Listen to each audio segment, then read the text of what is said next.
Good evening. Welcome to today's live stream. I'm him.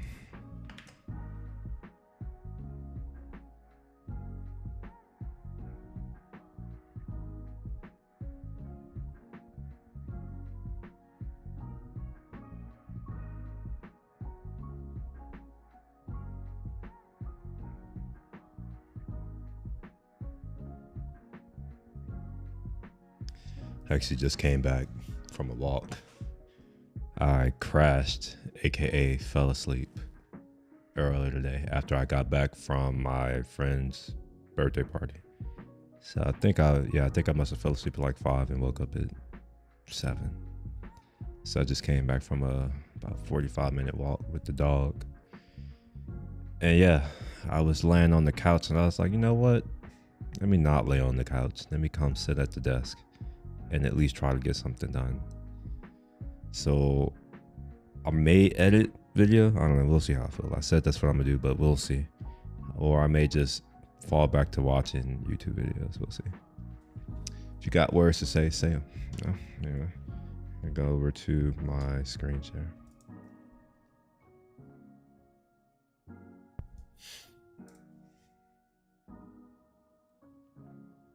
Oh, it looks like I also need to edit video or edit screenshots.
All right, so recording this for the second time.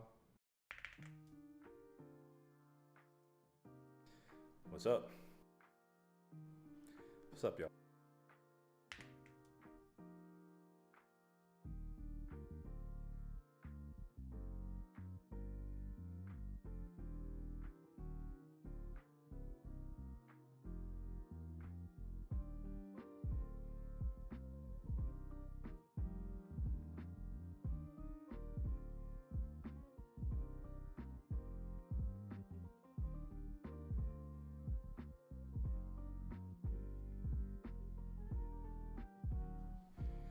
All right, so recording this for the second time. Wait. Why is it my edit not fucking taking? It keeps What's up, resetting. y'all? I'm him, and today I got some new gear as well as a few new parts. Not everything is showing up yet, but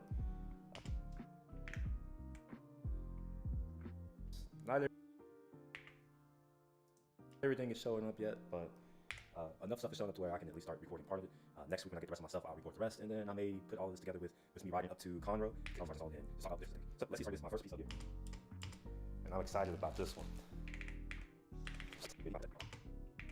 Just talk about the different things. So let's get started with. What's up, y'all?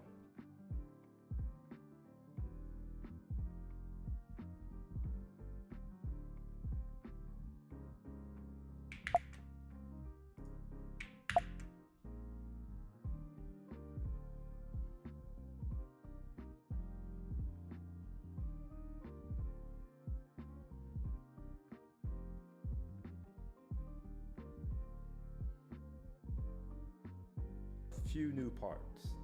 So let's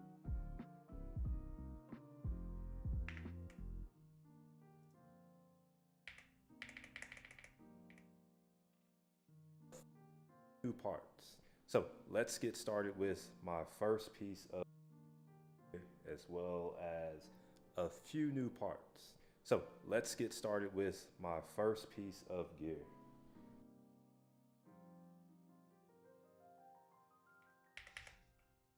So let's get started with my first piece of gear. Few new parts. So let's get started. New gear as well as a few new parts. So let's get started with my first piece of gear.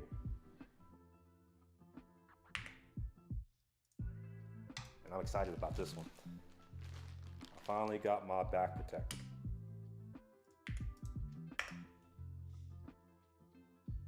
Let's get started with my first piece of gear. I finally got my back protector.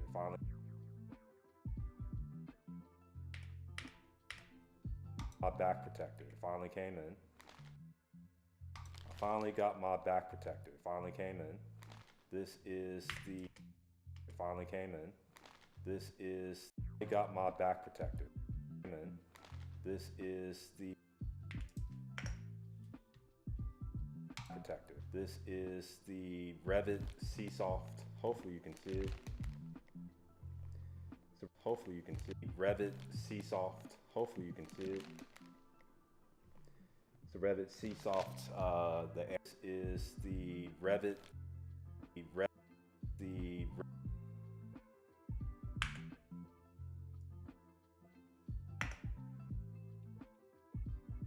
I finally got my back protector. This is the Revit Seasoft.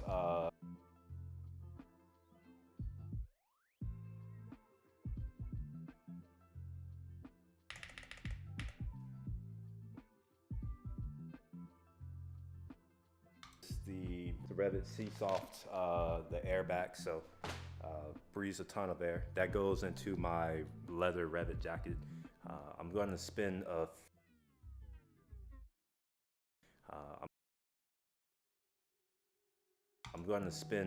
few more weeks trying to lose this depth that I've gained before I go out to Dallas, Texas, and get fitted up for a full suit. So that's coming soon. But until then, we're gonna be rocking that right there.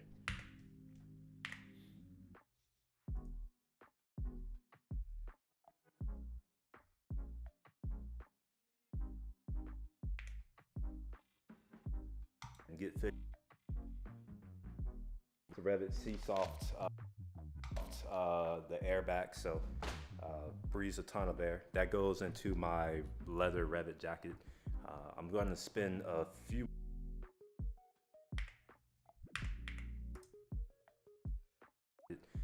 I'm going to spend a few more weeks trying to lose this, and that brings leather Revit jacket, and that brings me to the next thing. I think I kind of shared this somewhere, but these are my new Rizoma turn signals. Which ones are my leather Revit jacket, and That brings me to the next thing.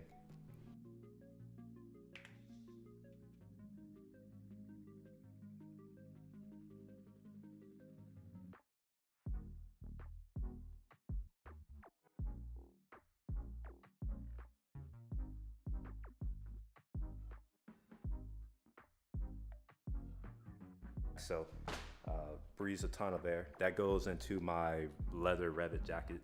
And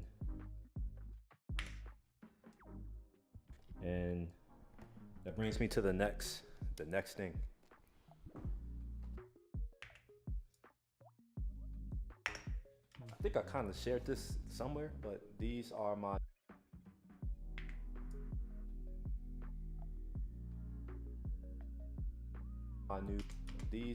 new Rhizoma. The next thing. These are my new Rhizoma turn signals. My new Rhizoma turn signals. Which ones are they? These are the Vision. So they have the sequential turn signals. Rhizoma turn signals.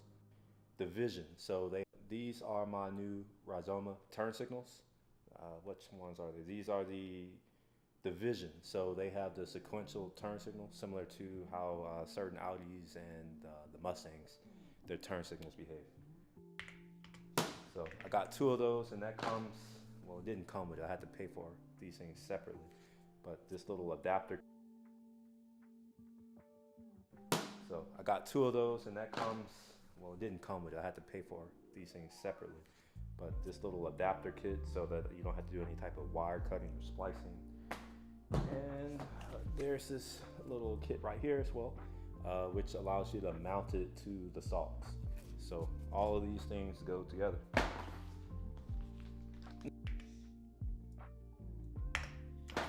Next, I have something that seems fairly like inconsequential, but these are bronze or gold reservoir tube clamps. So instead of using those crappy looking, disgusting gray ones that ships with the bike, these are just some nice golden color, so it matches some of the other parts on the bike. All right.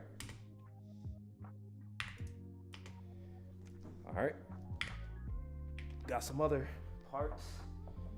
I went ahead and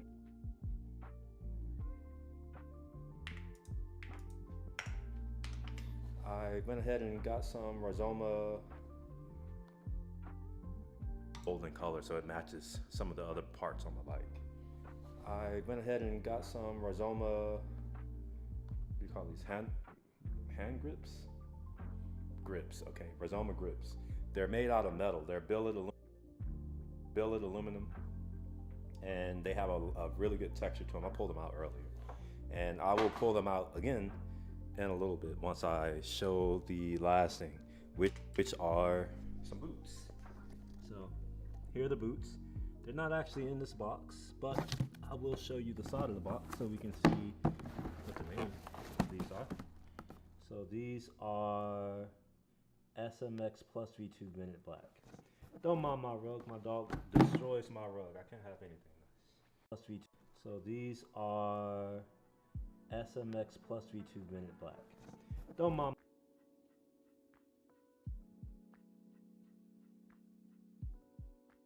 So are the boots.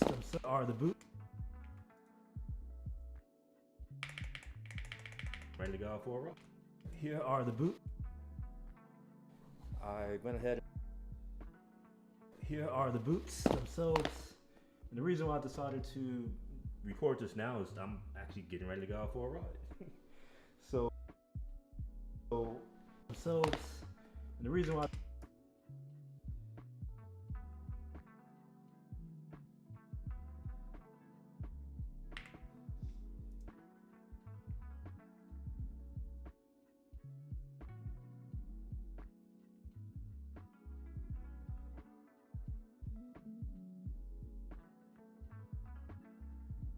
decided to record this now is I'm actually getting ready to go out for a ride. So because I'm getting ready to go out for a ride, I'm like, you know what? Let me record this stuff before I leave and get all this stuff taken up, because I'll never bring it back and get it in the same position that it's in now. There is one other thing that I got.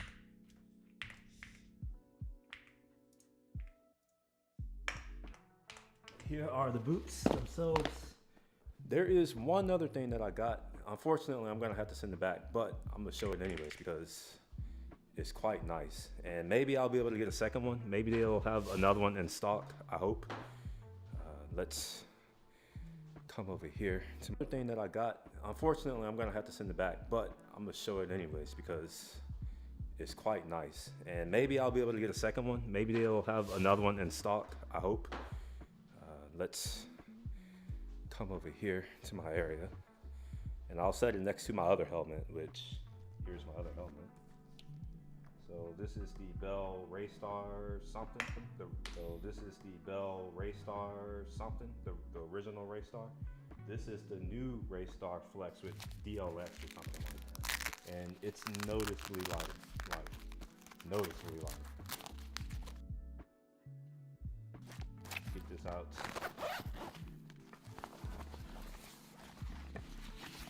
All right, here we go. So unfortunately, I had to send it back. At least it's defective, literally. The D-ring is the opposite of what it should be. Much lighter. It's night and day difference. Here's the issue. The D-ring is on the wrong side. This needs to be on this side. It's not something that can actually fasten it. Back. 800, 900, however much money I paid for it. It's too much money to pay for it to not work. Camera, much lighter. It's night and day, but this little adapter kit, so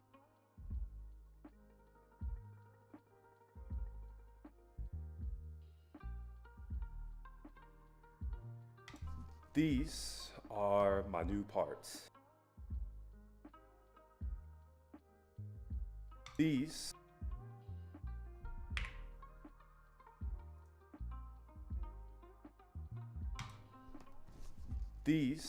are my new parts, all right? My new gear as well. I get fitted up. Obviously, I gotta lose weight.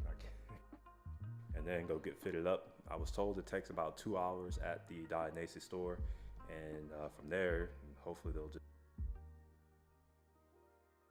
So, this loop here needs to be on this side. If it's not on that side, that means that you can't actually fasten it. So, has to go back. 800, 900, however much money I paid for it. It's too much money to pay for it to not work. So yeah, I'm gonna send it back. Anyway, these are my new parts. All right, my new gear as well as that's it. It's just new parts and gear. I will be getting some new gear when I get fitted up. Obviously, I gotta lose weight. I want to make sure that I bought this suit once, so I'm gonna lose about 15 pounds first, and then go get fitted up. I was told it takes about 2 hours at the Dionysus store, and from there, hopefully they'll just ship it to my house. I don't have to drive back to Dallas because that's a long drive, and I will only do that once a year. Anyways, I'm about to get out and go out for my ride because, as you can see, the sun is starting to set, so I have about a good hour before the sun's down and it gets dark. So yeah, peace.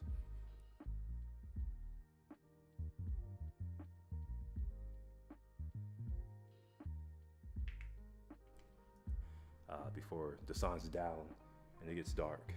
So yeah, peace. And it gets dark.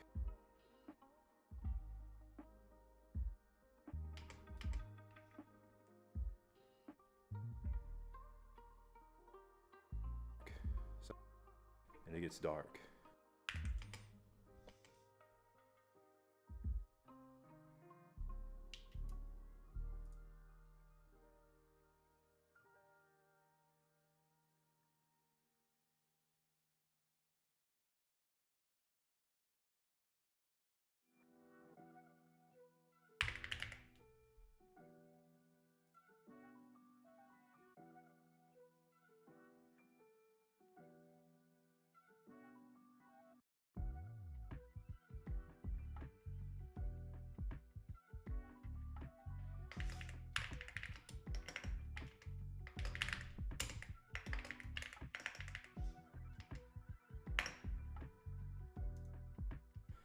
Before the sun's down and it gets dark.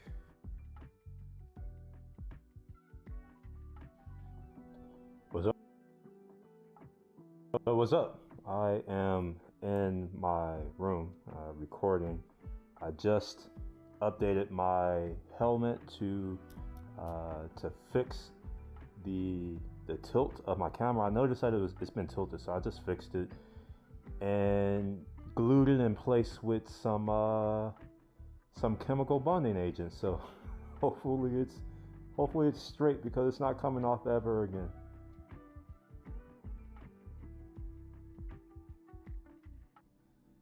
But yeah, I'm gonna probably go out for a ride a little bit later. I got the helmet on in my house, so I'm not about to really go out right now.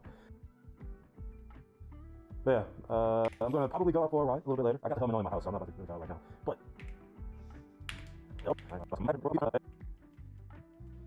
yeah,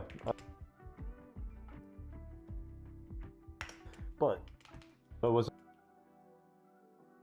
straight, because it's not coming off ever again. But there's this one cloud that's right there, and I'm wondering if it's going to start dropping water. And I'm also realizing that you probably can't see that cloud because I have an ND filter on. So let me go. I'm sorry, I don't have the right ND filter on, so I'm going to go grab an ND filter. All right. And I also just realized that I'm recording cloud that's, hopefully it's straight, because it's not coming off ever again. And I also just realized that I'm recording in Rocksteady mode. I didn't realize that. So we'll get to see what it looks like with this crop. I'm not sure what percent it is, but it's more than nothing. I think I have the 16 on, so I'm going to throw on the 32. If I can pull it off, or is it already off? Oh. Okay, right there. Yeah, you should be able to see that now. Raining all today. Before I go out on any ride, dog to look. What do you call the thing? Test of the new. It's not really new. It's the same shit. It's just, I don't know, I'm pretty proud of myself for doing some MacGyver stuff and figuring out a way to, figuring out a way to chemical bonding agents, so it's not coming off ever.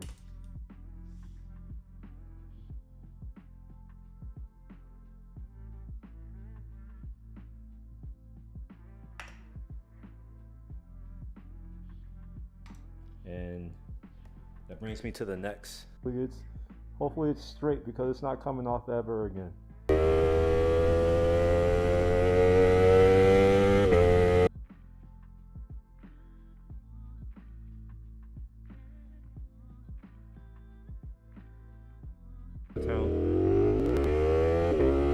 Chinatown. Ever again. Chinatown. I'm him, and I'm off to go grab lunch in Chinatown.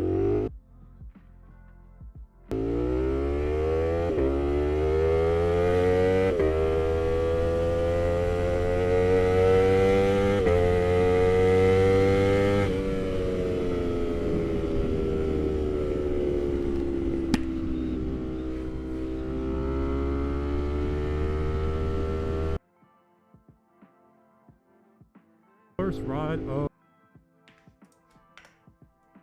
it's my first ride of the week. It's my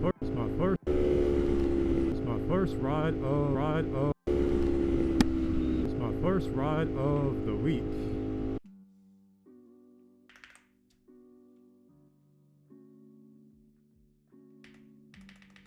First ride of the week. Or has it been? It's my first ride of the week. Or has it been? I don't know. I don't remember. I've been very busy at work. Haven't really had time to go out and enjoy my little bike right here.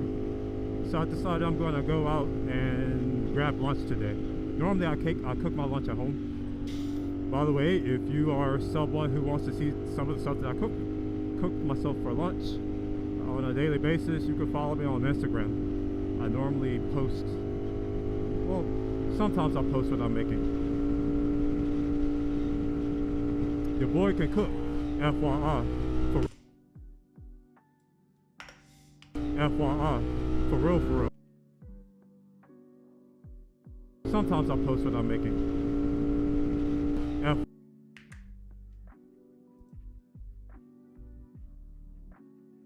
I'm making. Your boy can cook. FYI. For real, for real.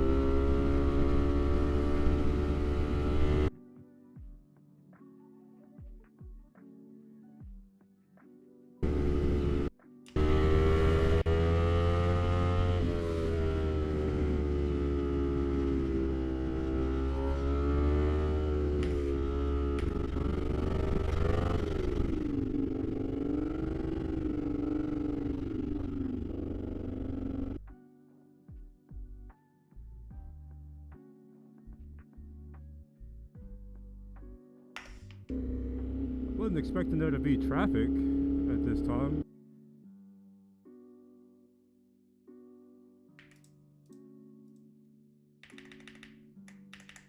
Wasn't expecting there to be for real, for real. Wasn't expecting there to be traffic at this time. Wasn't expecting there to be wasn't expecting there to be traffic at this time. I would have left a little bit earlier.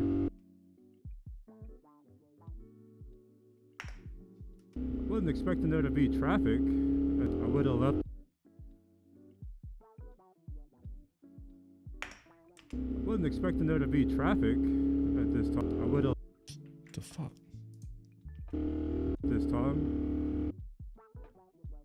I would have left a little bit earlier. Would have left a little bit earlier.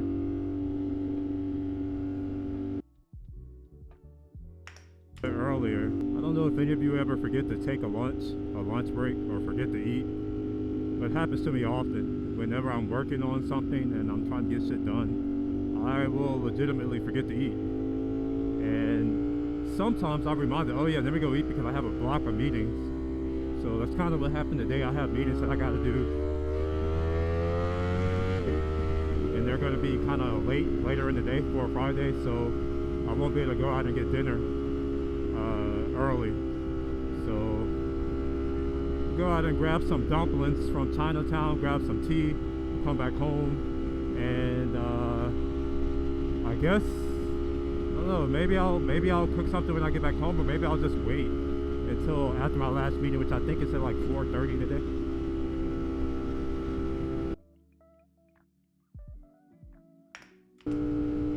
Oh, by the way, I have a new seat. Oh, by the way, I have a new seat installed on this body. I got the new comfort seat. By the way, I have a new seat. By the way, I have a new seat. Oh, after my last meeting, which I think is at like 4:30 today. Oh, by the way, I have a new seat installed on this Ducati. I got the new comfort seat, the right one this time, the replacement, and it's much different. It's taller. It's not necessarily softer or anything, but I don't really care if it's not soft. I just needed it to be taller because I'm tall. For those of you who are curious, I am 6'4". So if you are a taller individual and you're looking to get a Street Fighter, just know that you will be able to fit on it. But if you have these new boots, like I got these race boots on, and they limit my ankle mobility.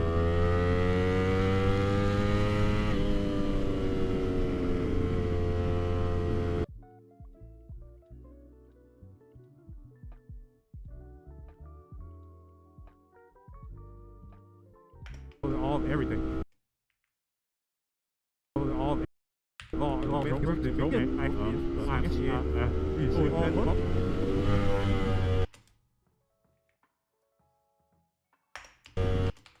my gosh.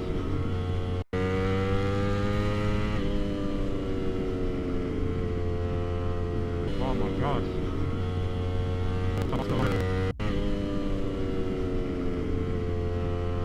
Later. About the ankle mobility, these new boots, like I got these race boots.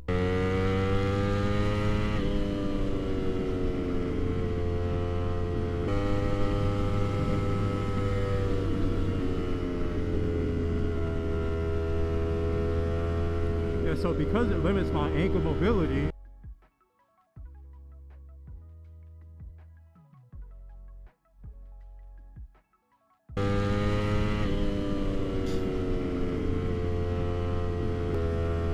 yeah, so because it limits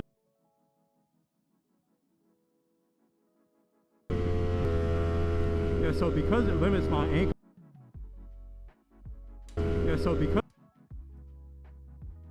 so because it limits my ankle mobility, it was causing my knees to hurt.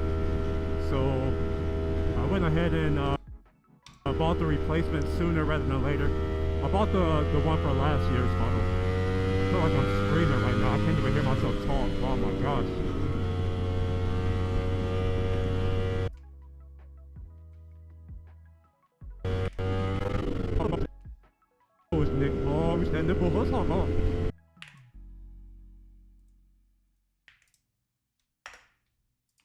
The one for last year's model. I feel like I'm screaming right now. I can't even hear myself talk. Oh my gosh. Oh, I'm also hoping that you all enjoy this new view that I have. I changed my mount setup for my camera, and I think it's more stable. It's stronger, more secure, more stable, all of everything. And the view is different. This is my first ride with the new camera setup, so I'm actually kind of keen to see what it looks like when I get home, to make sure I angled it properly, because you know, the only way you know is to know by checking in Final Cut. So I managed to perfect my last 20 moto vlogs because, you know, like I would adjust the angle until I got it perfect, then I would never change it again. But now that I've changed it, I'm probably gonna have to do it again, like do more adjustments. A little bit harder to adjust on this because it screws now, so no more hand adjustments. I gotta pull out tools to get it all legit tightened up. I'm not about to fucking stay back there. Ugh. Oh man, I hope that they haven't closed. I remember last time I came out here they closed Harwin. I hope that it's not closed still. Closed still.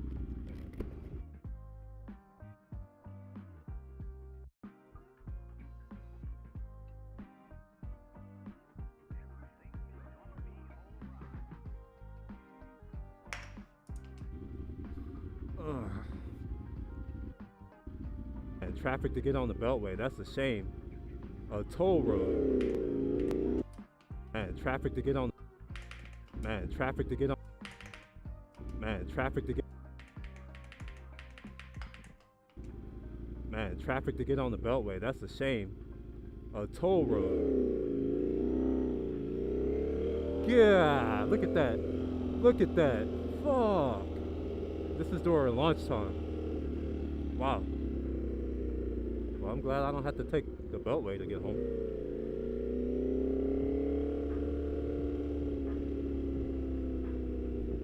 And let's just hope that there's no traffic on my way home. I do have a meeting at 2:30. So, you know, obviously I want to be able to make that meeting. I'm not gonna.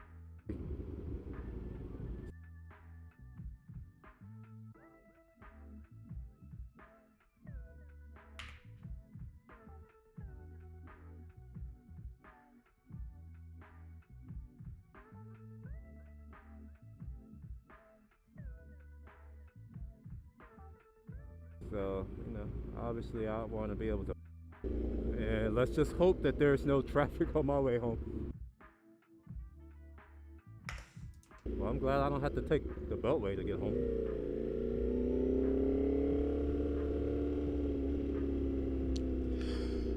And let's just hope that there's no traffic on my way. Why bother?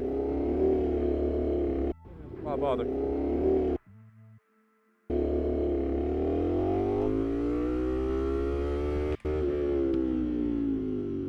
Harwin is open. As you can see, these are all place. Looks like good. Hopefully, it's open as well.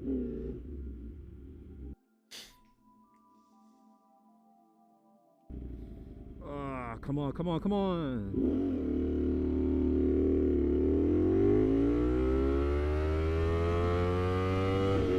gotta get some airflow to cool off. I'm sweating for real. Only in my face though, which is crazy. It's getting in my eyes, so it's affecting me.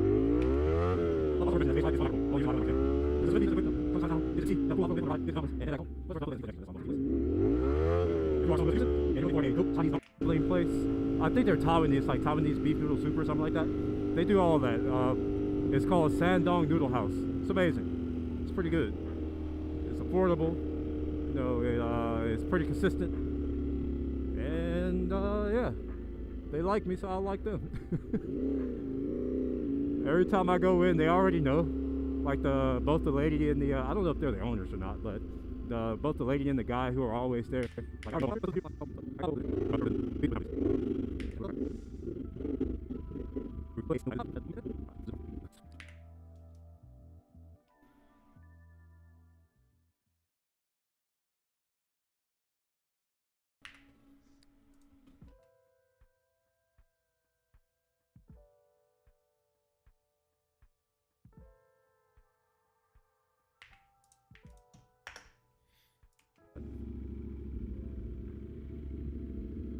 Man, look at that brother.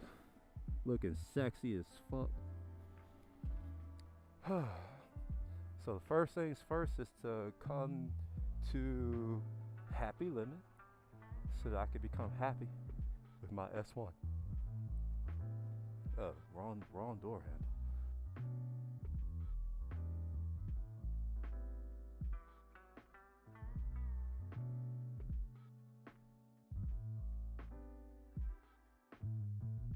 Become happy with my S1.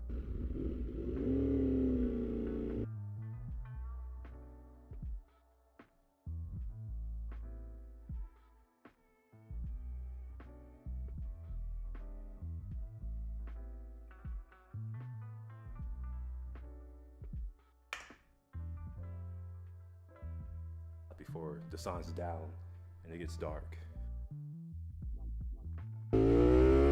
Bike ride. Grab some dumplings from Chinatown. Grab with my S1. Okay. Part 1 is edited.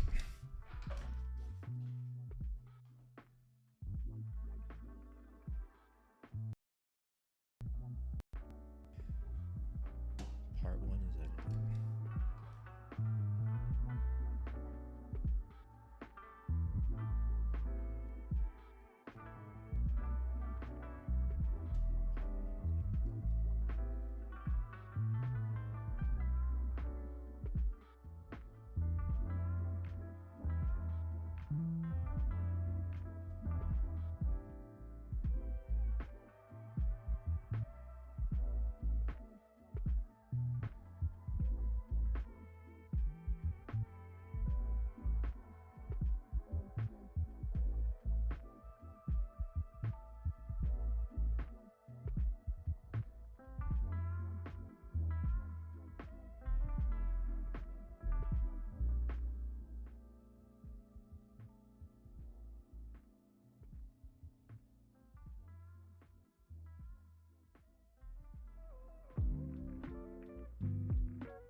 to Happy Lemon so that I could become happy with my S1.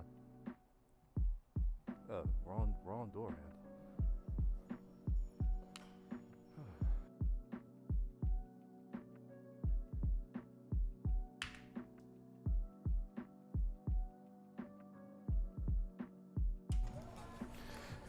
All right, just and maybe just cooled off, grabbing some tea. So I'm gonna head to just cooled off, grabbing some tea. So I'm gonna. What the hell is wrong with that? That's weird.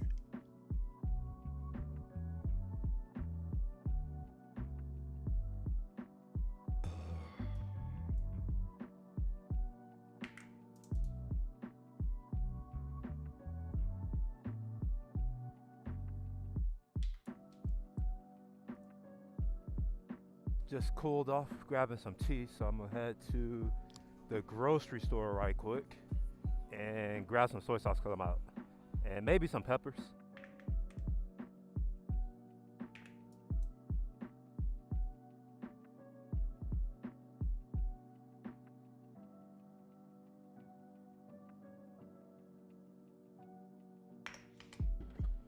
Uh-oh.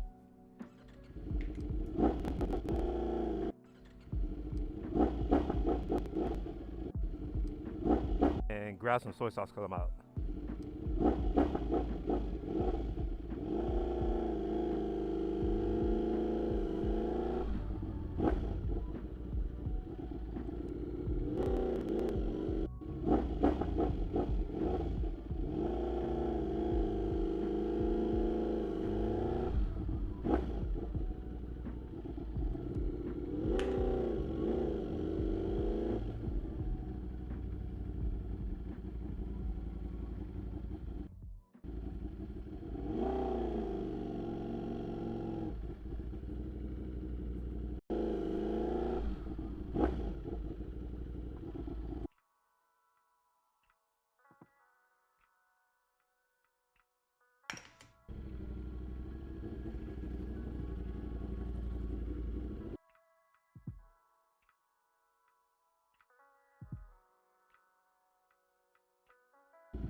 So my friend, she's gonna come meet me somewhere over here, I guess. I don't know.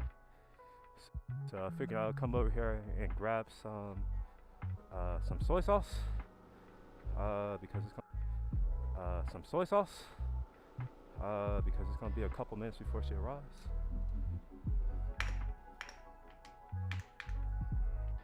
So my friend, she's somewhere over here. My friend, she's gonna come meet me somewhere over here, I guess. I don't know. So I figured I'll come over here and grab some soy sauce. It's gonna be grab some soy sauce. Grab some soy sauce. It's gonna be a couple minutes before she arrives.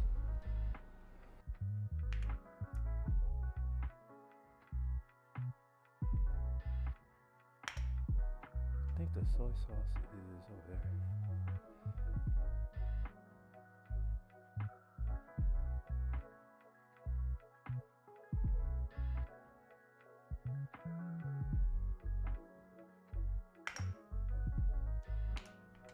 Okay, yes, I think soy sauce is here.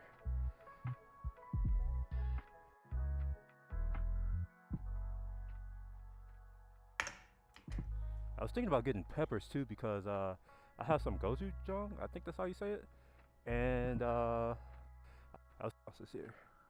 Like I have some that, but I'm missing just a couple things. I need mirin as well, but I don't know if they. All right, well, I'm just gonna stick with the thing that I absolutely know that I need to get, which is the soy. It's not like I have the most room in this backpack. Where is? I don't see the soy sauce that I normally get. I was thinking about getting peppers. Okay, yes, I think soy sauce is here. I don't see the soy sauce that I normally get. Oh, here it is.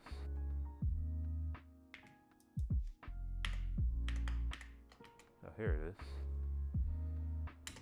Okay, so this is it.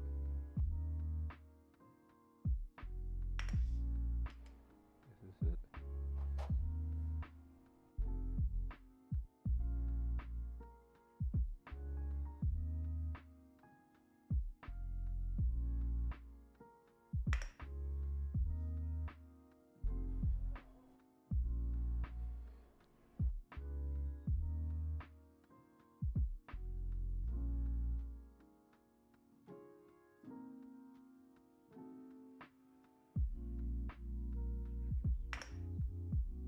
Hey, how are you?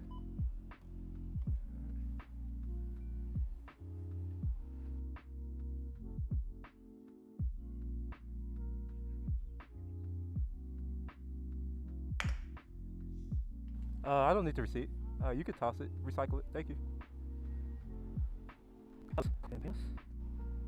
Okay.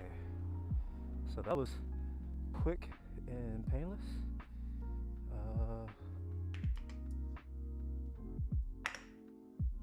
I'm gonna go. I should have got my dumplings before I left, but I'm gonna go grab the dumplings, and then I'm gonna tell her we should probably just go to. Gosh, what's that place? Let's see. Maybe. I'm bad.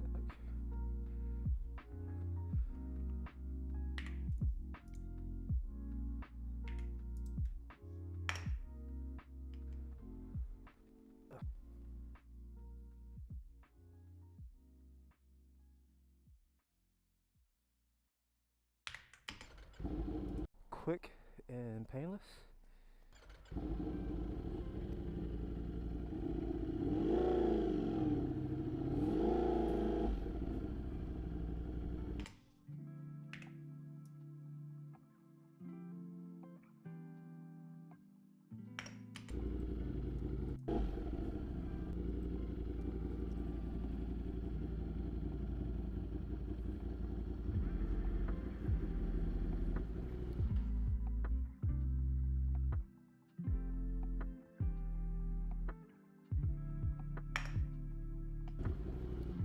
It's not too sweet, which is a big deal for me. Not too a lot, so this is pretty similar. This is pretty similar in Singapore and Korea, and a lot of the bakeries that I visited when I was in Korea, and noticed that a lot of the bakeries that I visited when I was in Korea. Noticed that a lot of the bakeries that I visited when I was in Korea and Singapore and Taiwan, I like those a lot. So this is pretty similar. It's not too sweet, which is a big deal for me. I don't like stuff that's extra sweet, or too sweet rather.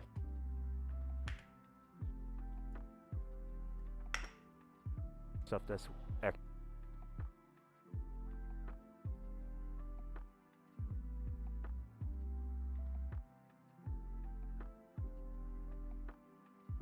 Like stuff that's extra sweet, or too sweet rather.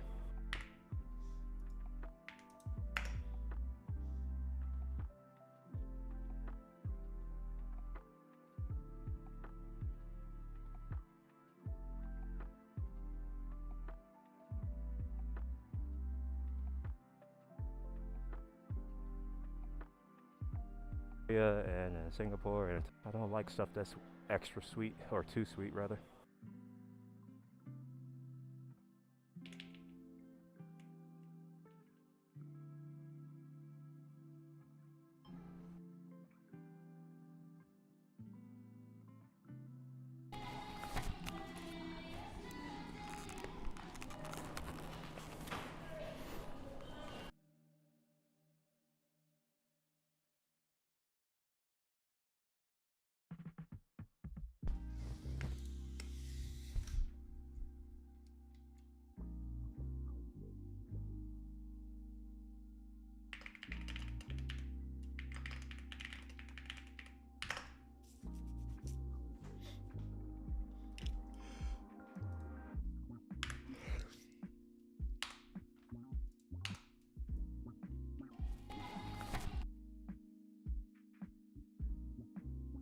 Alright, so she's a happy lemon, so I gotta go back there. Alright, so she's a happy lemon, so I gotta go there. And I got to put my little. She's a happy lemon, so I gotta go back there. And I forgot to put my little Choco Bond in my backpack. There. And I forgot to put my little Choco Bond in my backpack.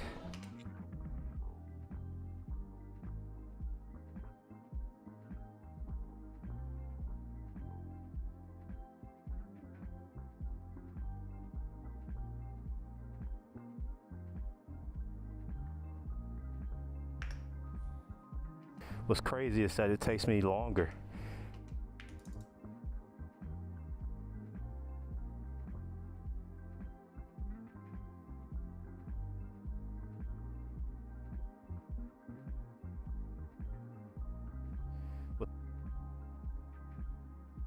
What's crazy is that it takes me longer to get my gear on and off and get ready to leave than it's gonna take me to actually get over there.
Oh, there was a parking spot right there. God damn it.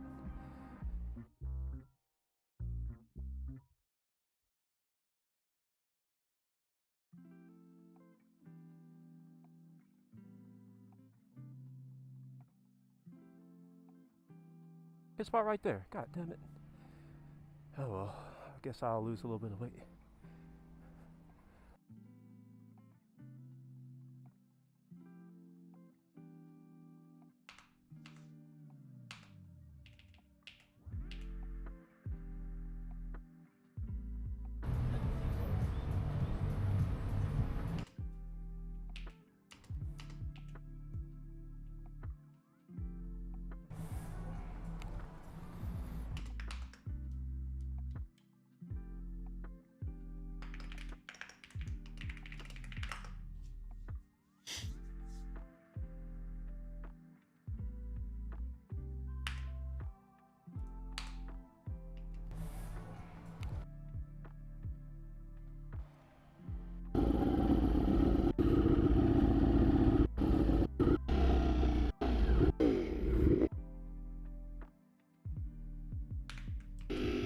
There, god damn it.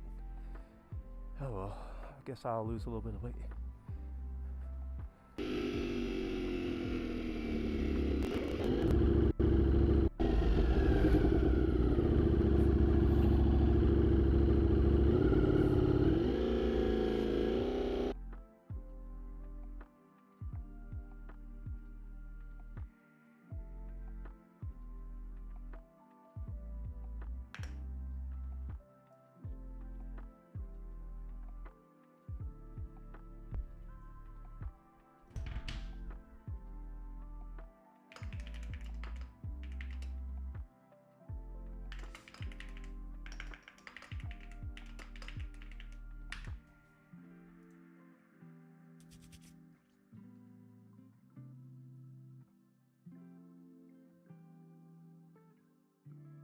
God damn it.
Hey, what's up, Kazakhans? How you doing? Or good evening. Good night. You're an hour ahead of me, right? I'm not mistaken.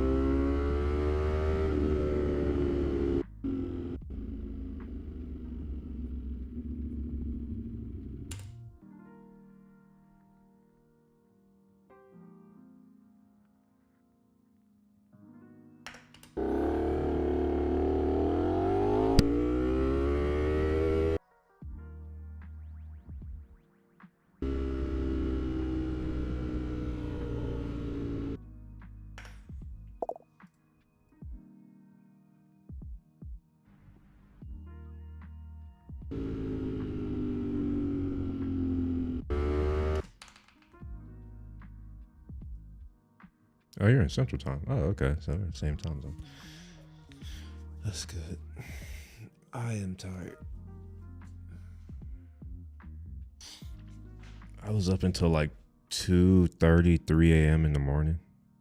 And then I woke up at like 9 and went out for a ride. It was hot. Oh my gosh. I didn't go out for my ride until like 11:30 or so.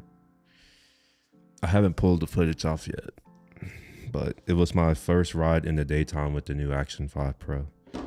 So yeah, I'll be pulling that footage off soon. But this video is complete. At least the rough cut is complete. So we have all this. Yeah, this is cool. So this is done. It's not done. It's close enough to done now. I may cut out some other little bits and pieces, maybe just to make it slightly shorter if I can get it to 15 minutes. Yeah, I'm gonna try to cut 2 minutes out. I'm not gonna do that now. I'm just something I want to do in the future.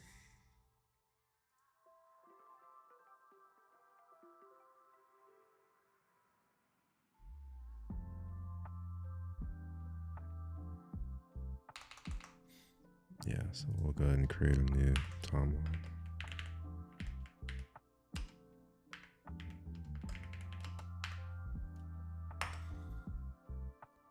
How long did I ride? I didn't ride for that long, to be honest. I only went to I went to Chinatown to get some Choco Buns for my friends. My friend, he really likes those, so I got those for his birthday.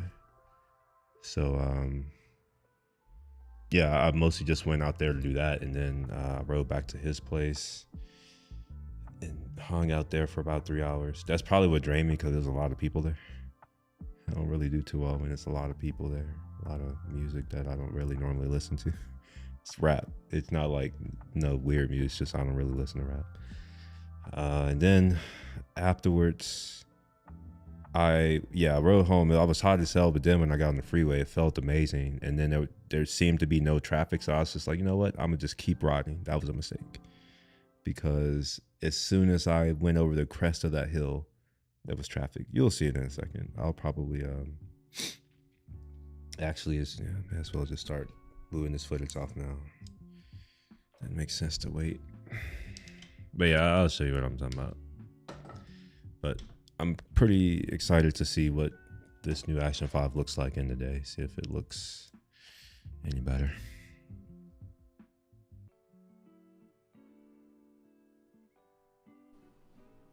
What's up, y'all? I am going out to get some parts. Okay. Mic sync. Mic sync. 24 plus 15, 35. Yeah, so these two go together. These all go together. And then we got, is that 48 seconds? Yeah, 48 seconds. Then we have 23, 24.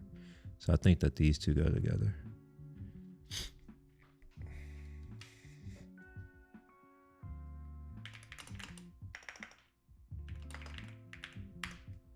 I may make this like a ASMR type thing, because my helmet audio is not here. Oh, my bad. I also forgot I'm supposed to be pulling footage off. Let me turn on the camera.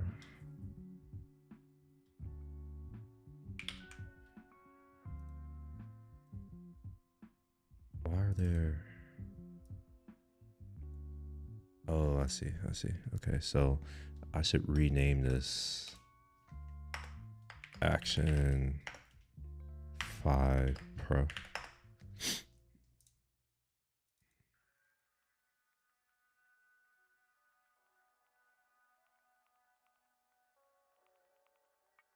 Mic sync. Mic sync. That's in the wrong order.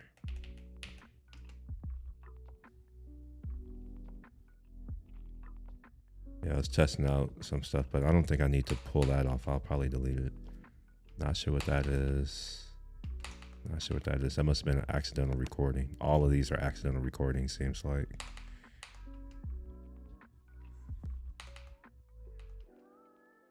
Here we go. So this is the Mic first sync. Mic sync.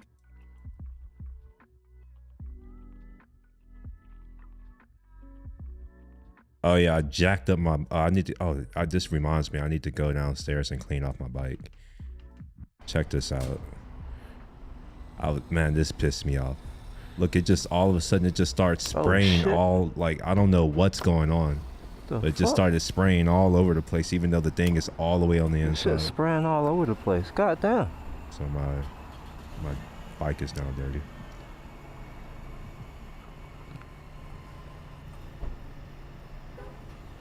Yeah, I here's what it's think I'm like. going to go out to the north side of Houston on Tuesday next week to get this taken care of.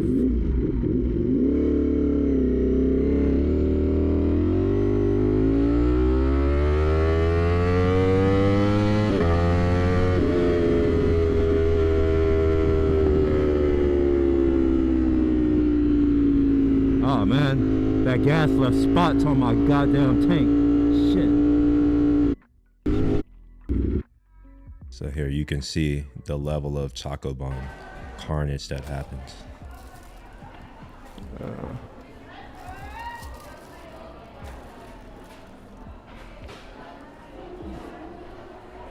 I guess I'll get a couple of these. Excuse me. Okay. So yes, we went here, and what's dope is that I did not stop recording, so I basically recorded nonstop. And yeah, battery life seems to be pretty good. So yeah, this is just rolling back. And let me find where I went into the traffic. That's the part where it's a little bit. That's the wrong one. So it's probably Mic this. sync. Mic sync. Yeah, here we are. So it was at this moment right here where I'm just, oh shit. Oh, no, I'm not gonna go to my friend's yet. I forgot that my battery on my recorder is about to die. It's low, so I gotta go.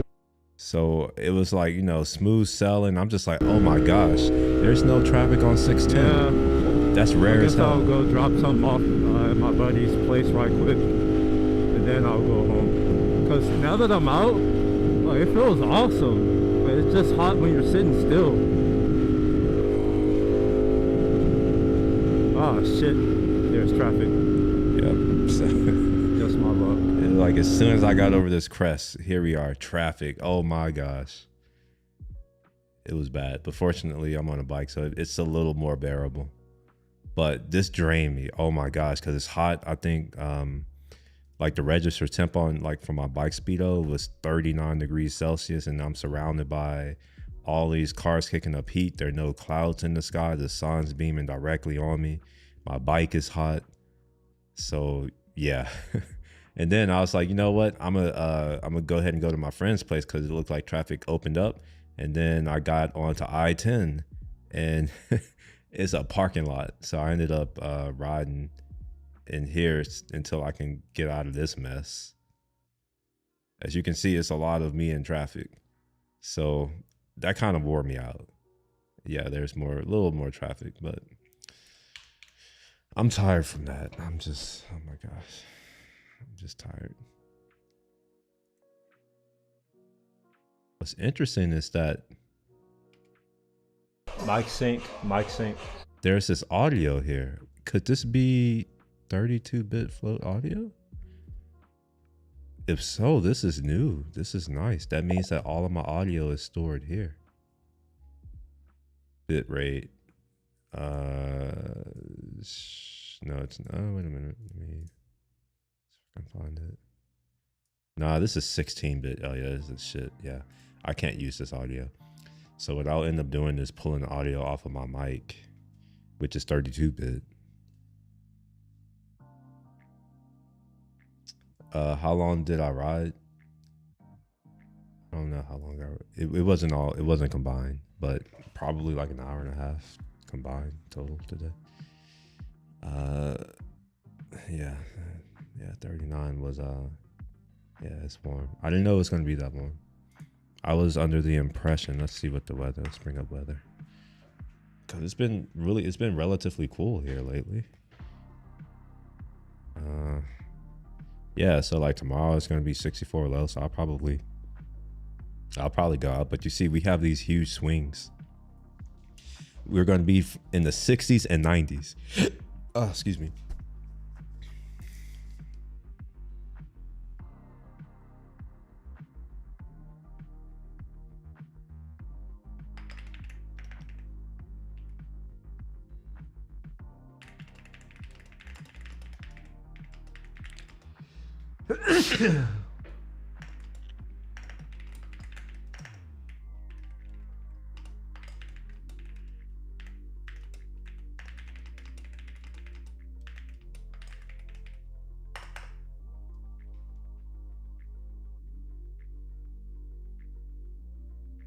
Tuesday. Oh my gosh, it's gonna be hot on Tuesday too.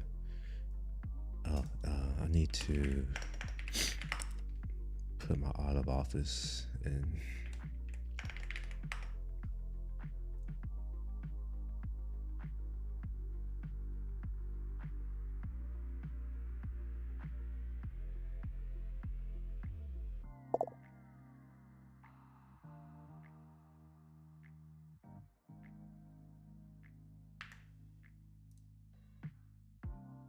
Monday.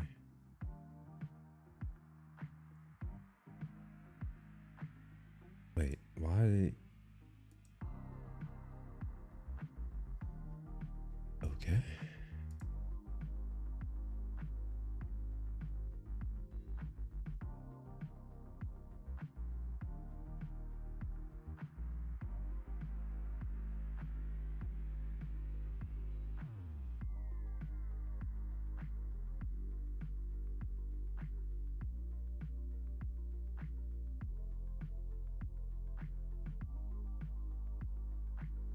I just noticed that somebody put some on my calendar like an hour or so ago. So I gotta make sure I put in my out of office and cancel everything.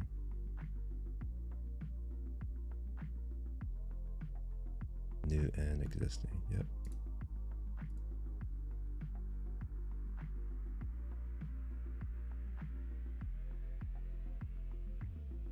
Okay.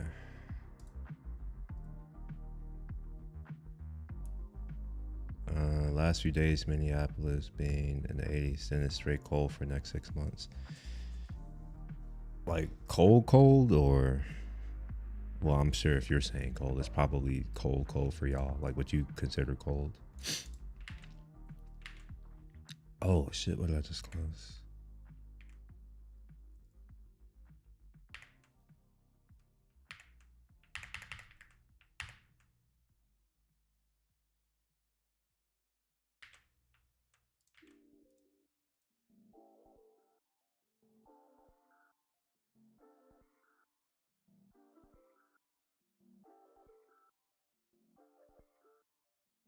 Actually, I'm gonna do one thing right quick. Amplitude that has a video.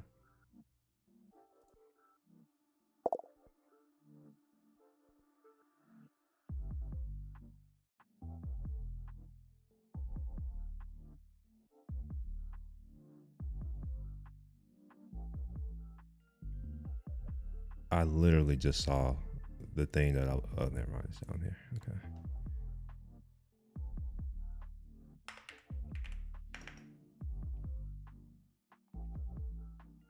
All right, so I'm gonna have to, I'll wait. I'll figure that out later. -0 to 28 for the next 6 months. You have fun with that. If you hit 43, it feels like summer and people walk around in shorts. I have seen that before. I had some classmates when I was in college who were from up there, and they were always walking around in shorts and flip-flops. And I'm just like, the hell? Because it gets cold in San Antonio, at least to me. It's like it was 40s and 50s. And I'm just like, what the hell?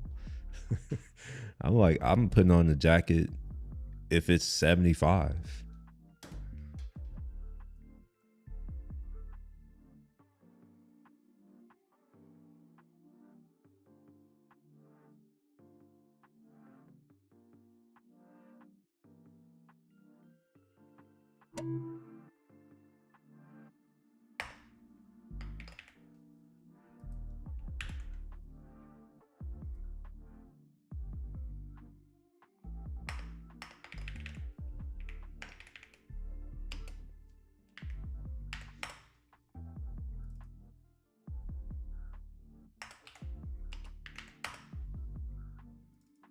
gonna need to create a new template.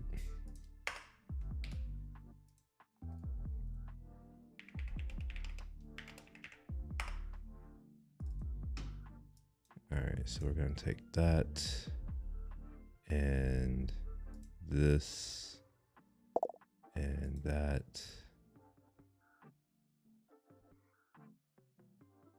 And I think that's it. I'm gonna have to figure out like how to get, I don't want this recording. This just takes up space. This is 500 megabytes of wasted space. Lucky 50-day girls will walk in thongs and bikini tops. I've been up to the Midwest once. It was interesting. It was interesting. Actually, no, that's a lie. I've been to the Midwest more than once. Because St. Louis is Midwest. I've been to Chicago. And those are the only two places. I've never been anywhere else in the Midwest. Never been to Minnesota or I guess I don't know what, I don't even know what else is over there. I've been to Montana though. Like the West Coast stuff, like Washington, Cali, Montana, Nevada. I haven't been to Utah. I want to go to Utah though. I've been to Arizona.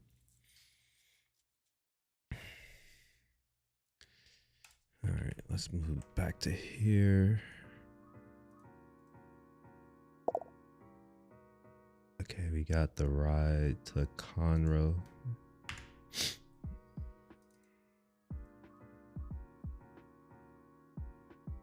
All right, this is gonna be a sync clip. Wait a minute. Oh, okay.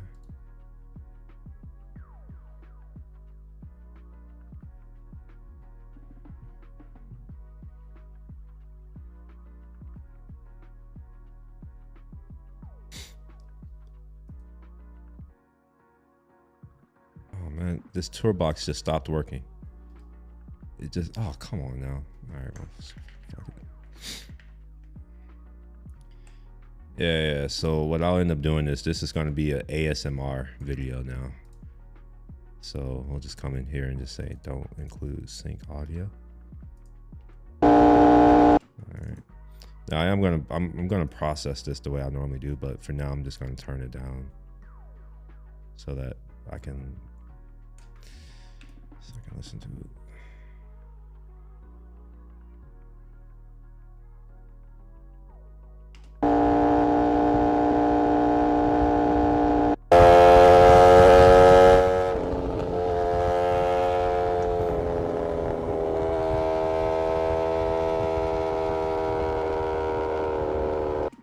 Kansas. I've been to Kansas. I didn't know that was considered Midwest. Never been to Wisconsin or Iowa. I've heard Iowa is beautiful. I had one of my former colleagues back when I worked in oil and gas. He's from Iowa, and or was it Nebraska? No, I think he's from Nebraska. I don't know. They're all the same. I'm sorry, but it's just like I know Texas. You know. Actually, I know a lot. I know a lot more states than I let on to believe, but I don't really know the geography that well anymore, like where things are. I've never been to Michigan, although I want to go to Detroit. I've heard that they are having a renaissance there, and it's much safer than before. And their airport's beautiful, and that they're rejuvenating the downtown area. So I contemplated going up there. I don't know. I guess, I don't know. Maybe I'm jaded. I don't feel like traveling. I've traveled a lot over the last few years. Let's see if I can, let's pull up Flighty. So I have this app, which is like that I started using not too long ago. And since I've started using this software, like I have done a bunch of flights. Here you go. So I'm kind of like I don't know. I'm fucking tired of flying, bro. Like And this is most of this was in the past 5 years or so, maybe 5 or 6 years. I don't know. But now, like, I'm not the kind of person where I'm just like, oh yeah, I'm looking forward to traveling. Now it's more of a burden. I'm just like, oh, I gotta go here. So I actually have some travel coming up. So I gotta go to California a couple times. And I was contemplating going to Japan this year, but it's looking, man, like I don't know if I'm gonna hit my goal. Like I the goals that I can 100% control, I am hitting. My stream goal, I'm definitely on target for that. I've already hit my video goal. I've already hit my growth goals for the year, subscriber growth as well as video engagement, all of that. The only thing that is looking a little like, I don't know, there's still time. I mean, obviously what I'm doing is going to help, making this video that I'm doing now, this will help. The stream is helping. The shorts that I'm going to start doing should help, but I'm trying to get my channel monetized. So I need 200 more watch hours to get the first level of monetization for my live stream. So that's $3,000. Honestly, I was feeling very confident that I was going to hit that by this month, like mid this month. And some of my hours started to fall off from last year. So I lost like 400 watch time hours. So yeah, I was very close. I was at like 2,900 a few weeks ago. Now I'm at like 2,780. So yeah, so a little ways to go. So now that it's looking like that's going to be a risk. Now I had a stretch goal to get full monetization, and like that's what I was shooting for. I was thinking I was going to hit full monetization by the end of the year, which is why I decided that I would give up on my travel plans for the year and instead try to focus on getting the monetization. But I don't know, maybe it's not going to happen. Or maybe the answer is to go ahead and just do what I normally would do, which is what I want, and then I'll be rewarded for it. I can take my cameras there. Yeah, so your watch hours, the way it works, here, let me pull it up. What sucks is that I used to be a partner, like a YouTube partner. I paid for school partly with some of my YouTube money back in the day. But I lost my status in 2010 when I stopped posting videos. No, that's a lie. It's 2013 when I lost my status, because I was still making money every month from YouTube. Anyway, let's go to this earn section, and you'll see here that this says that you need to have 3,000 watch time hours in the last 365 days. So it's a rolling window. Now, I did not know that I did much of anything last year, so I wasn't expecting it to have that big of a drop, but apparently I was doing something last year. So yeah, and look, it dropped down again. So I'm at 2735 now. So it's, yeah, that's in jeopardy, and like getting this 4,000 right here. Hopefully I can get that by the end of the year. So if I did decide to go ahead and go on to Japan, or wherever I decide to go, or whatever I do, like that would be that would have to be the goal, right? Or I would have to like be there and make sure I'm recording and editing while I'm there and uploading while I'm there. And I don't know if I want to do that. But yeah, that's where I'm at. Not looking great is where we are. And I don't think I'm going to hit my, I just want a round number. It's not like I need it. I've already grown, hit the goal, but it would be dope to end the year at 1,500 just to have a nice round number.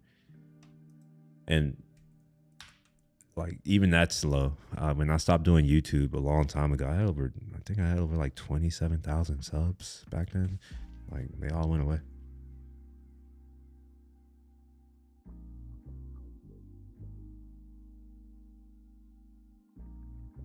I think it's analytics I don't want to go to. Yeah, so I'm looking at this. This is significantly better than what I was doing last year.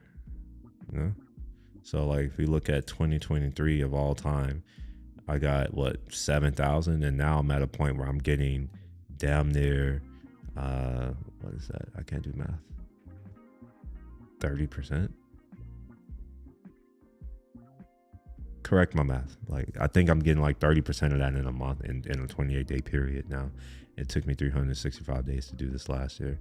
If we look at where I'm at this year, you know, the growth is, I was only trying to grow by 20%. I'm definitely going past that. So this is going to make it a little hard for next year, because my goal is going to be based off of what I did this year, which, you know, I'm trying to target 20% growth year over year. I think that's doable, you know, with consistency. So yeah, grew 183 subs. So it's like, if I do this again, then 20% plus on top of that would be what is that? About 40. So about 215 is what I'll be looking to grow next year, just from my own personal goal. Right now, I do have some content that I am going to put out soon that I think is going to boost these numbers. I have my cooking short that I'm going to release, where I'm making that snow aged beef, Wagyu beef. And then I have something else where I was making some type of roasted chicken. Maybe I'll do something else. I don't know. Just doing everything. That's because I don't really have a true, like, I mean, I know you're here, right? I'm not saying that I don't have an audience per se, but like at this point, I can do anything because, you know, my audience is so small. So I'm free to experiment and play around and see what works. You know, see whatever lands. So hopefully whatever lands is what what you're liking. Because right now, like, if you're liking this, and something else pops off, I will probably have to do the something else, because when I look at these analytics here, let's go to content and we go to the lives, you'll see here that, you know, the views is not too hot. The impressions, I'm doing okay with the impression. The click-through rate, I'm not too worried about the click-through rate. It is lower than average. You know, I would like for this to be 2 to 3%, but I'm kind of sandbagging this. I'm not going to make a change. I shouldn't do this, but like, I've decided that a lot of the learnings and some of the new strategies that I'm going to do, I'm going to wait until next year. So I'm not going to change anything this year. I'm going to kind of continue what I'm doing for the most part. And then next year, I'll start to apply some of the lessons that I've learned, and you know, just try to do better than what I've been doing this year.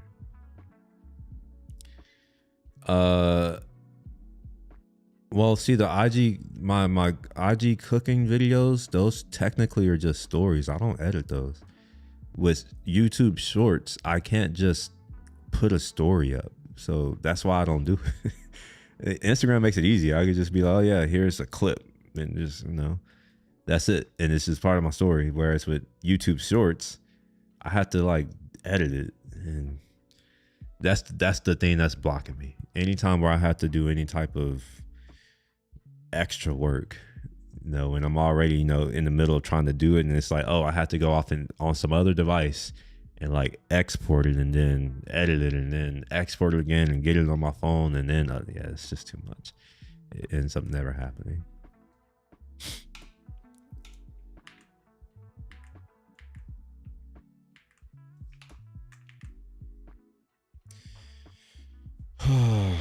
Okay, wait a minute, we'll close this. Some of the other things that I'm probably going to start doing is I need to resume my studying. I haven't been studying in a while, so I'll probably start doing my Chinese stuff online. Not this year, but next year, just to, you know, just as much of a variety of content as possible. And I kind of want to document my journey of getting my pilot's license. So that could be, content. We'll see. It really depends on how work is going. I am on a solo, like I don't really have a team. It's just me and my organization. So it's a lot to deal with. And I'm starting to work with more and more people across the company.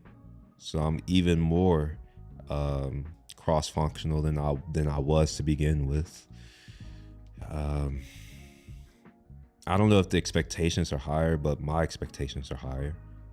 So, yeah. Work right. Yeah. Work is the thing. It's just like, it depends on how that's going. And also, I do plan to start going back to the gym. So I put my lifetime membership on hold when I decided to focus on getting this content stuff out. And I was just like, you know what? I'm going to focus on this for now. And then I'll resume my lifetime membership probably in December. And that's assuming that I don't travel. If I travel, then I won't. Because I think my membership is like $300 a month. So it's like, if I'm going to just be traveling, it makes no sense. That's like a hotel room for a night that I can do. Or I don't know, it's food for the week.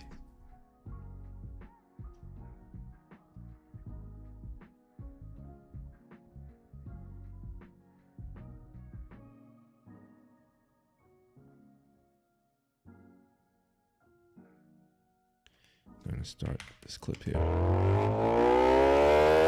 Okay. And then how long is this clip?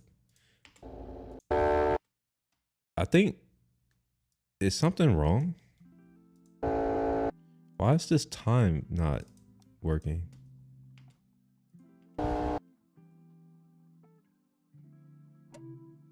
Oh, there we go. Okay. So this was what, 30 some minutes, so we'll cut it out here.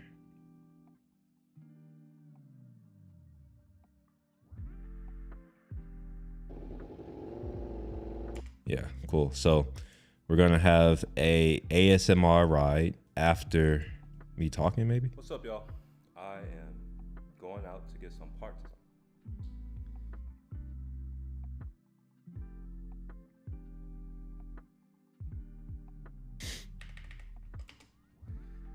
What's up? What's up? What's up, y'all?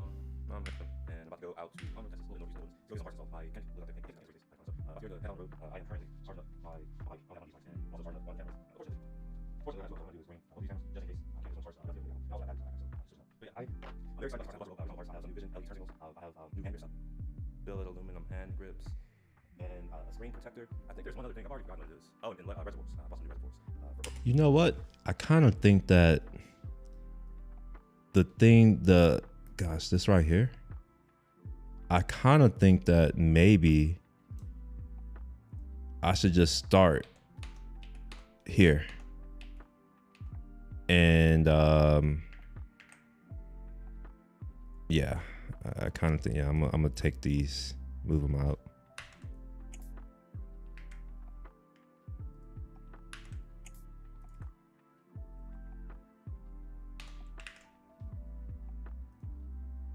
Anyways, I'm about to get out and go out for my ride because, as you can see, the sun is starting to set. So I have about a good hour for the sun. It's dark. So, and I'll go out to Conroe, Texas, a little northeast of Louisville. Go get some Arkansas. I can't look at the thing. Conroe. So, about to get ready to head out on the road. I am currently. So, I think that's where he's based. I in Conroe. So, about to get ready to head out on the road. I am currently charging up my mic. I only have one of these mics, and I'm also charging up one of the cameras. But fortunately, so about to get ready to head out on the road. We'll just do that. Actually, fuck it.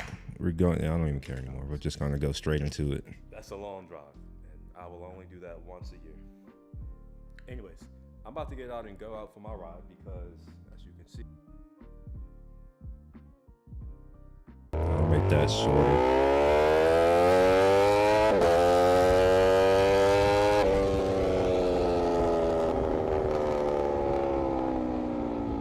Oh, wait a minute. Hold on. Wait. Oh, shit. Did I... Oh, man. I wonder if the frame rate is jacked up. 23. What? Okay. Okay, yeah, this is the wrong frame rate. Oh, fuck. Okay.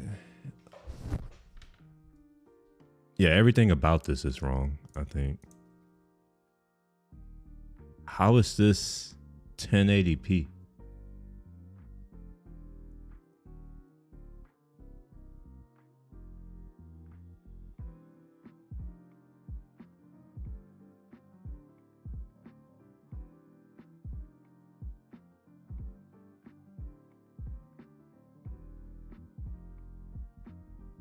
That's 24. That's 24. That's 20. All of this is 24. Let's just create a new timeline.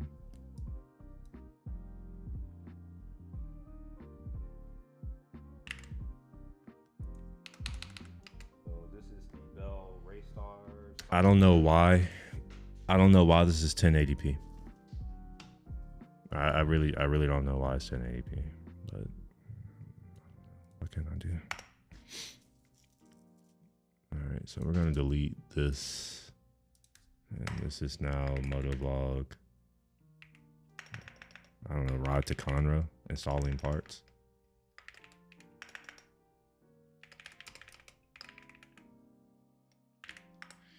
Okay.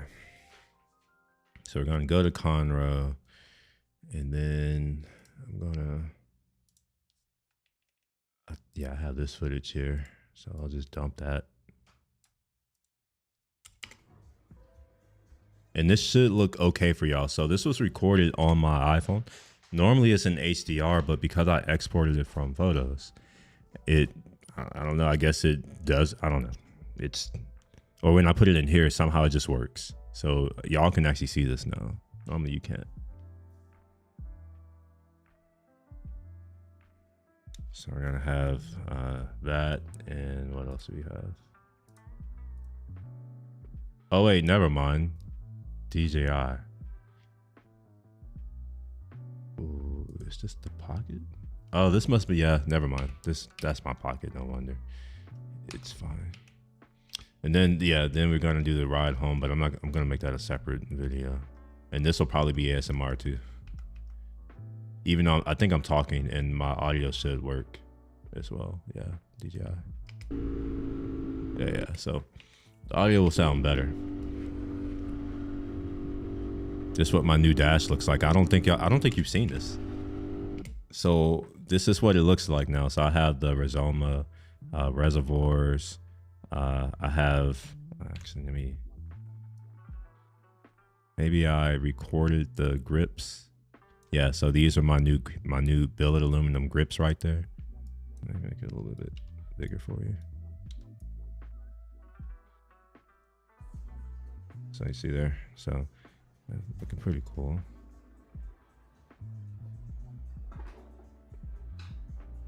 There you go. Yeah, and it's hard to get, man, like dealing with this Pocket 3 is kind of hard because it's I don't know why, but it won't focus on whatever's closest. It does this. I like it. Like, honestly, I like the Pocket 3, but it's also very infuriating. There are a lot of things that I don't like about it. And maybe I said I was going to do a review on it, like a long-term review. Haven't done it yet. But the thing that I hate the most, let me switch this. The thing that I hate the most is that it doesn't go 360, it locks. I hate that because anytime I'm doing anything, it'll lock and then it'll get stuck and then it just shits itself.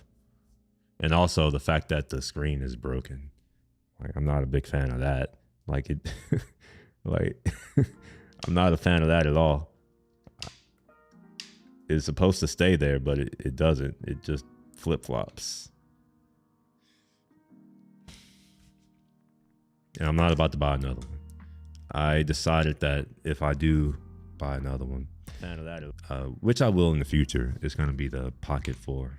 Once they fix some of these issues, hopefully there isn't a lock on rotation. Hopefully it's a little more robust. It does feel a little fragile at times.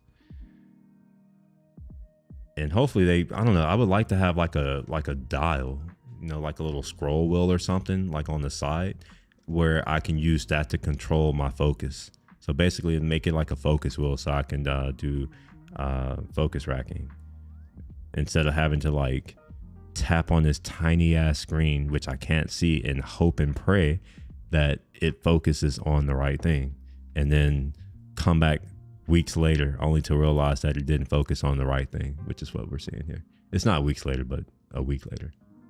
See, like it's not focused on any other action. It's focused on all the shit back there. And that's just like, that's silly to me. That's stupid. It focused here. And then it's like, you know what? Nah, fuck that. Let me focus on the back there. There's nothing happening. Let's focus back there. Kind of sucks. But I think I have iPhone footage in here, if I'm not mistaken. I haven't imported it yet. Or, okay, never mind. I'm thinking of something else. I have iPhone footage here. So this is the Action 5. Oh, okay. So it looks like it's washed out here too. So you're not going to be able to see it properly. Hopefully it doesn't get jacked up in the video. I don't know.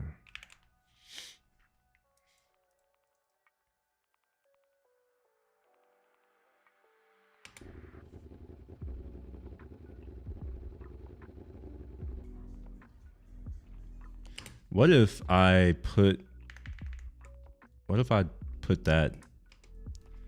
this at the beginning? Like, what if I just do this?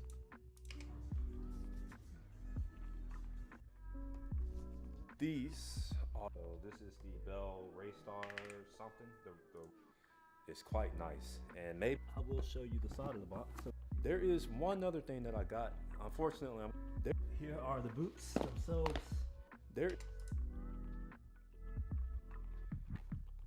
Let's delete that. We'll be getting some new gear when I get fitted up. Obviously, I gotta lose. Here are the boots themselves. These are my new parts. All right, my new gear as well as that's it. It's just new parts and gear. Here are the boots themselves.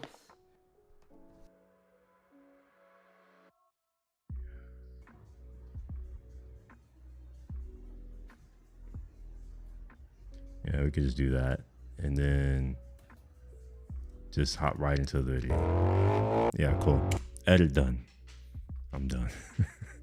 I know these are starting to get shittier and shittier, but you know, like I'm learning that I should not put too much effort into these videos, especially these earlier videos. What I'm finding, and I've talked to other YouTubers, is that, you know, your first 100 or so videos, no one's gonna watch it. So just go through the reps. So that's what this is. Just go through the reps.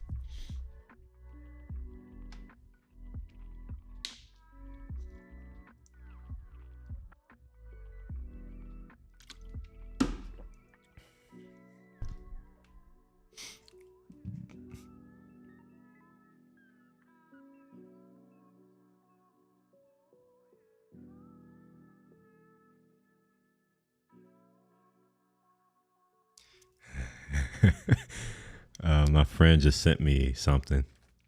It says update.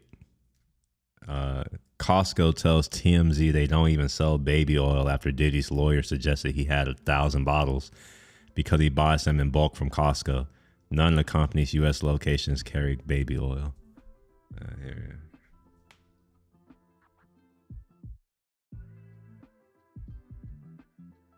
My baby oil is going to be arriving on Wednesday.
think I'm gonna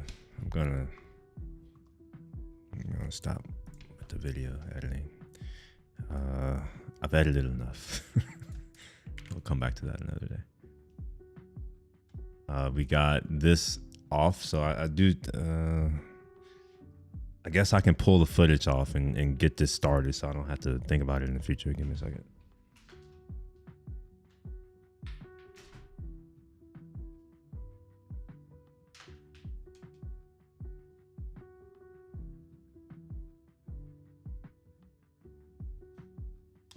All right, so we're gonna grab the DJI Mic 2.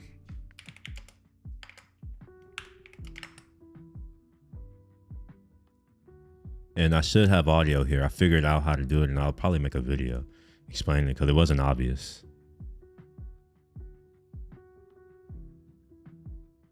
What's not clear to me is why do I have this many clips?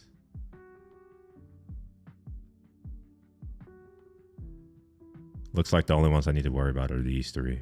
348, I'm sorry, 318, 1257, 1256, 318, 112, and 1220. Oh my gosh. I think I'm going to have an issue with the syncing again. Fuck. All right.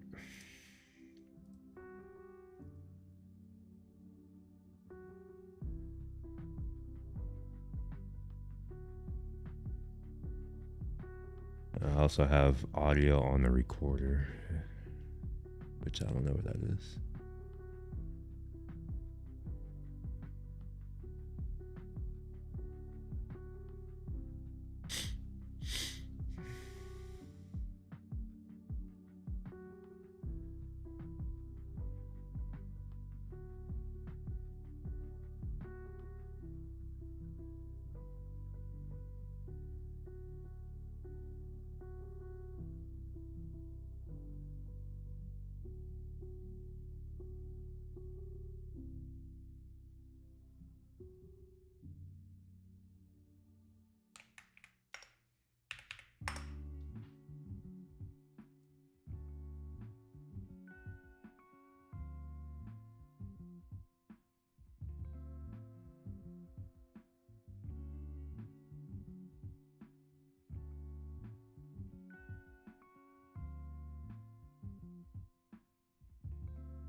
I'm now thinking I haven't done any photography in a long time.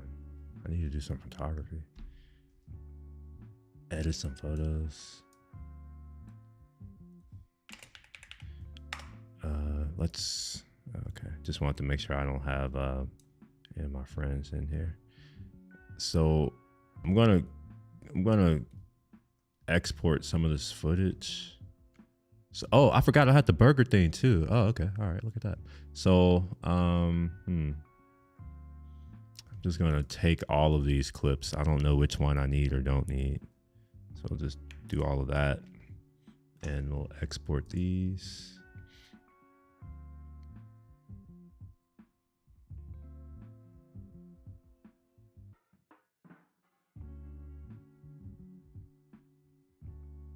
All right, put this on my external drive. Actually, no, I'm going to put it on my desktop for now, and then we'll just say snow aged A5 Wagyu.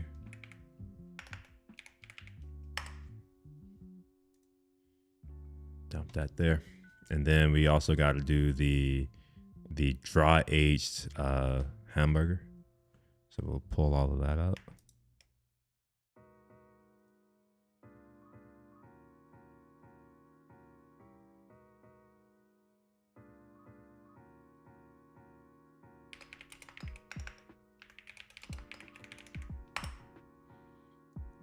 Dump that there. And finally, we'll do the roasted chicken thighs.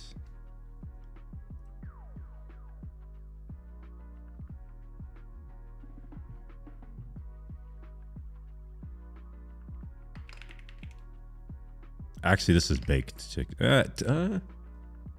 Technically, it's roasted. My oven has convection, and I do put it on a. But no, I baked it. And we'll call it baked chicken. I didn't put it in a roasting pan. It's not. There wasn't air circulation under it, so technically, I can't call it roasting. But it's baking. Okay, so now we got all that footage taken care of. And let's see. See what we're working with. Dry aged burger, is that done? Yeah.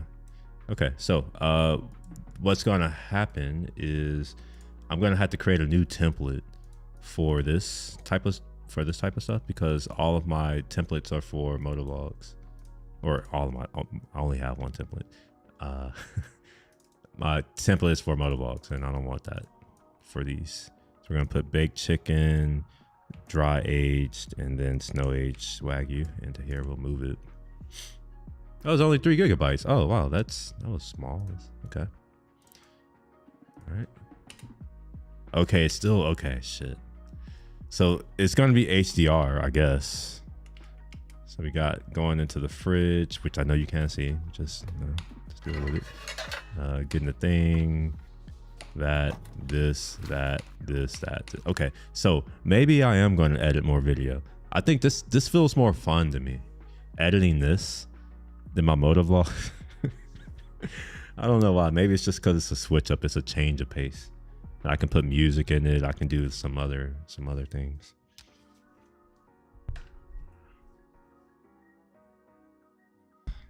I'm so tired. Let me see where I'm at with my stream goal. See how long I'm gonna slug through this.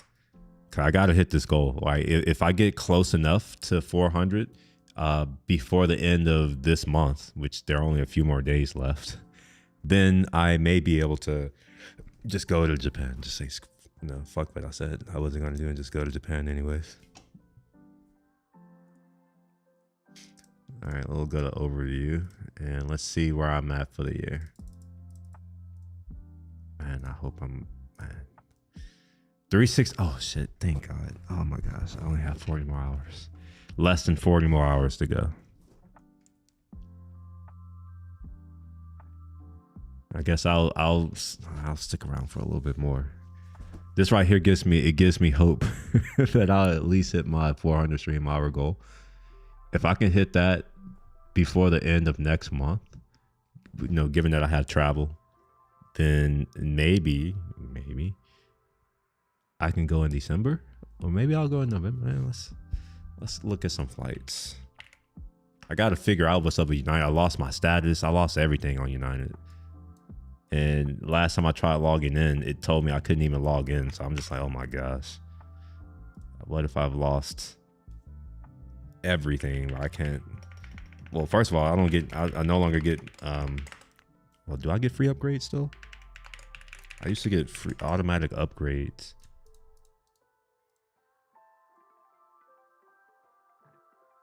Okay, 1Password is being stupid again.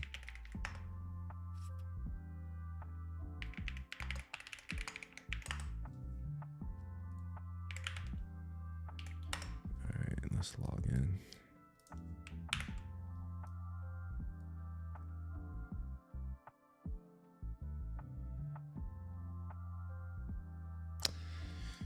Oh man, I had to, what the fuck?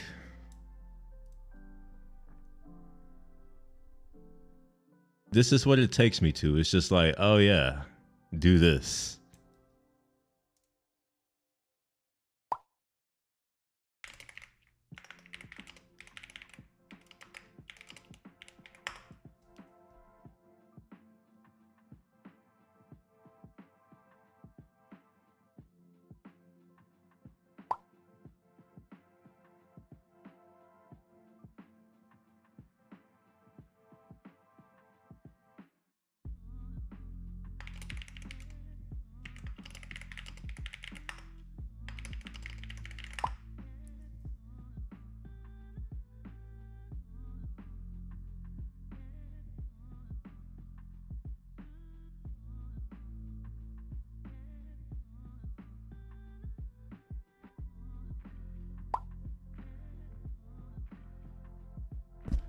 This is fucking infuriating.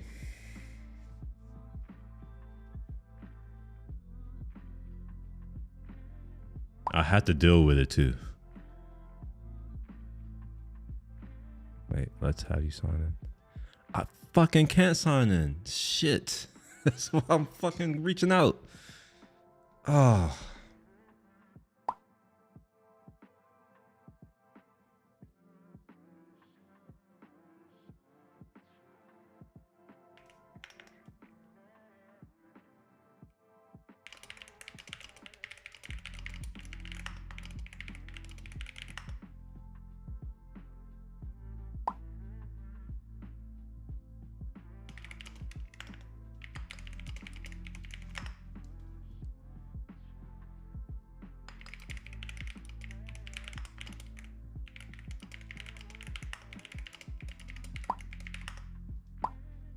Okay, fuck it.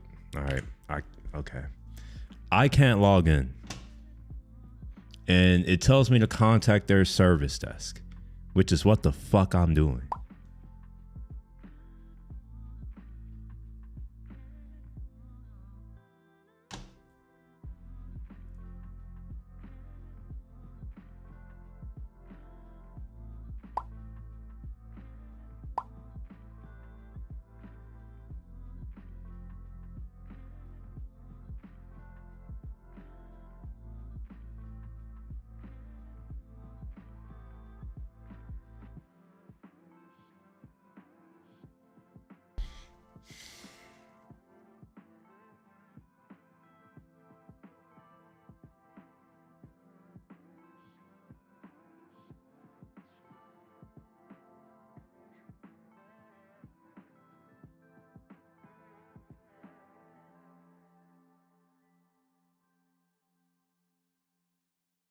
This is what customer service has fallen to in our country.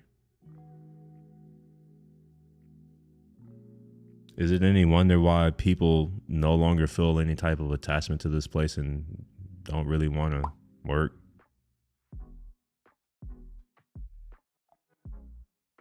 Damn, they need a lot of shit.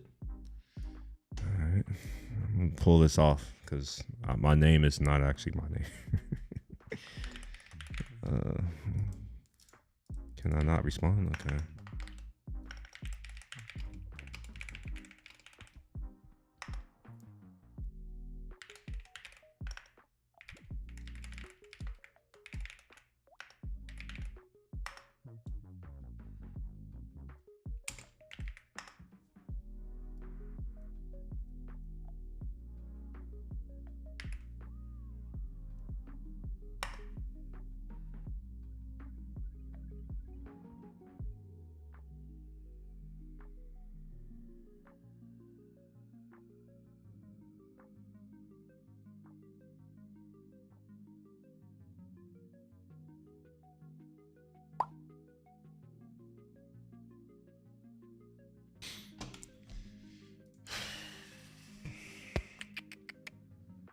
I really wish that I can play my City Skylines too right now.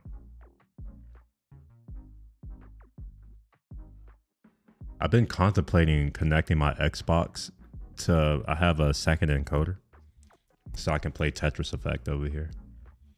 But every time I think about doing it, I'm just like, oh my gosh, I'll have to deal with like updates and just Microsoft shit. I bought that thing and I don't even use it. I have an Xbox One X or Series X or what, I don't know, Series 1. Is that what it's called? I don't know. I was thinking about buying a PlayStation 5 because I want to play that Black Myth Wukong. I don't really play games, but I just want to play it. Plus, I heard that Grand Theft Auto is coming out, which means that I'm going to need a console to play it. Unless it comes out for the Xbox.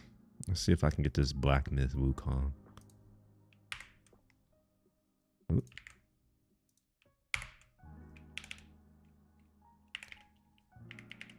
Oh wait, I think I have Steam on here. Actually, now that I think about it, I have Steam. I wonder if it works on a Mac. That would be dope if I can play it on a Mac. I probably can't, but you know, one can dream and hope.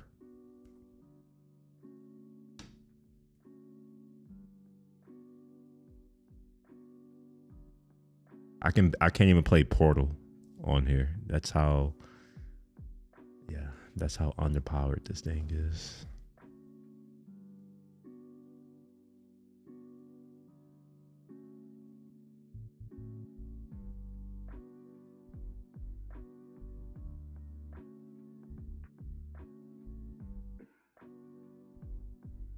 Hmm? Wait, what?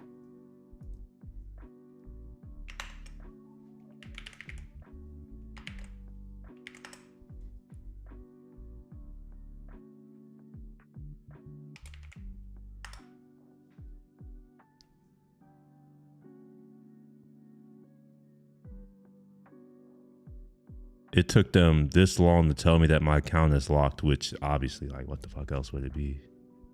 Oh, I have a 401k contribution, sure.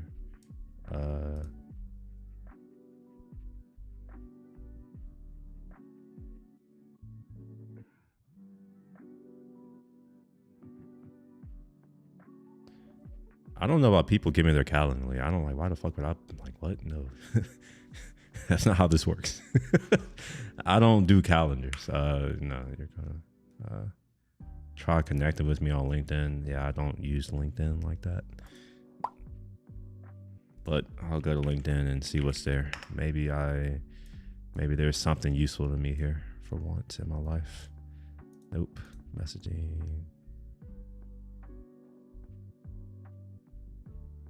Wait, who? Doug. Huh.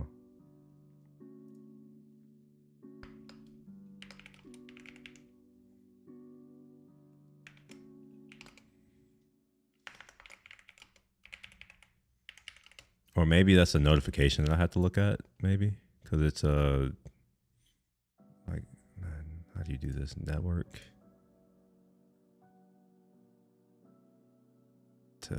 The fuck? Why would I follow that? Oh, this, okay. Sure. Vladimir follows you as if I need to connect, founder, path pilot. Sure.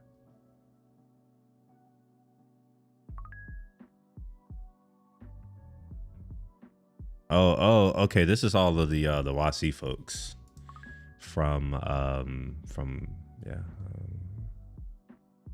So it follows you as inviting you to connect. Sure. All right. Yeah, these are all the one of my or no, not one of my friends, three of my friends. I forgot. Three of my friends went through YC. I think one last year and then two this year. So this must be from like, you know, that. Oh, this is my new coworker. I should probably connect at some point in the future. Y'all can see how me and LinkedIn, I'm more of a real life connector, you know?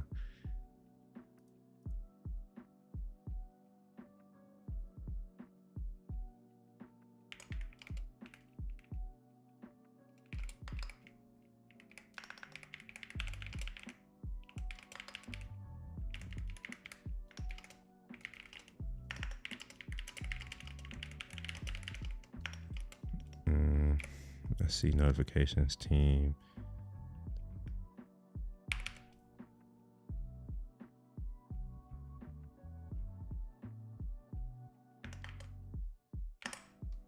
Yeah, I'll look at that other stuff later. Okay, they are still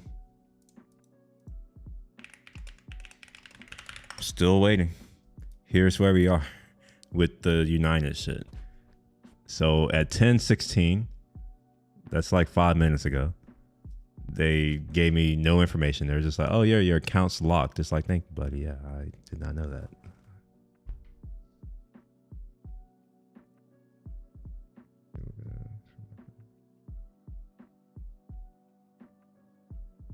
Okay, I will need to mark this as I'll start. Start this too.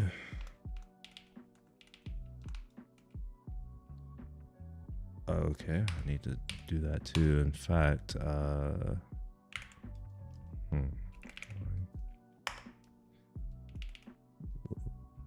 second Wednesday.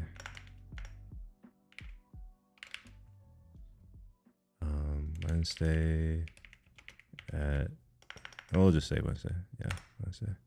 Cool. So now I forgot I need to do all that shit.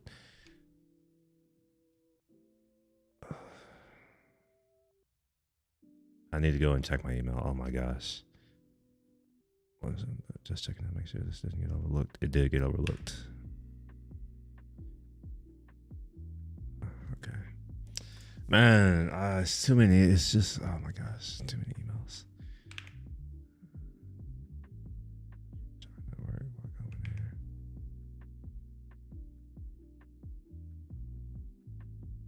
Oh, wow, look at that. Look at that. I got some new sharers. Look at that. Look at me. All right. That's not what I was looking for, though. I'm actually looking for my Steam thing. It's not here. I don't see it. Oh, there we are. Let's go here. Cool.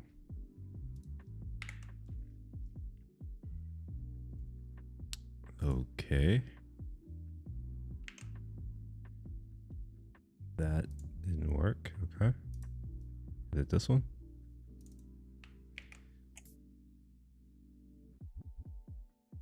$10.22. Yeah, it must be this. I guess it expires. No, why the hell do you need my microphone, Steam?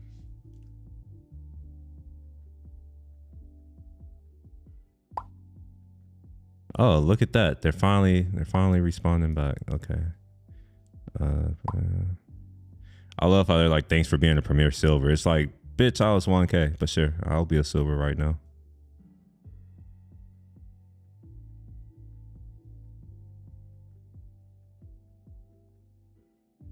Like, who, man, Silver's so basic. Oh my gosh. I don't even know if I, like, at this point, I don't even know if I want to fly anymore. Like, I haven't flown with no status in so long. I don't even remember what it's like. Like, do I have to wait? Like, I'm not the first to board. I can't. I don't know. I don't know. I can. Okay, this is only available for Windows. I don't have Windows. I mean, I do have Windows, but I don't. Black. Oh, this is okay. We can close it since I can't use it. Let's go onto the internet and see. Blackness Wukong.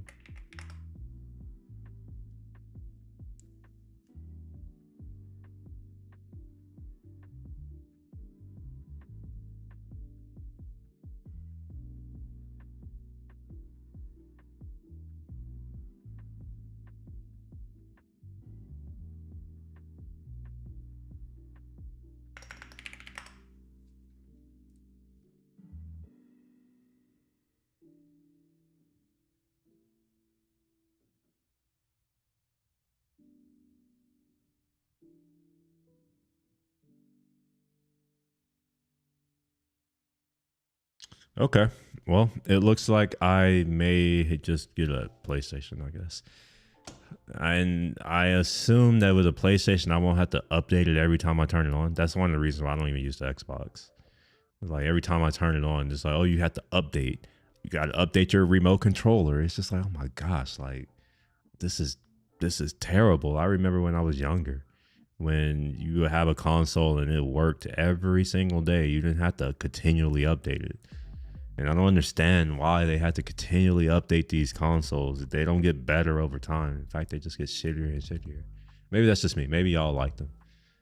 I'm curious. Do any of you all have a Xbox or any type of gaming console? And if you do, what's your experience with it? Is it better than they were before in the past? Or is it kind of like...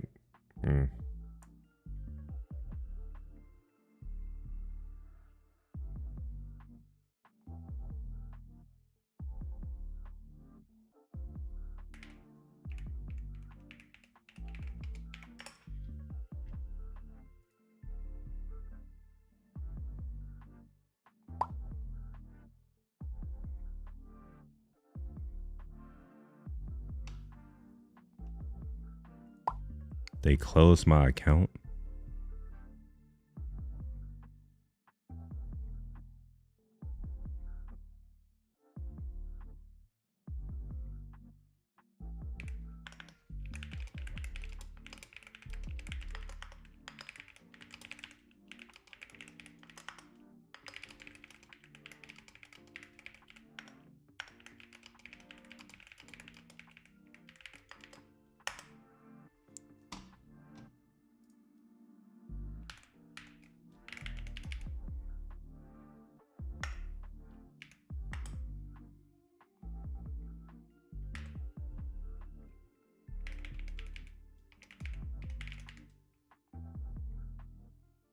I don't even, wait, what?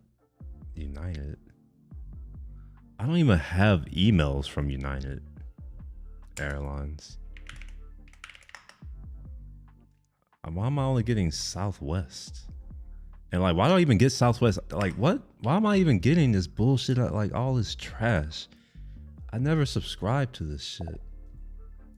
You know what? We're gonna unsubscribe this way. Unsubscribe and trash, yes. Confirm.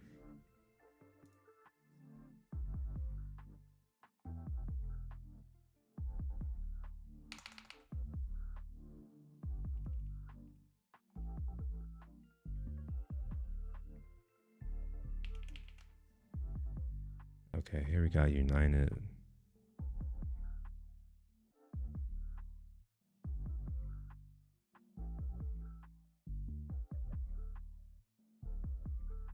Yeah, nah.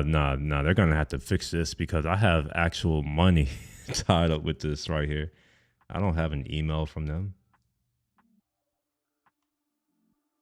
Last email I got was January 19th. Oh wait, no, that's a lie. February 9th. Mileage. Is it mileage plus? Is that what I should look for? Mileage plus. Premier Silver, my gosh. I love how they're like, welcome to. Like, that's not a welcome. This is a fucking downgrade. Welcome to Silver. What the hell?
You have a PS5, haven't been tracking the updates.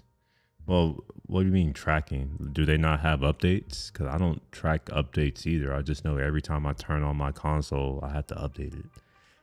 So I never do. Like, it'll be like, because I don't really play games like that.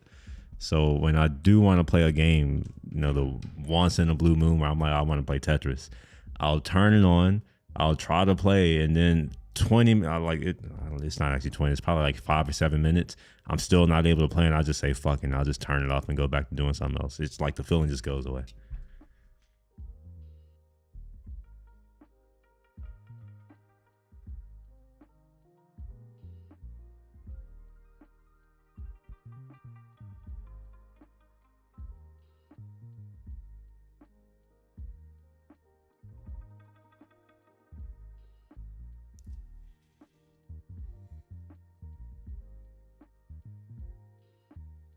And yes, I am still dealing with this pathetic service that United call service.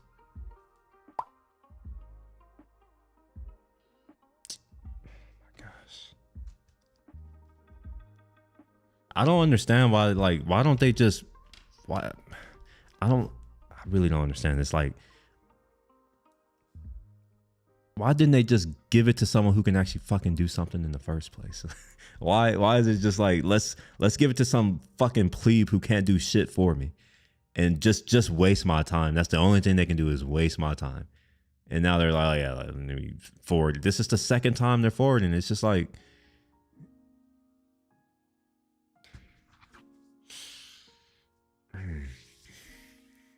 I swear, bro, like, I'm leaving this country soon. I can't stay here anymore. It's decided. I'm leaving. I don't want to be here anymore. Everything here is going to shit. I left once before, and when I came back, I was like, man, like, I'll see. But now I think I'm for sure. I don't need to live here anymore.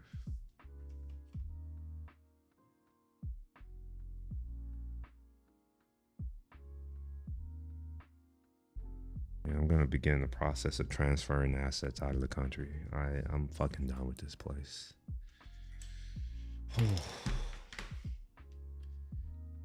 I'll have to sell my motorcycle too. I don't think I can take it to where, actually, I don't know if I want to take it, but I don't know, we'll see. I'm gonna give myself 18 months to get out.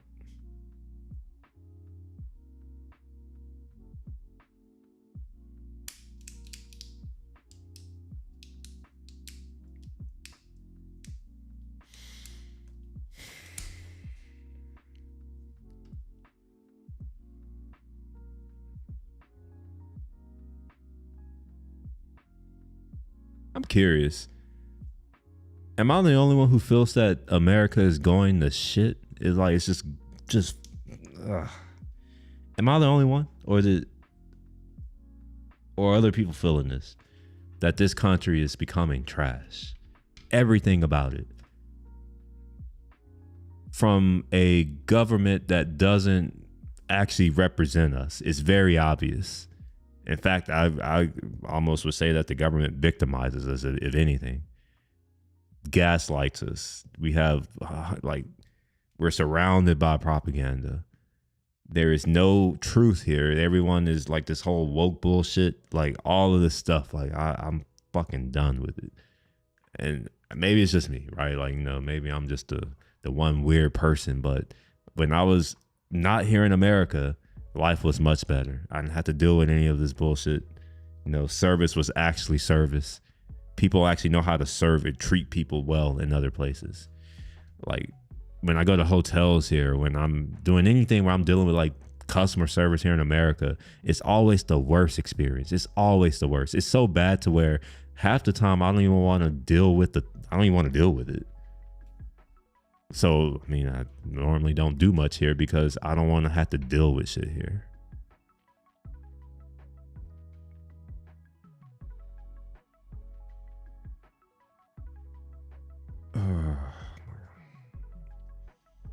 Oh, Hashnode. Wait a minute. I know Hashnode.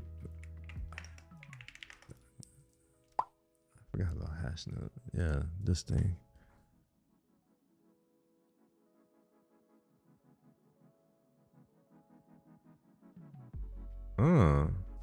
Maybe.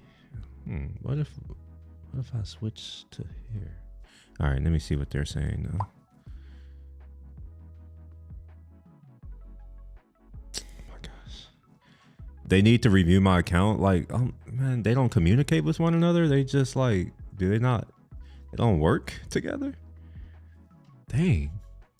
Whenever I am handing something off to someone else, I normally provide all of the context to my colleague.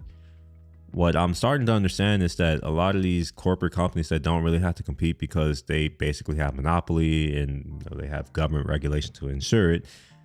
This is what they do. Like, it seems like their companies are broken. They have no incentive to improve their processes and make sure that their customer experience isn't shit or trash.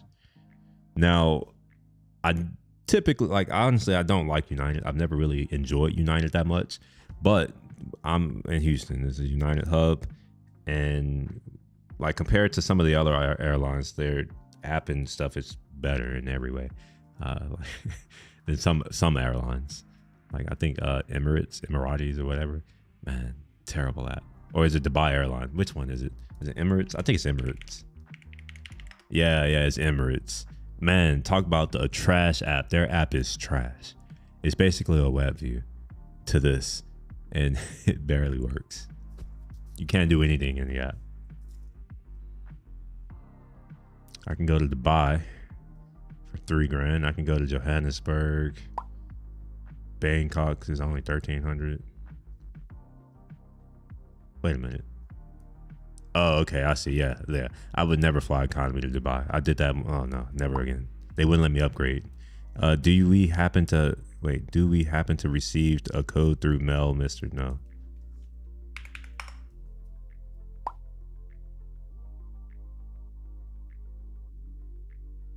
Do you know my time is valuable?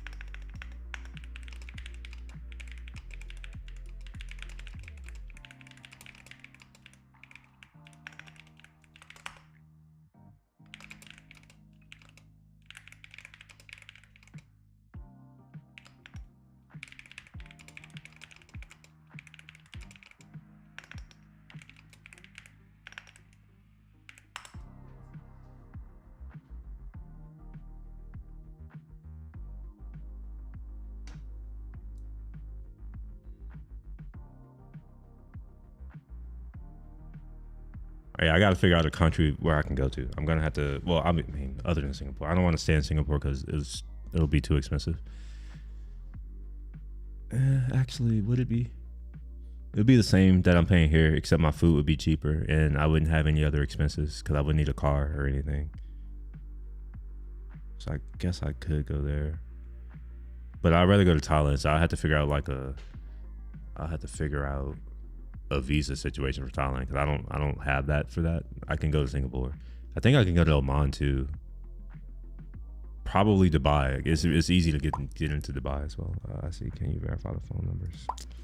Okay.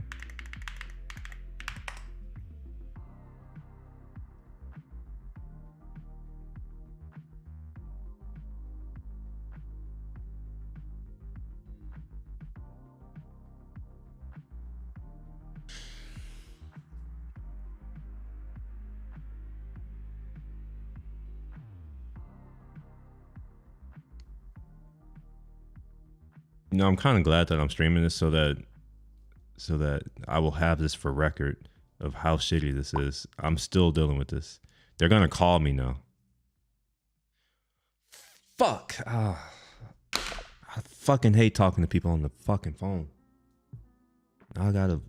My gosh.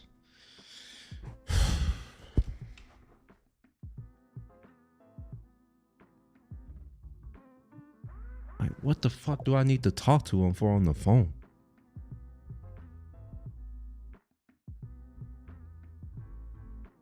Yo, what's up, RF Gaming 89? Yeah, like, yeah, I don't enjoy talking to. I mean, I'm fine with talking to some people on the phone, but like customer service, especially American customer service, where it's not even customer service, it's just a test of my patience. It's easier for me to talk to them in text because, you know, like if I am cursing them out, they'll never hear it. Like I might, I don't know. Oh my gosh. I gotta wait for them to fucking call me now.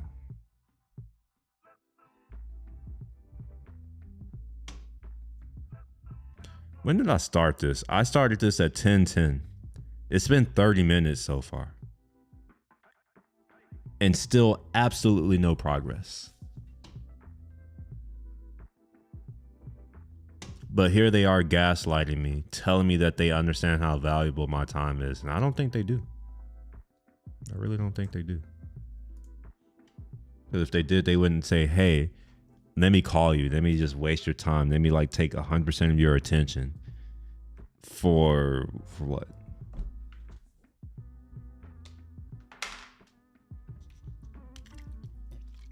All right, let me look at this Hashnode. Let's see if we can use this for APIs, docs. I've only used Hashnode for blogging. I didn't know that they had this product. Oh wait, hold on. Is he the one who was emailing me the other day?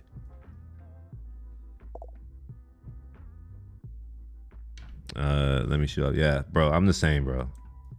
Yeah, it's just like text is superior because I hate repeating myself. And if I write it in text, you can just reread it as many times as you want. Like, you don't have to be smart or anything. You can take it in at your own pace. However, when you're like calling, then it's like, for whatever reason, they ask the same question over and over and over again. It's like they're fucking dumb. And still no call. All right. It's been 3 minutes.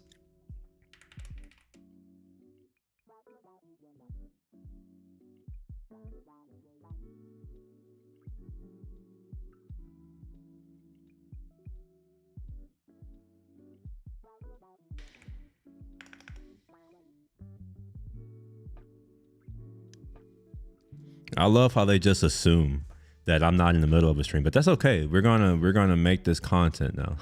Hopefully they don't give me like say any identifying information. I might have to mute myself a little bit, a couple times, but yeah, I guess we're gonna record this, seeing that they insist on calling me.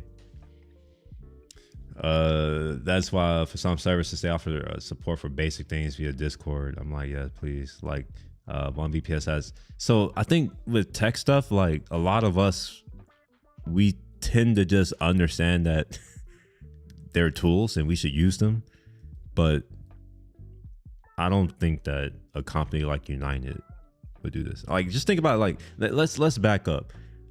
I can't log into my account, and apparently they're saying that my account was closed, and they're asking that I received some type of security code in my email or mail. They didn't specify. It's ambiguous. I did ask. I was like, are you talking about a mail in an envelope that goes to my house? Or are you just referring to email? And respond to that. So already I can see that their communication skills are lacking because they're not trying to get rid of ambiguity at all.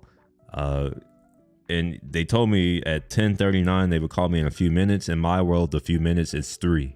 It is now 10:44. It's 5 minutes. Now that's 5 minutes. That's not a few minutes. And I still don't have a call.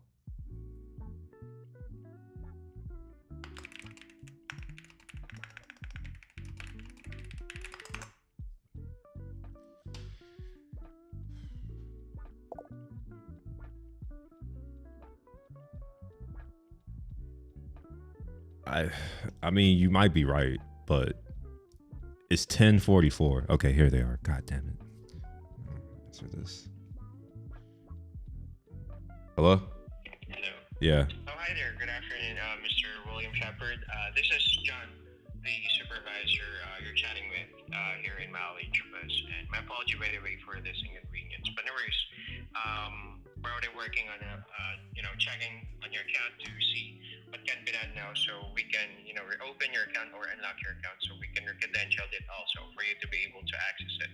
However, right now it's being reviewed by our security team here, and they said that for them to be able to proceed with this, as this is a callback, they couldn't verify if we're using the phone number that was verified on your account. So what they're asking here is if you can give us a call on our customer service number. I'll provide you our hotline for Premier so that we can get a representative as soon as possible.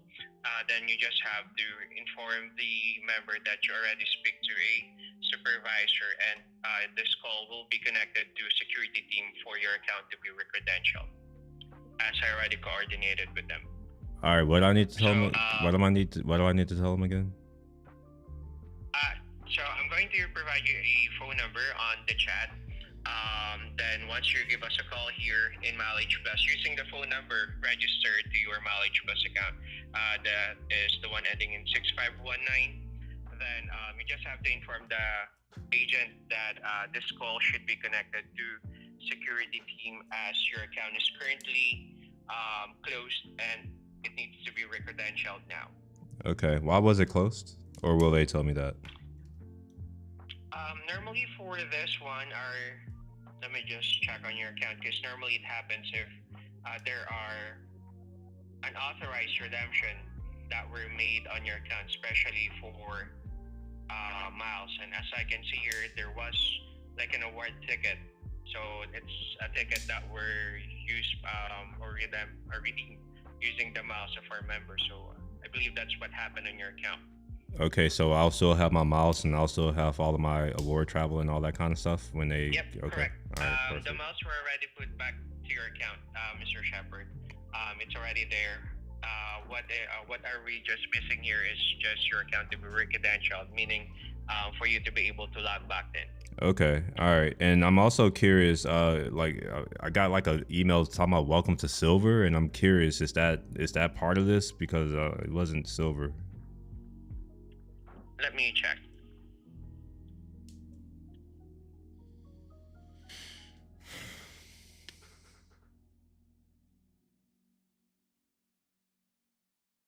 It shows here that, yep, we're a Premier Silver.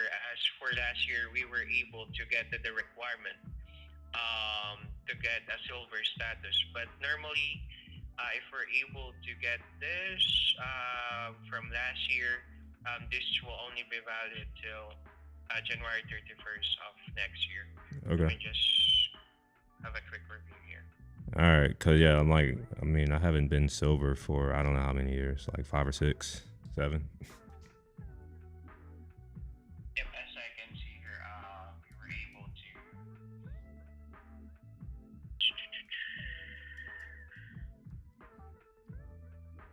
And I'm curious, are you gonna send the number now, or are you gonna wait until after the call? Oh, sorry for that. Yep, I'm trying to check here when was the Premier Silver, but yeah, it shows here it was 27th of October 10. So normally, if you get the status half of the year, then you're gonna get it for another year. That's how it goes. So, but yeah, that's only for additional information.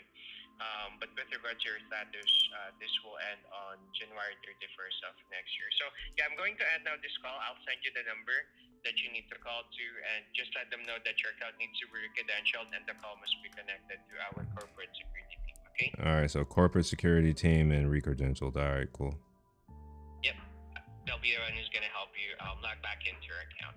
And because we just want to make sure that your account will not be compromised again, like what happened before, as someone tried to get into your account and redeem the mouse and book an award ticket. So that is something that we're trying to avoid this time around. So, yeah, thank you so much for your time. Hope I was able to explain the information you needed here. I'll send you now the number. All right, thank you. Okay, so they closed my account because someone tried to redeem my miles. That seems overhanded to close my fucking account instead of like, oh my gosh, this is you know what's fucked up is that in our country we really don't have choice. We really don't have a choice. What are the other options? Like, let's say that I don't want to deal with United ever again. Which, I mean, obviously I don't have a choice, but like, let's say I don't want to do, like, what other airline can I fly on? Now I'm talking about international. Like, I'm not talking about Southwest. I'm talking about like an international. What other airline do I have? We have 3 major airlines that do international, except only 2 of them go to countries you'd actually want to go to, like most of the world, and then only one of them goes to like almost every country. So you're almost like it's almost like there's a monopoly on carriers. I guess I can take foreign carriers. Yeah, I could do foreign carriers, but then I don't get miles. Like, can't win. All right, I gotta call him. And then he gave me the hotline for Premier Silver after oh my gosh. You know, flying silver, like Premier Silver on United is basically like basic bitch economy. That's basically what it is. I think you get silver just by signing up. You give them your name and you get silver. It's kind of insulting because I have spent lots of money on flights. I don't think you saw earlier. It was like in the past 4 or 5 years, it's been like over 110 flights, mostly on United. And they're like, oh yeah, you're silver now. It's like, okay, I gotta call these people now.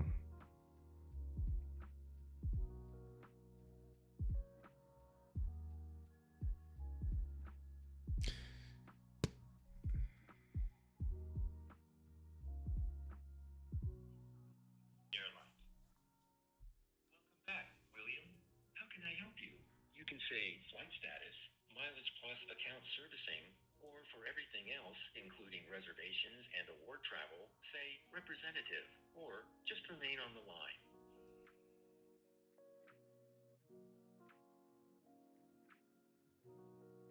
Text us for customer service on the go. Would you like to text to the mobile number you're calling from so you can continue this conversation through text?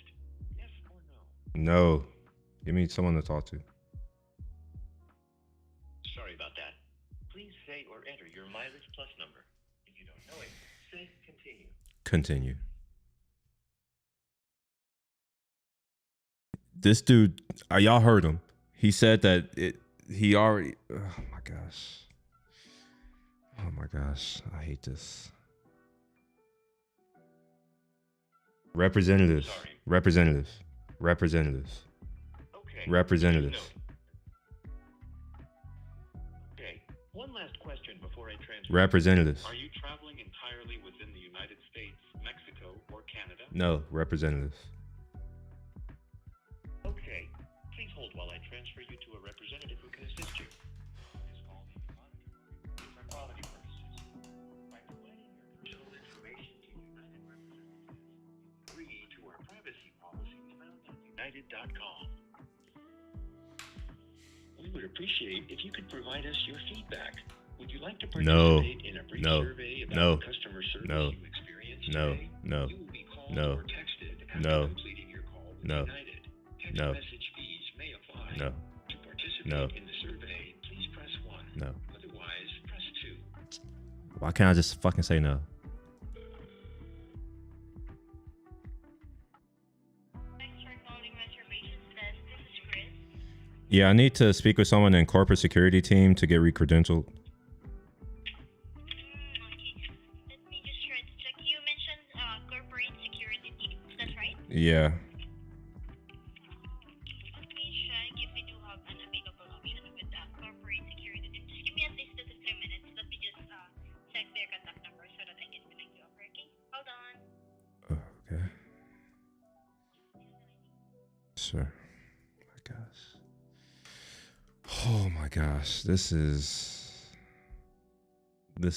I don't even know.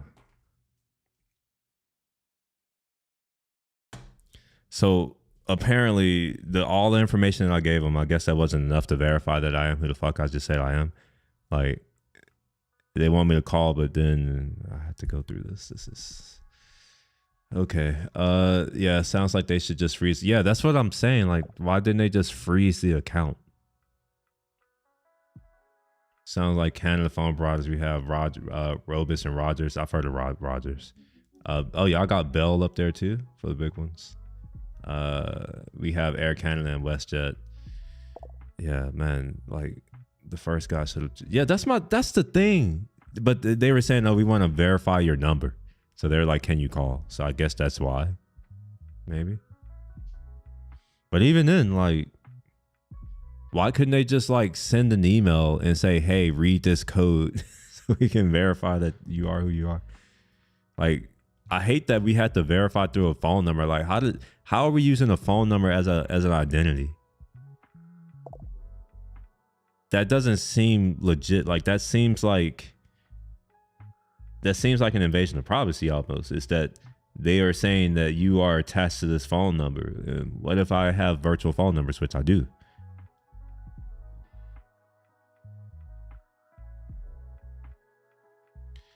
Yeah, I agree. I agree. Yeah. Thank you so much for patiently waiting. By the way, just for additional information, if you don't mind, can I just ask why you wanted to be connected over to our corporate security team? Because that's what John Patrick from the Mileage Plus Service Center told me to do about 3 minutes ago after waiting 40 minutes. Okay.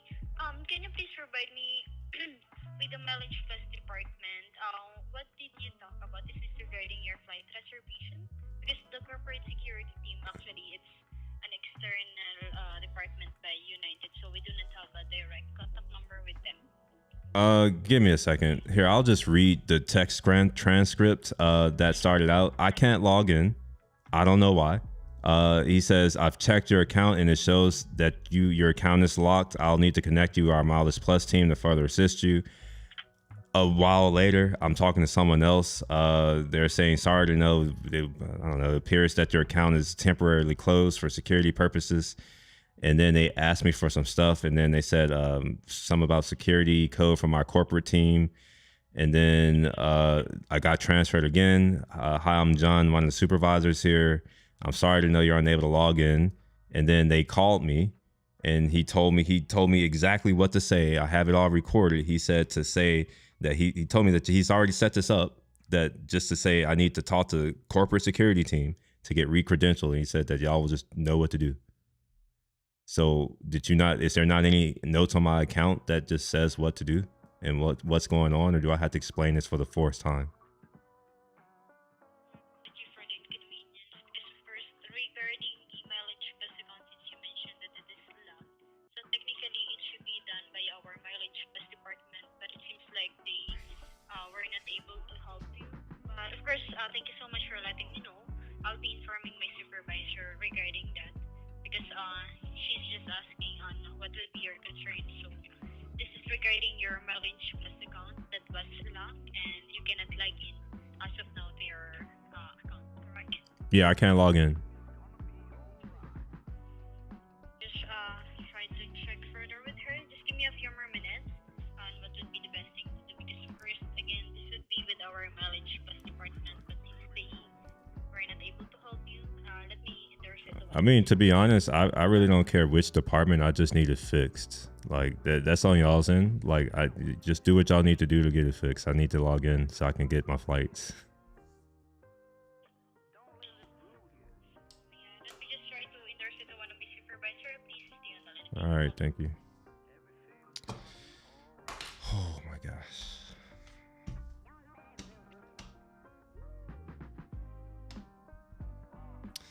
Yeah, first guy should have transferred. Yeah, I agree. I don't disagree with you. Not to have to send you text, bro. Yes, that's the thing that I don't know. Maybe that I guess that just makes too much sense. You know, that would be too good of a customer service experience for them to provide that.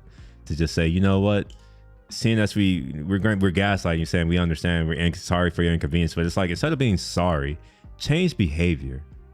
Like I hate this new, like this is something I've noticed in the West and specifically in America. It's just like there's this, you're quick to say sorry, but there's never a change of behavior. So for someone like me, you basically, that's gaslighting. That's bullshit. Like, okay, sorry is just words that don't mean shit to me, right? That don't mean anything.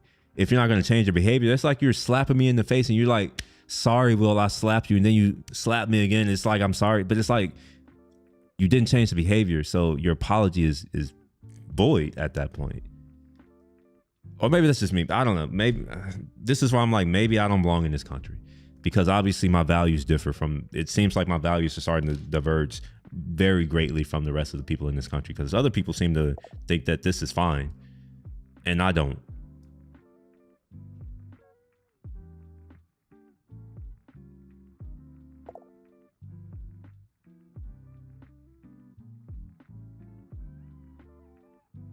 Yeah, I use Arc and Chrome. Arc is I don't know. There are some things I don't like about it, but I keep using it because it's easier for me to have multiple browsers. to have all of my different, because I have more than one account. Like I have a bunch of different, you know, Gmail accounts and other types of accounts, and OAuth is a bitch to deal with when you have a bunch of, you know, different accounts, and then you're trying to log into a service. But you know, what if you have that service on 2 different accounts? You can never get it to, like, for whatever reason, it won't use the right one, and it's really annoying. So what I ended up doing, how I solved that, is I have this for personal. I use Chrome because I hate Chrome for what it's worth. I use Chrome for work. I use Firefox for my development. Firefox, this one. I also have the regular, well, I think I deleted the regular Firefox. So yeah. And then I have Safari for all of my stuff that I like, for my Apple stuff, as well as like other personal stuff. So like I'm using all these browsers as a way to like separate different accounts. So even though, you know, there are some things I don't like about Arc, it's, you know, it's fine. It's just a basic browser. Like, so long as I'm not trying to actually like do anything, it's fine. To be honest, I don't like any browser anymore.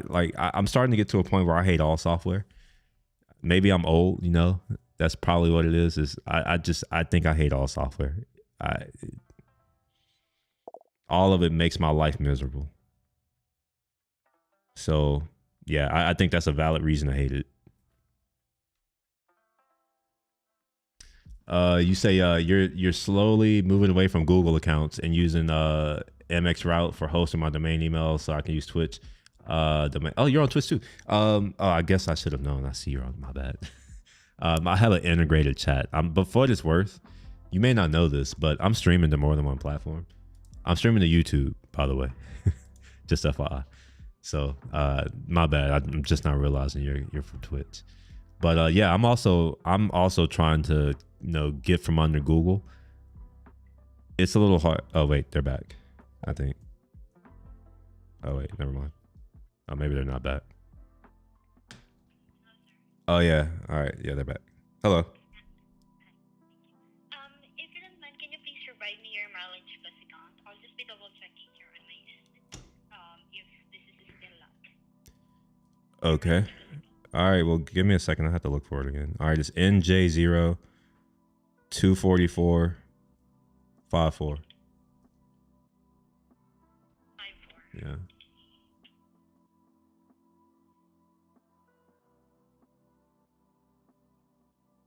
Just to confirm, I'm talking to Mr. William Shepard. Yeah. We can like unlock it. Be sending you some email. Okay. I just sent you an email regarding the resetting of your account. Can you please check it for me? All right, what's the email address that you're sending it from? No. What's the email address you are sending it from? I know my email address, but what's the email address you're sending it from? It's from United. Just United? Okay. All right. And you said you already sent it? I sent it already to your email. Okay. All right. I'm still waiting. I don't see it. No, it may just take a few months. It may take a moment.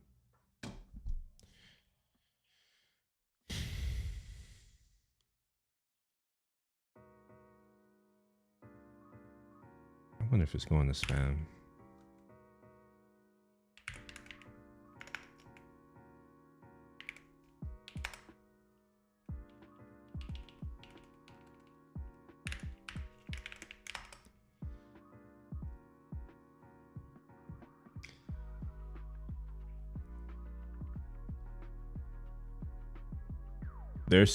I still don't have an email. So can you confirm it's William R. Shepard at Gmail? Yes, William R. Shepard at Fan Club. No. There's no fan club. Where is this fan club coming from? This is the email attached on the. Yeah, I think that's why I need to talk to corporate security. He said that someone tried to redeem my miles and stuff, which is why they closed my account. So that email address is not my email address. My email address is williamrshepard@gmail.com.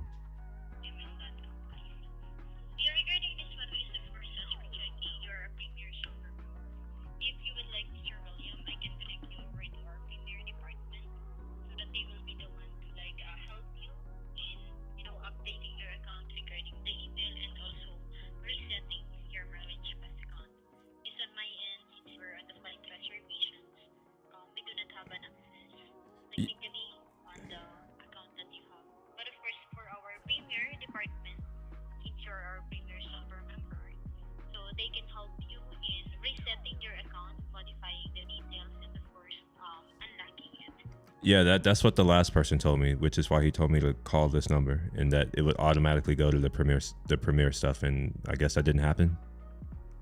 Yes, we're on the international reservation. So for this one, I'll be the one to contact Premier Department, and nothing to worry, I'll be waiting for an agent so that you can talk to them directly. Okay, all right. My gosh. Oh my gosh. Oh. Holy fuck.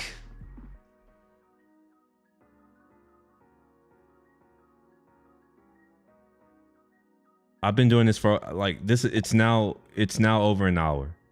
It's now an hour at this point.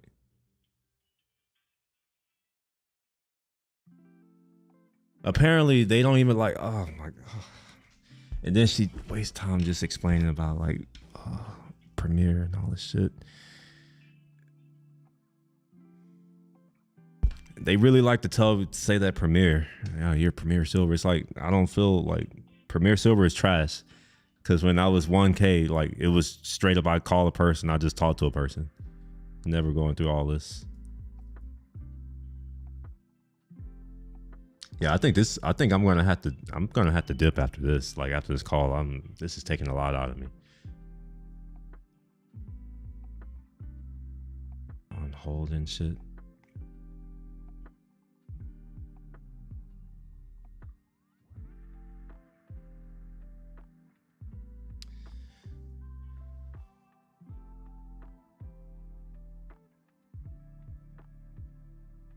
When did service just become so shitty?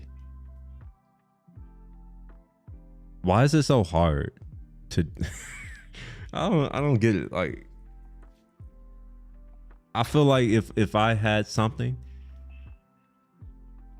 I would offer the best service, because I mean I kind of do that already with my buddies. Like I do a lot. I go out of the way. And I don't understand. I just don't understand. I'm confused. I'm like the rest of the people I'm like a certain segment of our population. I'm confused as fuck. I don't know what's going on in life. When they moved all the call centers overseas, yeah.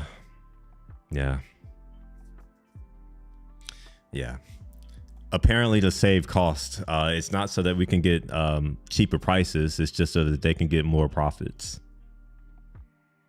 So they ruin it for the rest of us. You know, like I'm at a point now where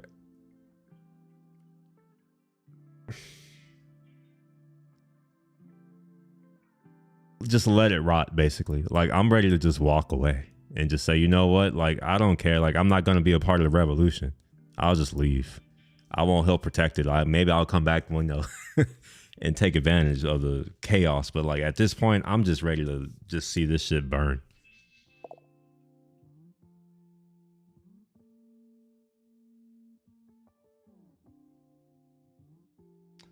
So if you, but in Canada we choose French, it gives us a Canadian call center. Well, so if we pick Spanish, what's most likely to happen is it's going to be Mexico. I'm assuming that, maybe not, but yeah, maybe I could do that. Maybe.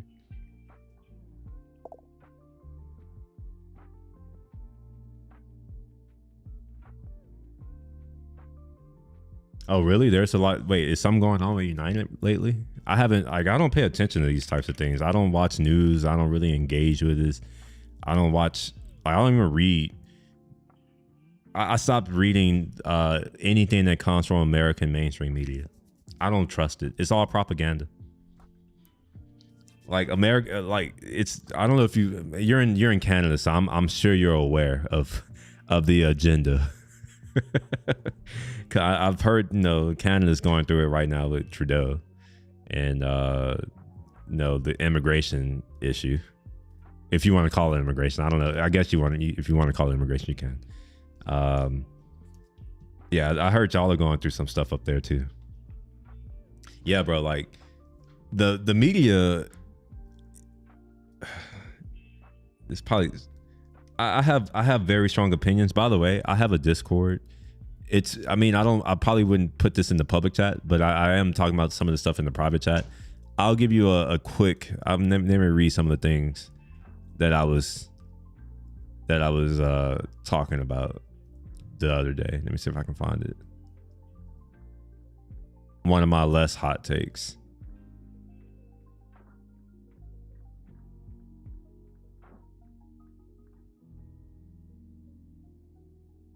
Okay, I'm going to jump into this without context, and yes, I'm doing this on purpose, right? So here is a message without any other context, and maybe you'll establish some context as I go.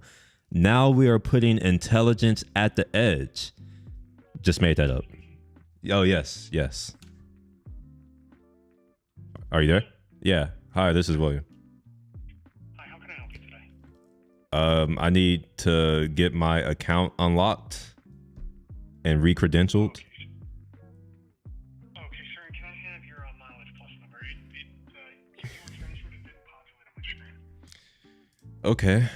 Give me a moment to find that again. No problem. I'm sorry.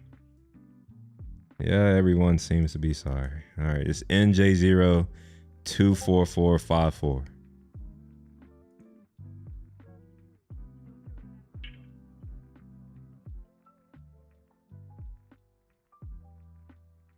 For William Shepard. Yep.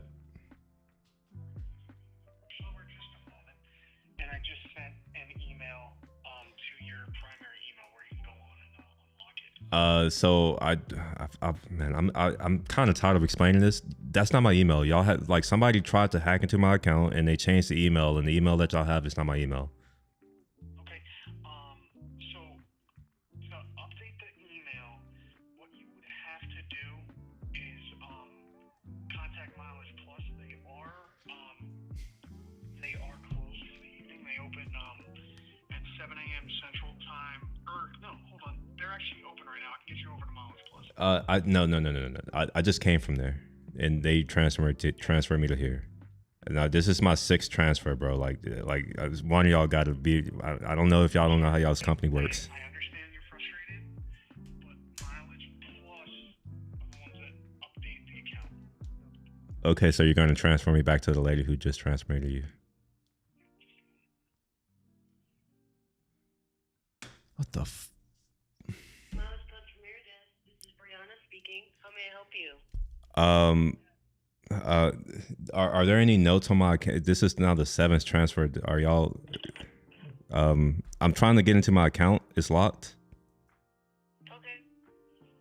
Can I have your account number, please? Give me, all right, let me find it again. Give me a second. So, have you spoke to a Mileage Plus agent, or you've only been speaking to a reservations agent? I went to the Mileage Plus Service Center. Like in the chat, there were 4 different people. They called me.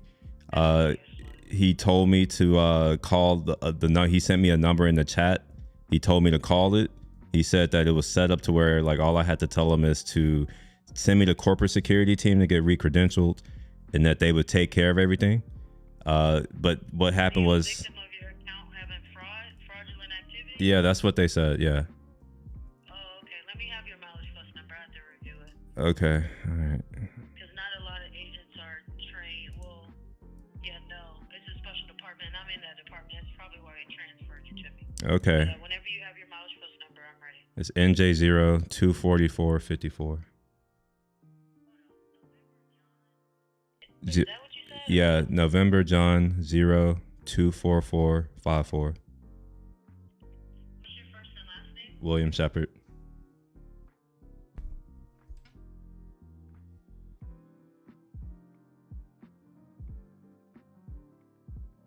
And you haven't received any phone call from our corporate security? I got a phone call from whoever this. I don't know. Like I don't know who's. Like I don't know where y'all work. But I got a phone call from John Patrick L. At around 10:45, I guess. I don't know what he works in. Yeah. Just like I've been going through this since like 10. I've been trying to get this stuff. With the agent through the chat had called you to let you know that your account was closed due to fraudulent activity? Yeah. Oh, okay. Yeah, they can't open the account. I'll do so. verifying. I see you're calling in from the number. Can I have your mailing address? I just want to go over all account information, seeing what's changed.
Let me take all this off your account. It'll be a silent hold, and then once I'm done, I'll let you know. Okay. All right. Thank you.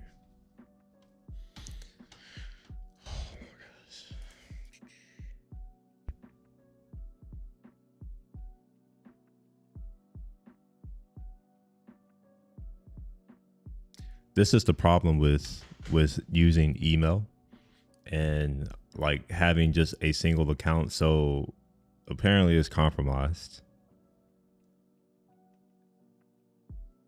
And yeah. Oh, this is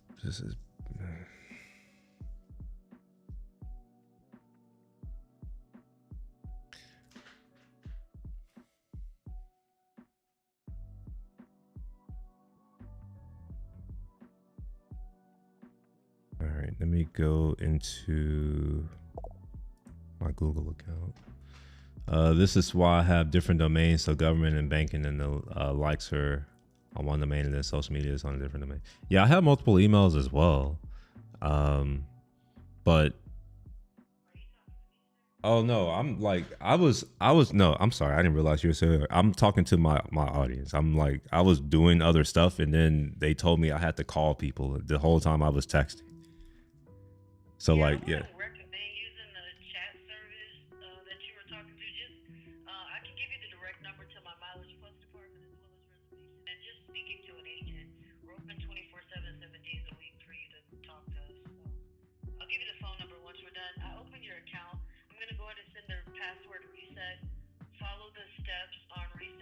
Creating your password for your account.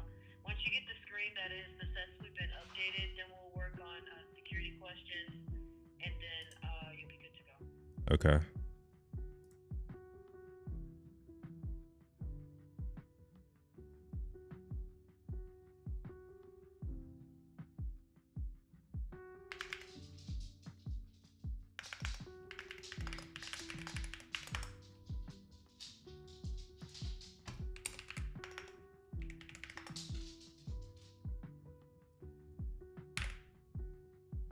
All right, I just got the reset. I'm gonna go ahead and do it now. No, I just got the email. I'm about to change the password now. Yeah, I'm just letting you know.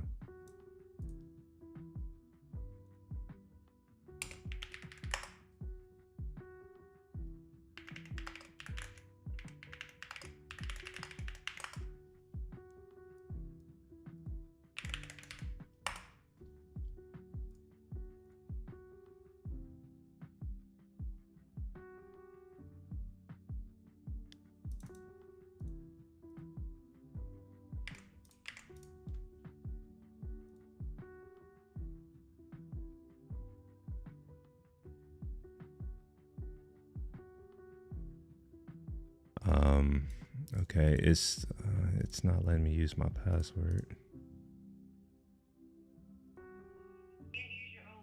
No, it's not. I think it's because it was a 100-character password. I use random passwords. So maybe it was too long. I'll try a 20-character password instead of 100 characters.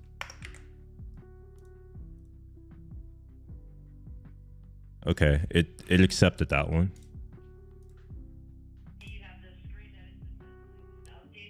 It says password confirmation. Your password has been changed. And now I've signed in. It's saying we don't recognize this device. It's asking my favorite sport.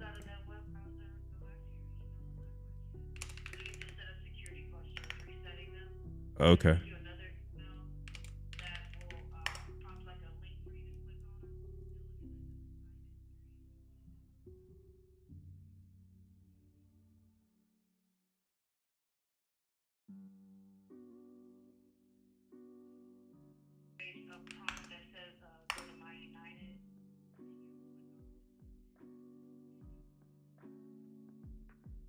Okay, give me a second. The only time you need to answer these security questions is a secondary security form for your account. Now we only just text members a one-time verification code for you to log in. Be best on writing these questions down.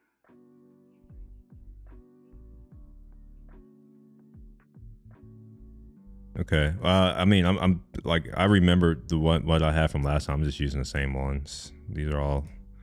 Yeah.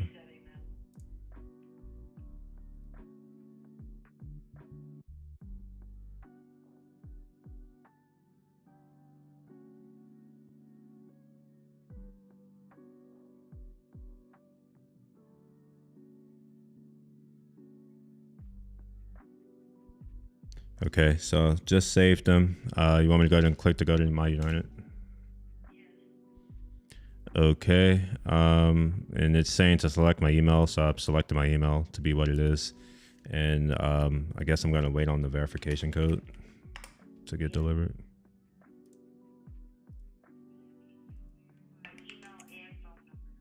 Okay.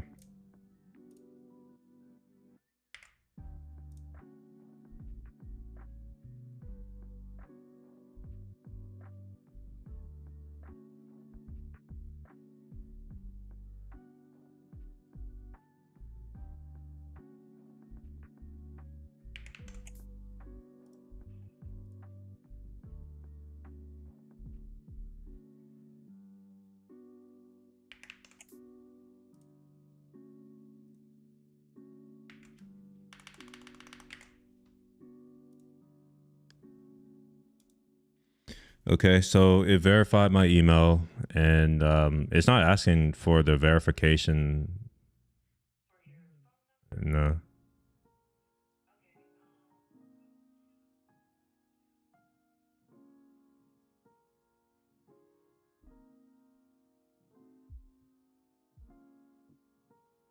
Yeah.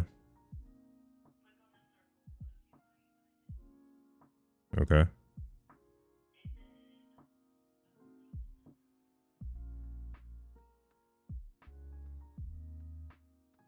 Contact information.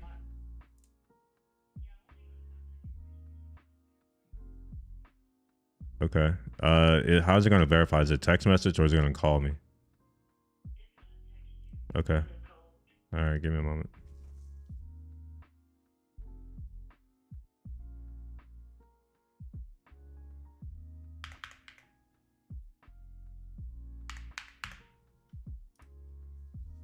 Okay.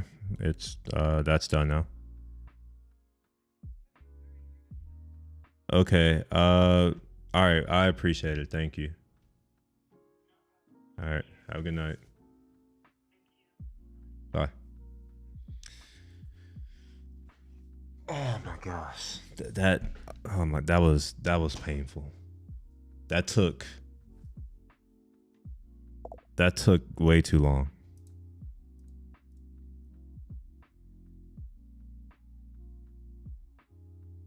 And she's like, "Oh, you should change your password." I'm just like, I don't know if she's gonna understand, but I use a pass key. I don't have a password for my Gmail account.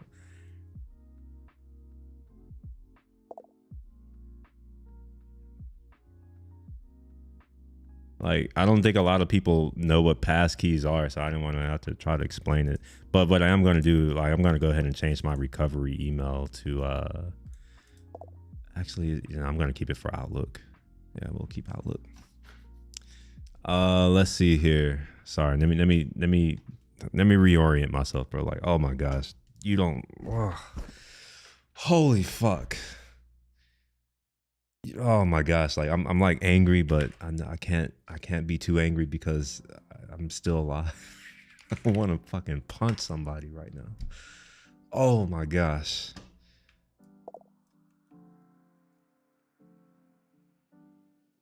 All right, let me move this here. And like, my computer is slow right now. It's laggy as hell. Everything sucks. Why can't we just have nice things?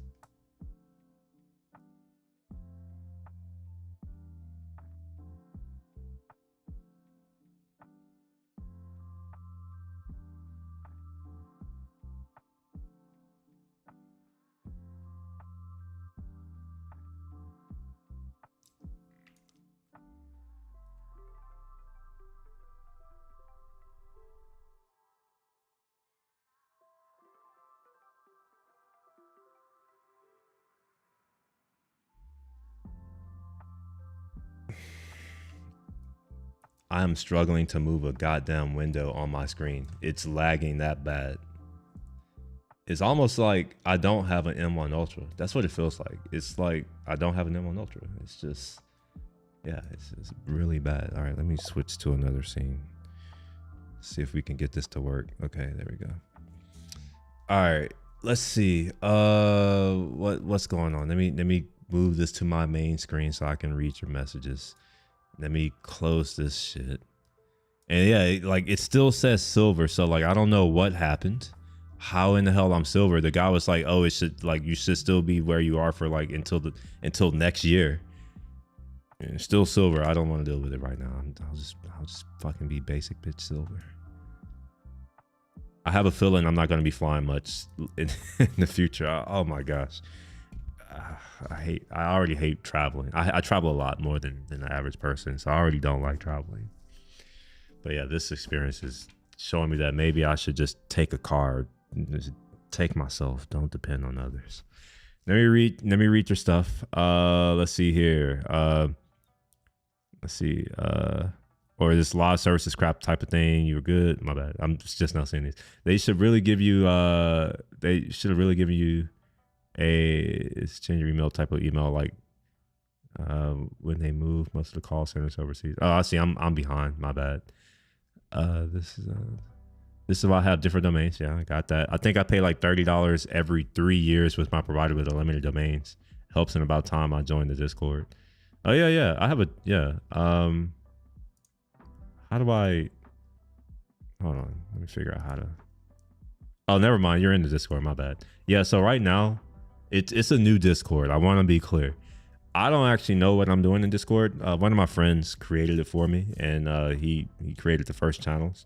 So right now there is a public chat, but there's also another channel called Real Talk, and that's where I have hot takes. Now, if you're someone who has hot takes and you're okay with hot takes, like strong opinions, then well, maybe you can go there at some point in the future.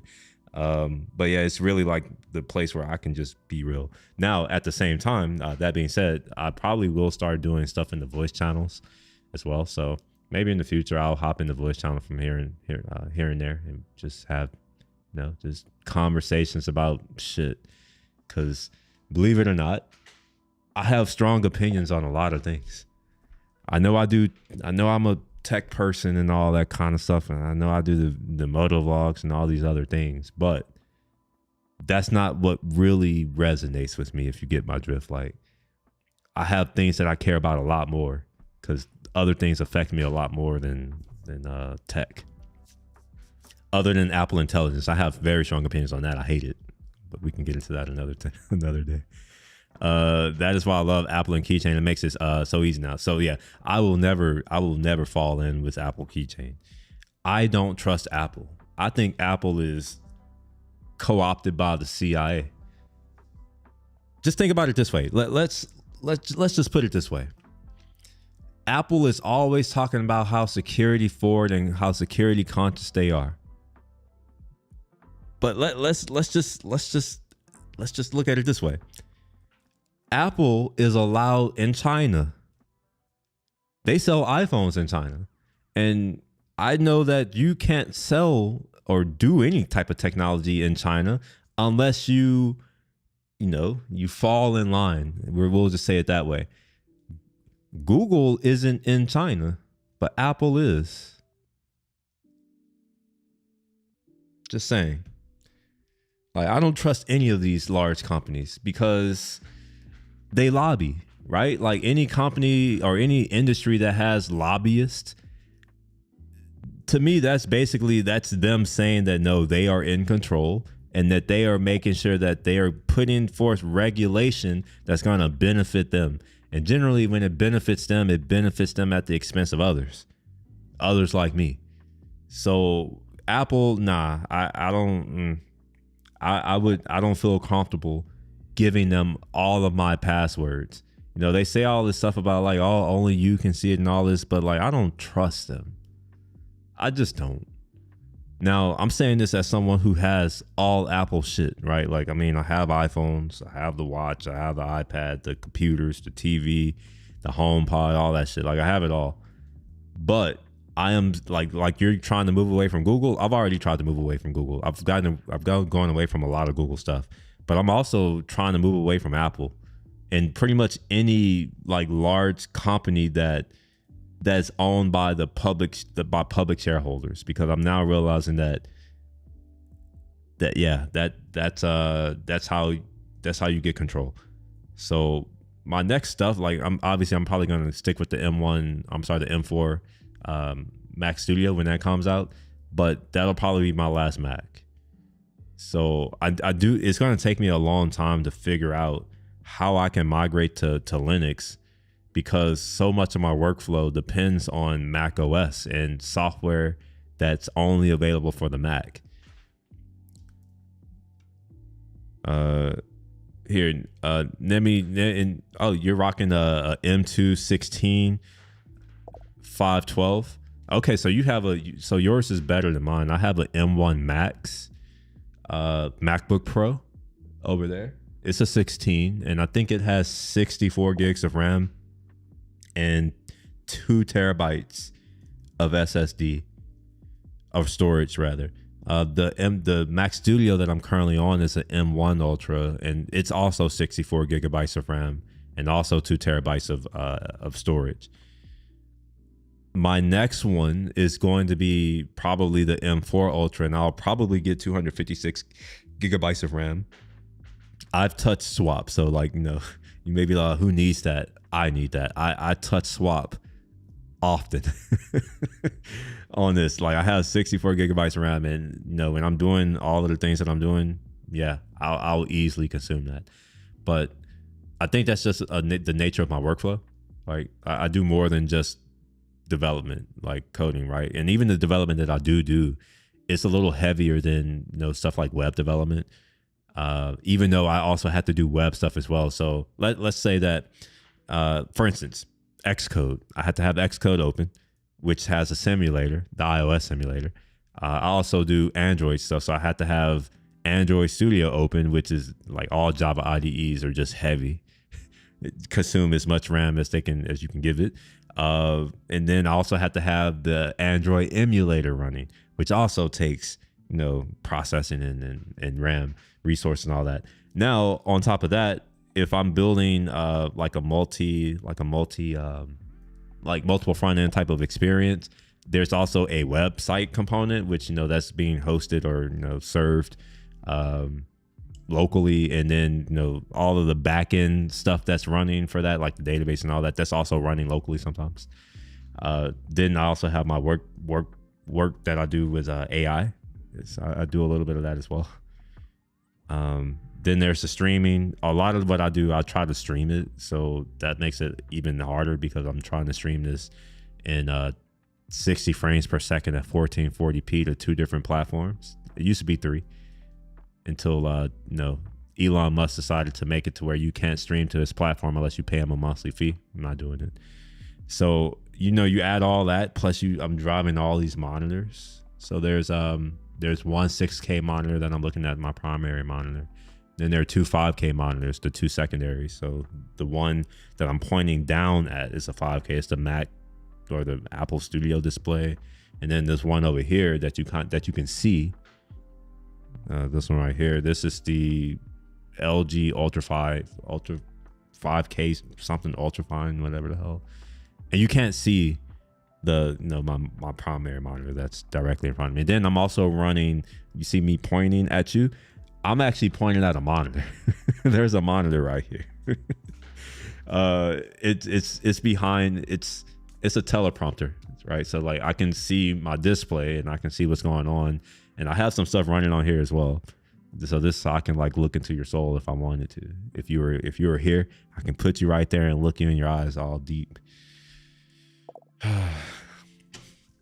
So it's like you add all that plus my music. I do music as well, so I photography stuff.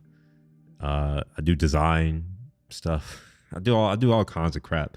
So I definitely need a machine that can keep up.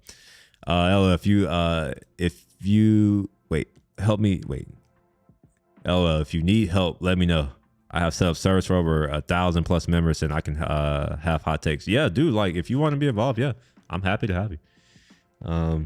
Yeah, if there's some things that you're like, oh yeah, you should be doing this or make this fun, sure. I'm an open book. I always enjoy having people come in and help and show me what they can do. I like to learn from others, and maybe I can help you in some way. I don't know.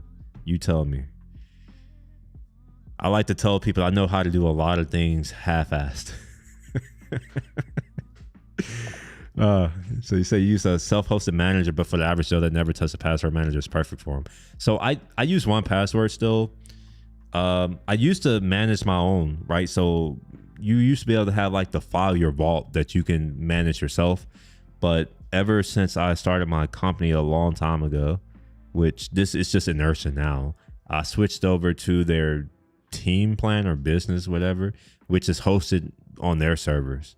So now I don't have any of my own passwords, which is that's a risk. But I'm also of the opinion that, if I lose it, maybe my life won't end. Maybe all of these tools, software, these accounts, maybe they haven't made my life better. Maybe they haven't made me happy or happy at all. So it's like, would I be losing anything? I don't know. Maybe I would.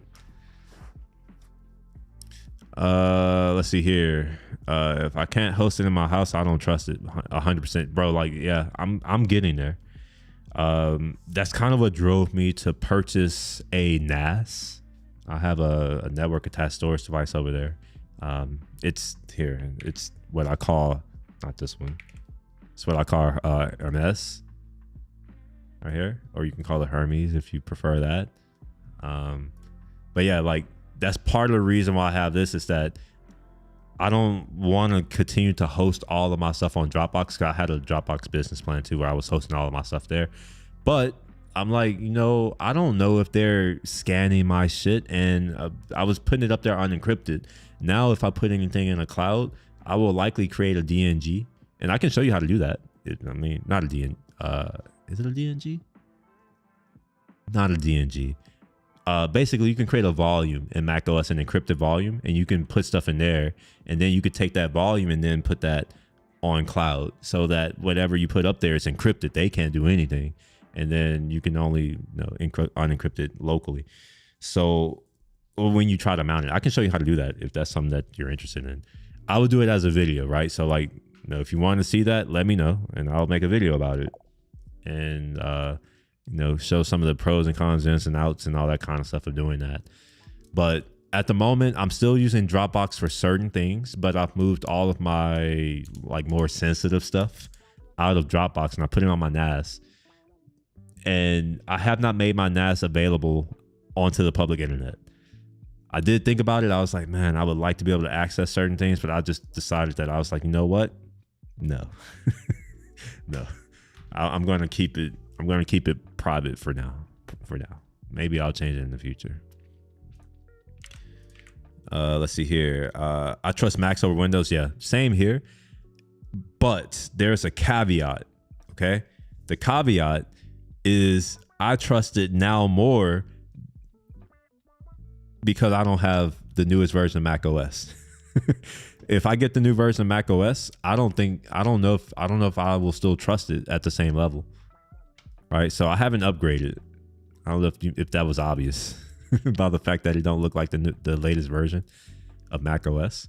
So yeah, I don't plan to upgrade at any point, anytime soon, until I absolutely have to, where like, you know, I need access to some SDK or some API that because Apple only ships their shit with Xcode and it's only available for a certain OS, at that point I will update.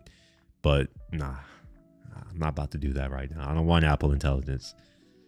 I'm fine with Williams intelligence. You know, it may not be that high, but it's high enough for me. It's worked. It's gotten me this far.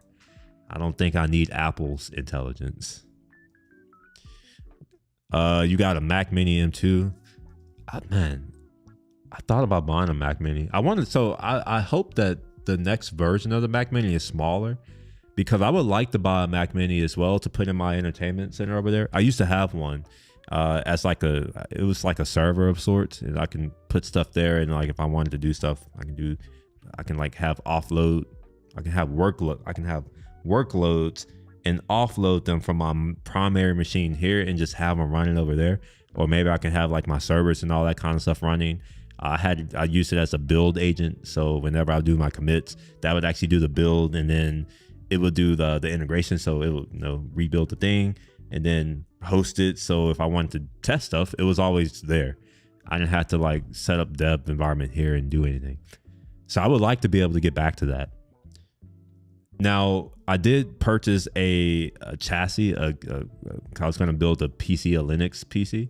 So I bought a mini ITX chassis, and I was going to do it. And then I was like, you know what? I don't feel like it. So ultimately, I would like to have an M2, or I don't know, just another small computer that would allow me to, you know, run workloads, not on this one. Because one thing that I'm struggling with now is I wanted my Mac Studio to be my do-it-all computer, and it does do it all for the most part, but I'm now getting to a point where the limitations of trying to do it all is it's a little much it's too much to overcome in certain regards. So I've started to break apart, like, you know, what's going on on different systems. I'll get into that in a second. Let me read more of your stuff because I think I'm already behind. I fight with people who say Macs are super overpriced. Then I give them a comparable laptop or desktop in the same price. Like the base M2 is what, 800, and perfect someone that does live photo editing and mostly using it for web viewing.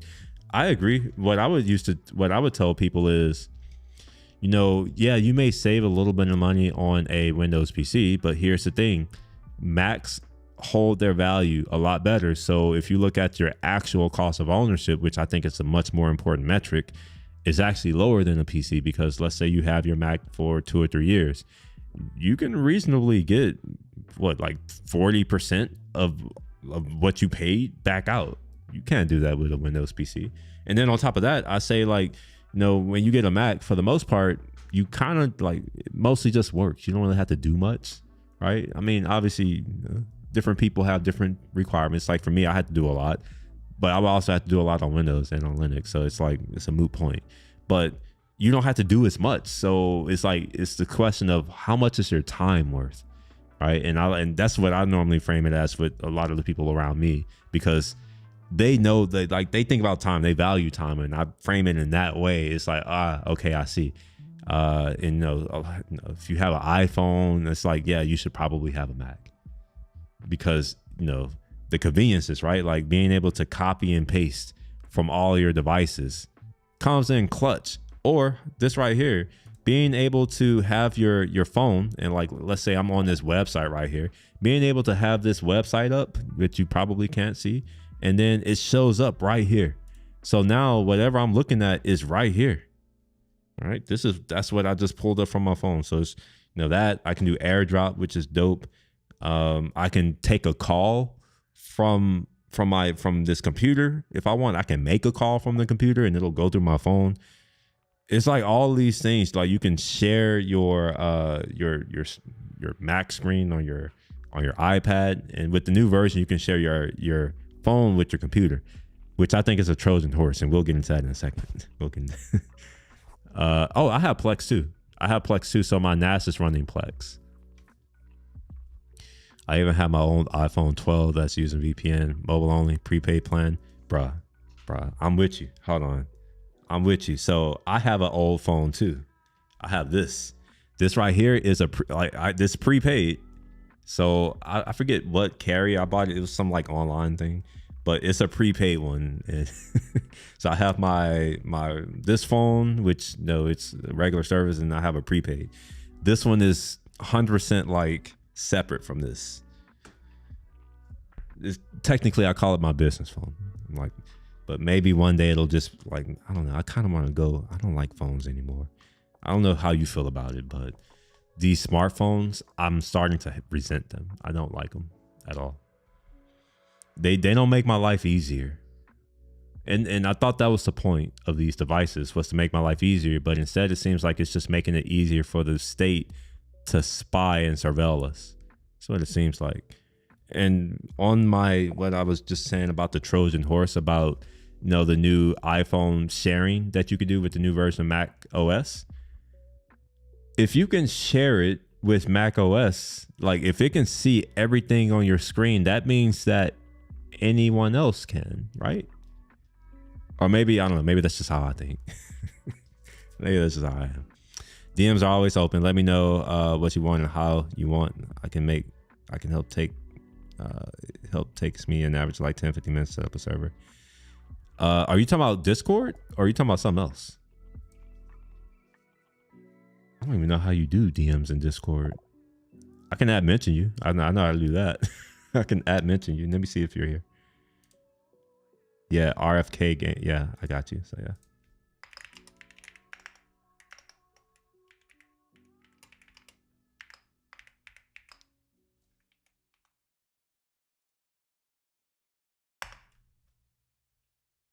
Oh, I'm also happy to create a separate private channel.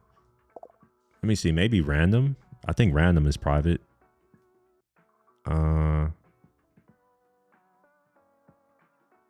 Who's in? I don't know how to figure this out. I don't know how to.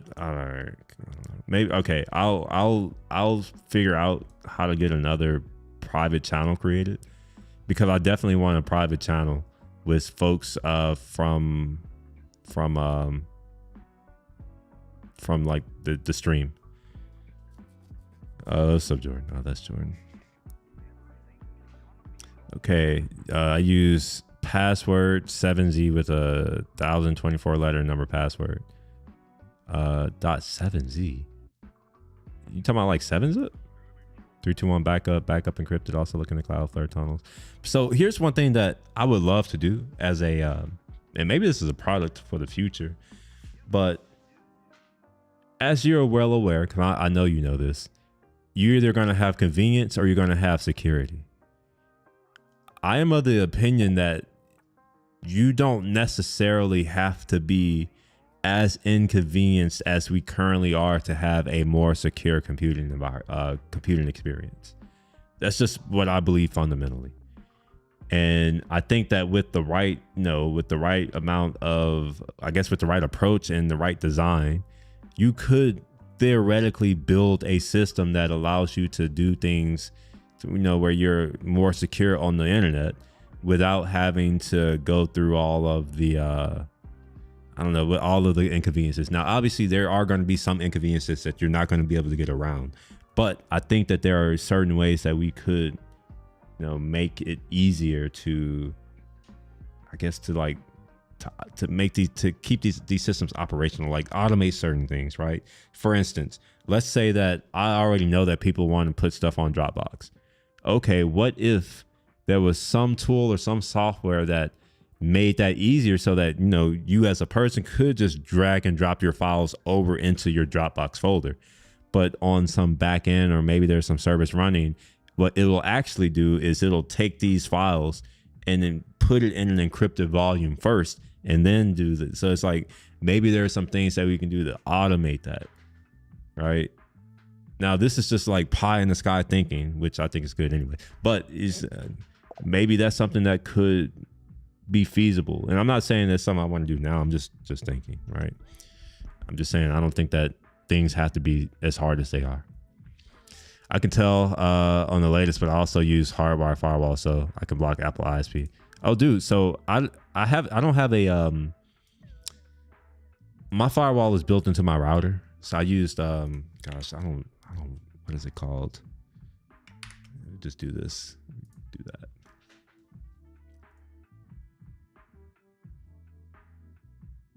Yeah, sure, trust it.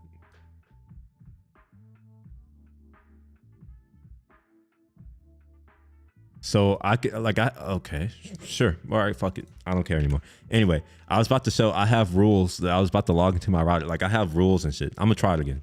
I'll try it again. Maybe it'll work this time. Yeah, cool. So let's see here. So I want to say, where is it at? Secure. Yeah, so I can come in here and I can I'm not gonna do it obviously, but I can come in here and I can block stuff here. I also have this right here.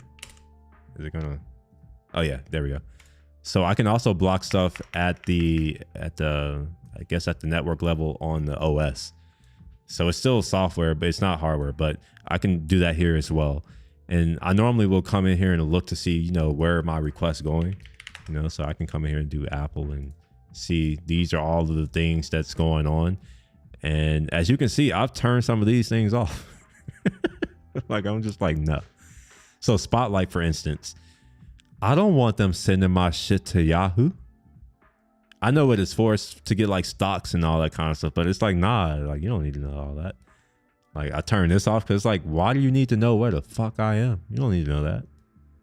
So I come in here and I'll turn off certain things, but yeah, I feel you. I'm probably not as sophisticated as you, but I'm sophisticated enough to know that, like, I need to do something. I can't just be like out here hitting it raw out on the internet. You got to protect yourself. You wrap it up, as they say. Yeah, Apple ecosystem is dope. It does work. All right, let me read this. I'm like reading these out of order now. Next mini may be smaller from what the leaks may have been. I've been seeing the leaks. How do you feel? Like, I'm curious. Do you feel that Apple is still an innovative company? I feel like they've lost touch with their roots. I think that now we are truly seeing what Apple is like post Jobs. You know, I know the Jobs died a while ago, but I just knowing a little bit about product and the life cycle of products, I think that, you know, the Apple that we've been seeing for, you know, basically before at the Vision, I think that was kind of just like riding, you know, the wave that Steve Jobs kind of left, like, you know, just continuing down that direction. But I haven't really seen any real innovation other than like the Apple Vision Pro, which I had for a little bit, but it just wasn't it. It didn't feel like an Apple product. And in fact, so this phone right here, I have iOS 18 on it. iOS 18, it feels it I don't know. Do you have iOS 18? What do you think? Before I go in on it, like, what do you think of iOS 18? Because maybe I'm just over here talking shit. 2017 laptop still sells for like half the cost of what it was new. SA lasts a long time on like Windows. My Windows box is 3 months. Wait, it's 3 months too old and to use Windows 11. It's 3 months too old to use Windows 11. I have it up listed on local marketplaces. Hasn't been touched in 9 months. Yeah, I think PCs, like Windows PCs, are commodity hardware. I don't think that people are actually the type of person who's looking for a PC is very different. They're probably someone who, I don't know. I think there's two different profiles of a person on a PC. One profile is the person who's probably going to build their own PC. So they have they have a certain expectation for what things should be costing. They're not looking at it from like an appliance. That's what a Mac. I think that's how Mac people look at a computer. It's as an appliance. It's like a thing that does a job. I don't think that those types of people would appreciate a Mac, but the folks who they just need a computer, I think that those folks who just need a computer, they're not going to be looking at an Apple product and saying, you know what, like it's worth me paying $2,000 because I just need a computer to just browse the internet. So I think that the Apple appeals to a very specific type of person. So those types of people are probably much more willing to spend money to solve their problems or to have a specific experience. I hope that makes sense. I'm kind of hand wavy. It's a little late, but hopefully that makes a little bit of sense. Crackberry days. Man, my first smartphone was the T-Mobile Dash. You remember that? T-Mobile Dash running Windows CE. I think this was before they came out with Windows 6.1 CE. Remember Windows Phone? I had one of those too, the original Windows Phone. The one made by, I even had the one made by Dell. Yeah, if y'all remember, Dell used to make a smartphone. They failed, but I had it. Also works for the mirroring on the offline Wi-Fi connection, so that can be local. Discord. Okay. All right. Then when you right click on the message. Okay. Hold on. Let me figure it out. Let me open up Discord right quick. Okay. So I right click on the message. Wait. Messages.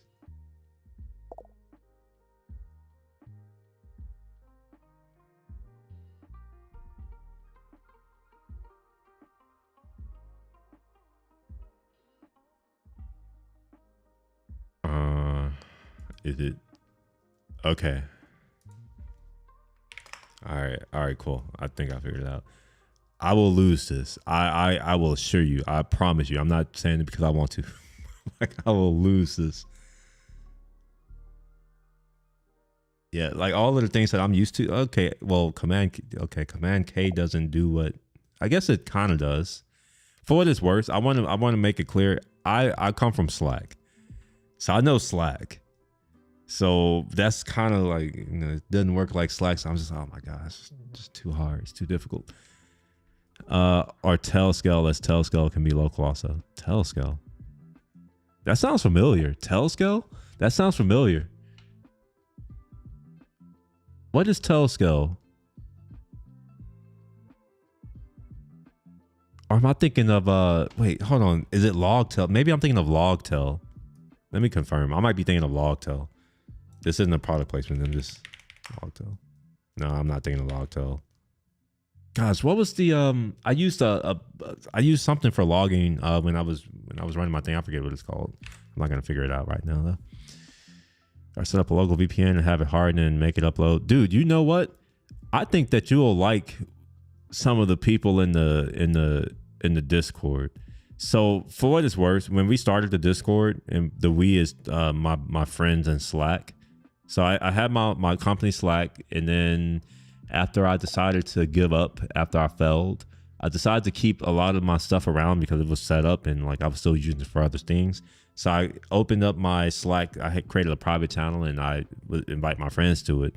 So this Discord, it was created so that I don't want to pay for Slack anymore because I'm no longer using it like that, and it's expensive. Like I'm paying money every month, a lot of money every month for Slack.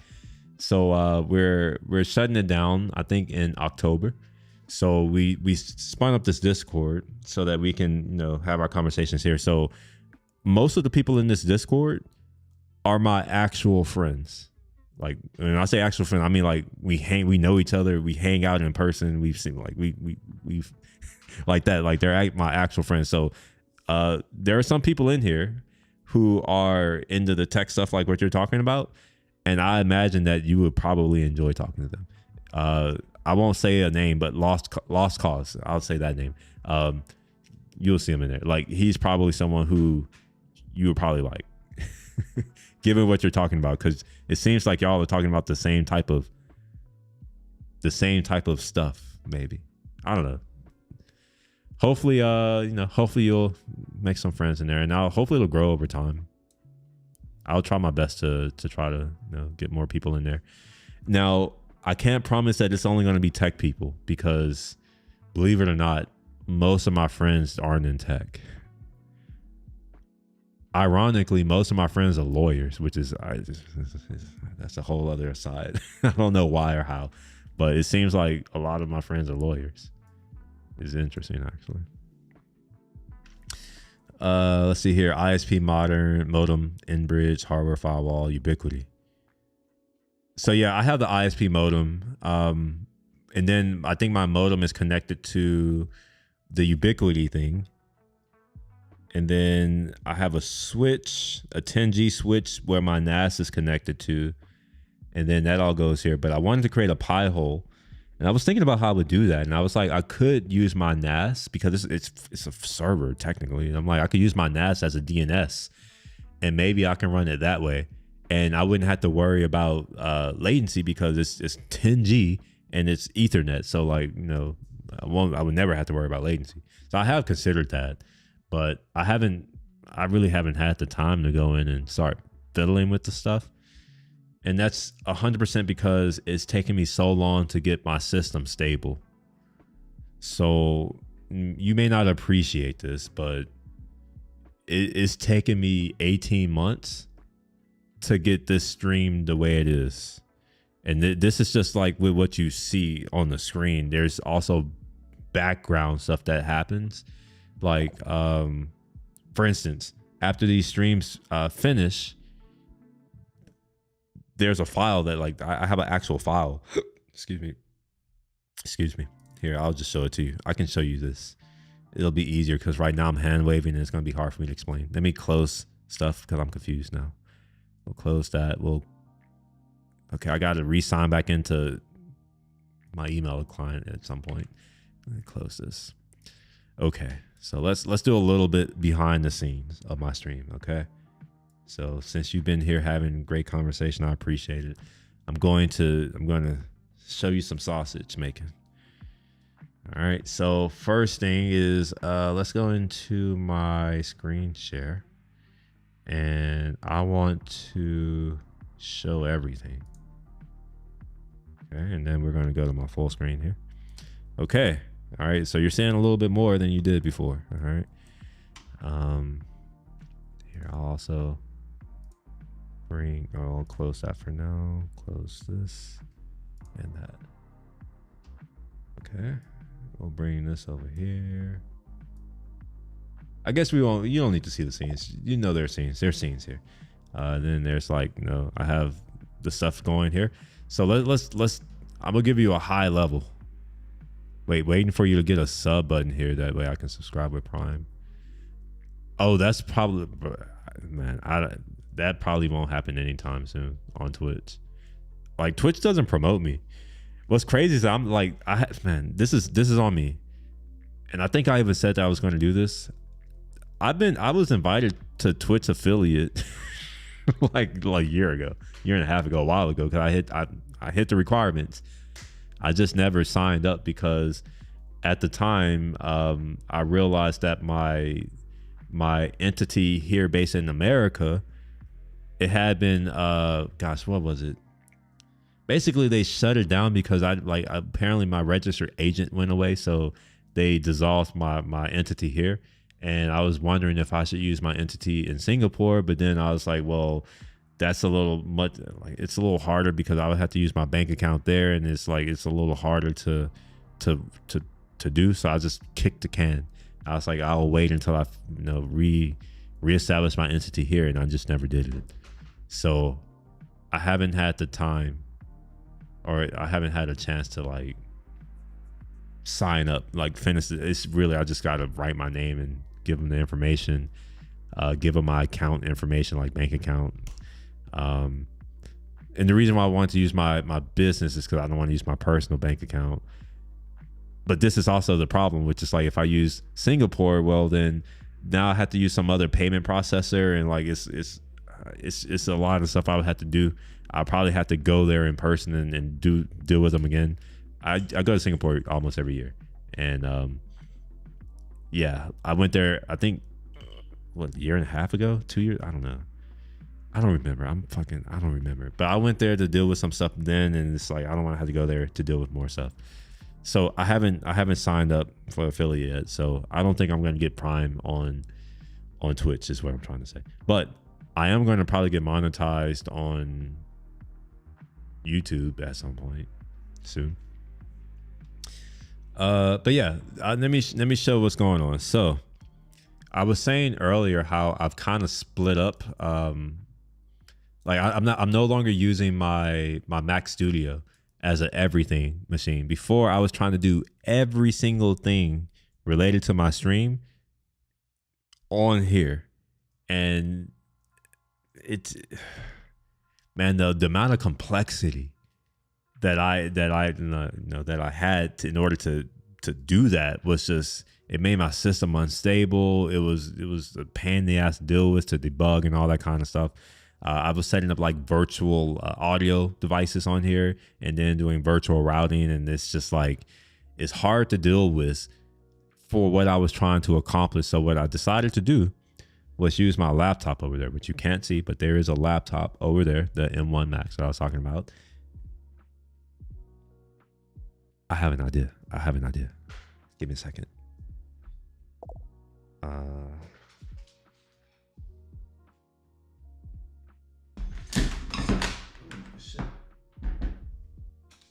Okay. Let me turn the get rid of these. I gotta eject these first, and then I'm gonna move this stuff back over here because it's gonna confuse me if I keep keep it there, because I'm not used to it being there.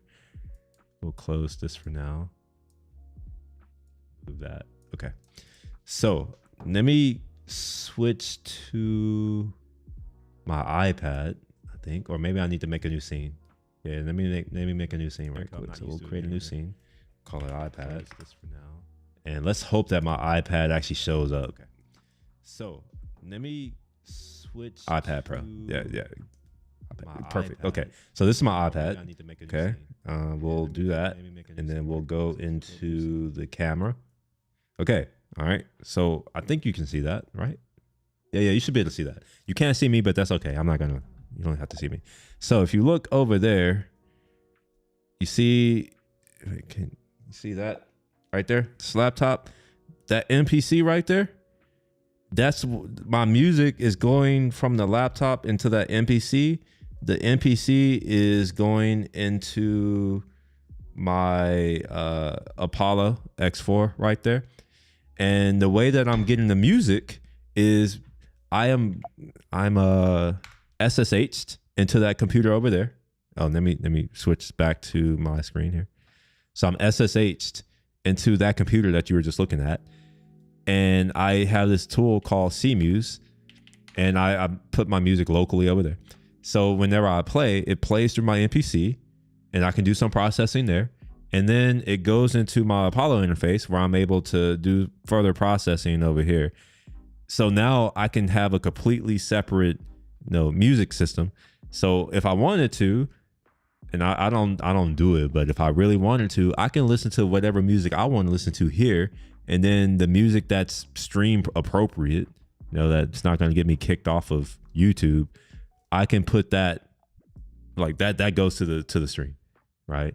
And it also gives me ability to process my music separately from the system audio. So let's say that I wanted to show you some YouTube video or whatever. Let's open up YouTube. One day it will open. Okay, so yeah, we'll open up YouTube.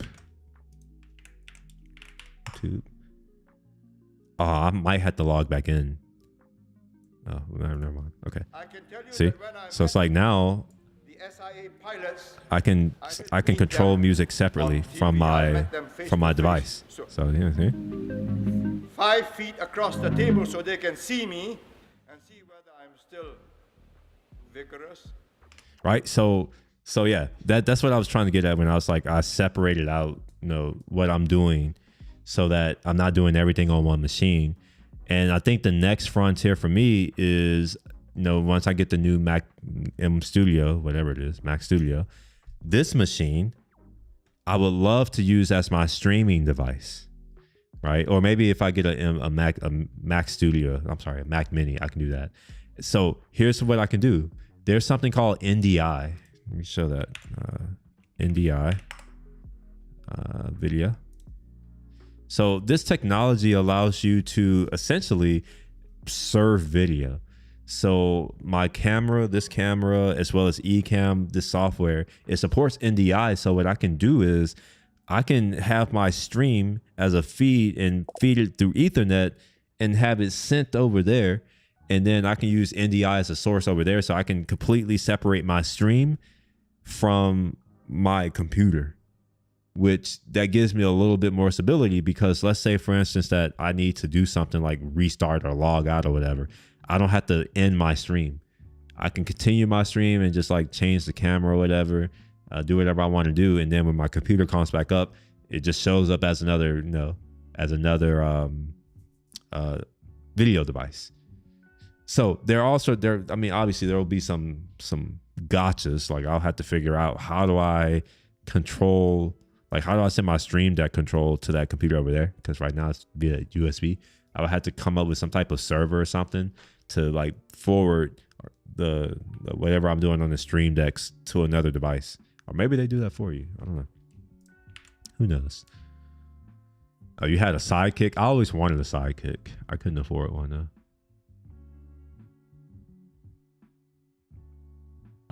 Photos and server goods, same Slack webhooks. Okay.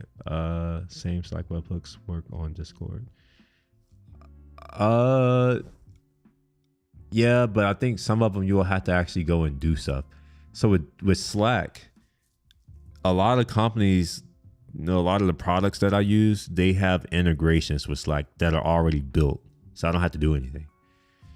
The best example that I can give is my calendar, for instance.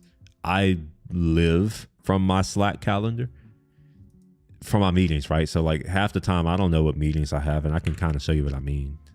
Let me bring up Slack.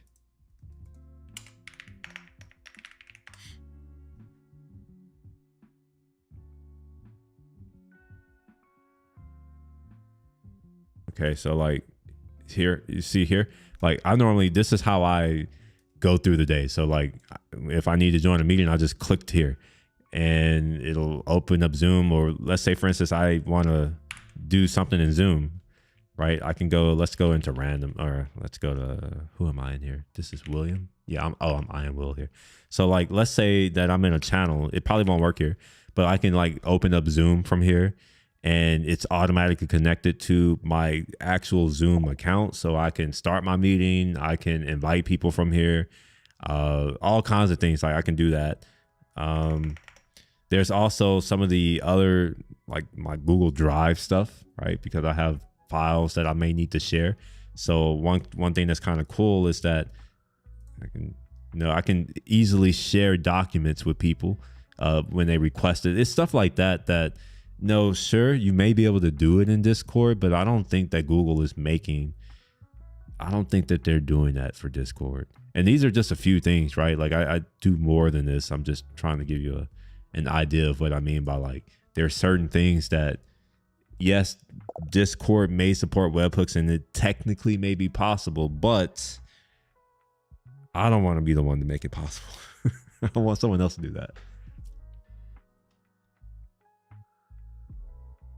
I know how to make it like someone is five while explaining tech to people, or how to do things. Help the non-tech person learn the ropes of Discord. It looks great. Waiting for you to get a sub button here. That way, I love it. Oh, you're watching on YouTube too? Okay. Oh yeah. That's my helmet. I'm not sure if you know, but I do a lot of riding, motorcycle riding. Are you into music at all? Because I don't make music, but I probably won't make it live and put it on YouTube. I used to do that a long time ago.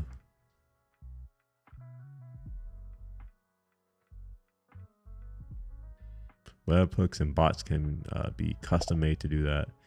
GPT makes me bots and just fix up the code. Oh yeah, I forgot I have ChatGPT. I need to use that more. I pay for it every month. Used to ride? What you used to ride? What you ride?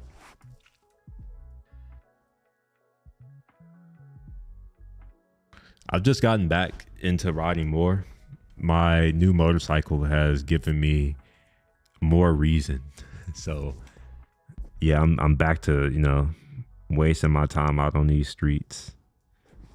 I had a Monster 1200R before, and I was contemplating selling it. I was thinking about it. I was like, should I sell it or should I just keep it? Because it's paid off, like I own it. I was just like, yeah, I guess I'll just get this Street Fighter because I've wanted one for so long, and finally got it. Got a 2010 Yamaha Phaser 8 with ABS. I gotta see what that is. Oh, you can't even drive. Wait, now I can't even drive a car. Man, I'm sorry to hear that. Is this something that you can recover from, or is it like, no, you're done for good? I will say there is a silver lining. Sometimes like driving is overrated. Now you never have to deal with traffic. I will say dealing with traffic as a passenger is a much better experience than dealing with it as a driver.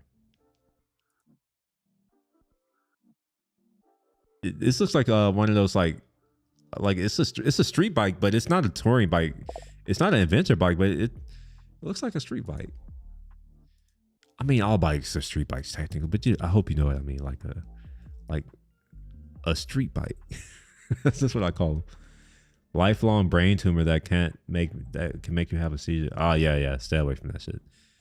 I saw a video on, it was a short, I think, on YouTube, and it was a guy who had a seizure while riding. Like, man, I couldn't imagine that. And honestly, I'm not even gonna lie. Sometimes I do think about that when I'm riding. Not me having a seizure, but sometimes I'm just like, man, like what happens if like I go unconscious or if like, you know, something like that. Because we take it for granted, our consciousness, right? Like we take for granted that we don't just fall asleep in the middle of doing an activity or just, you know, just blank out. We take that for granted.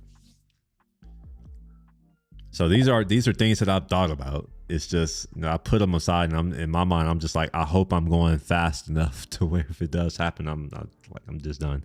I die doing something that I love. You know, that to me, that's the best way to go out for me, right? I know other people are different, but I'm like, yeah. So when I'm out, I'm making sure that if I am going to go out, it's going to be worth it. I gotta make it worth it.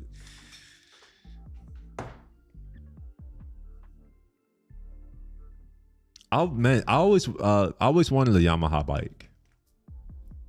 When I was younger, the bike that I wanted, I always used to look at them when I was a kid. I would always go and look at these right here. I'm sure you know what it is. Is it the R6? I don't know why. But even now, I'm just like, oh man, it would be kind of dope. I don't want an R6 now. I think I would want an R1. I heard the way they sound. Oh my gosh. But I remember as a kid, I would always be on Yamaha's website, you know, looking at either their motorcycles or going to their instruments, because I used to play. I know how to play instruments, some instruments. So I would always go onto their instruments, and I always had in my mind that they sounded so good because they created instruments. So I'm like, they must tune the sounds of their thing. That's just what I think. I don't know if that's true or not. Shit. Fuck. 28 grand? Holy fuck. I didn't know these were that expensive. It's heavy too. 452 pounds? Damn. All right. Well, I guess I don't feel so bad. Cause I thought I got fucked in the ass when I bought my Street Fighter. Let's see. That's a street. Is that more expensive than a Street Fighter? Street Fighter. I almost bought this one. I'm not even gonna lie. I won't even lie. I almost bought it. I'm glad I didn't though. Wait, V4 Supreme. Yeah, I'm good. 28 grand. 20 shit. They're the same price. You mean to tell me that a Yamaha cost a Ducati? That's interesting. Man, wow. Oh, yeah, no worries, bro. Yeah, go cook, go do all. Yeah, you don't have to reply. You can just listen to me be amazed at how expensive these bikes are right now. Holy fuck. All right, let's see what this new Panigale costs.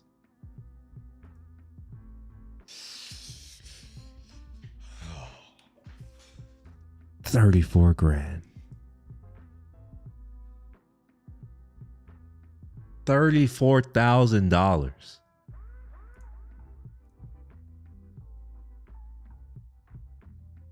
$34,000 MSRP. That's before tax, title, delivery, all of the. Whoa, that's like 40 grand out the door. Yeah, that's like 40 grand out the door. Wait a minute. Like, why are these so expensive?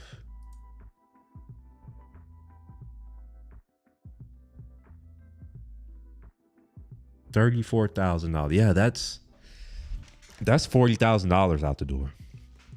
That's insane.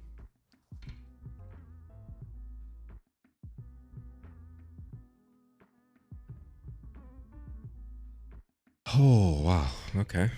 Oh, man, let's see what other bikes cost. Let's see what the Honda is doing. I had a Honda CBR. I had two Hondas, actually. I had a Honda CBR 250R and then a Honda CBR 600 RR. I think it's a CBR Fireblade that I'm interested in. Let's see what that costs these days. $29,000.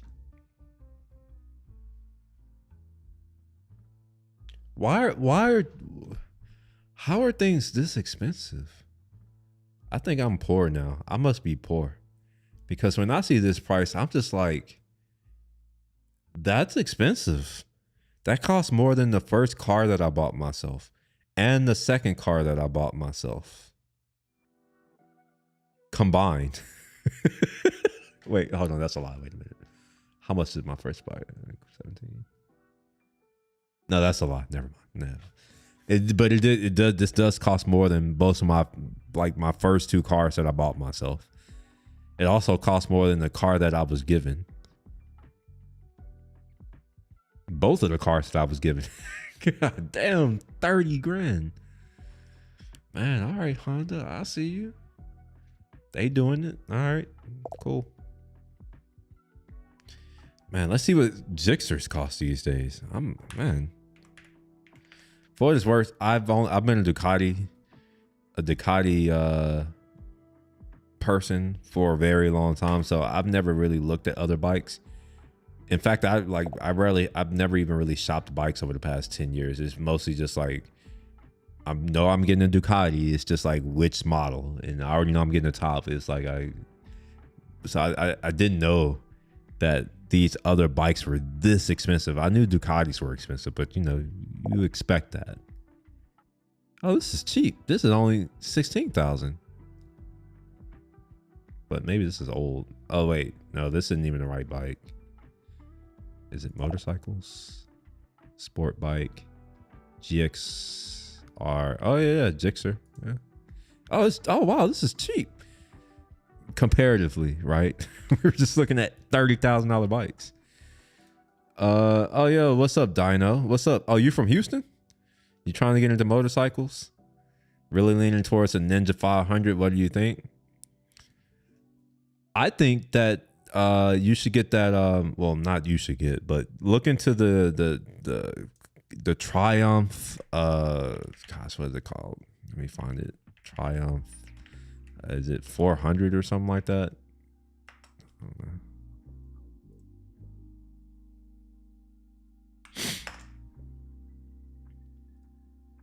Yeah, this. Yeah. Like, I mean, I don't know if you care. Like, I think it looks cool.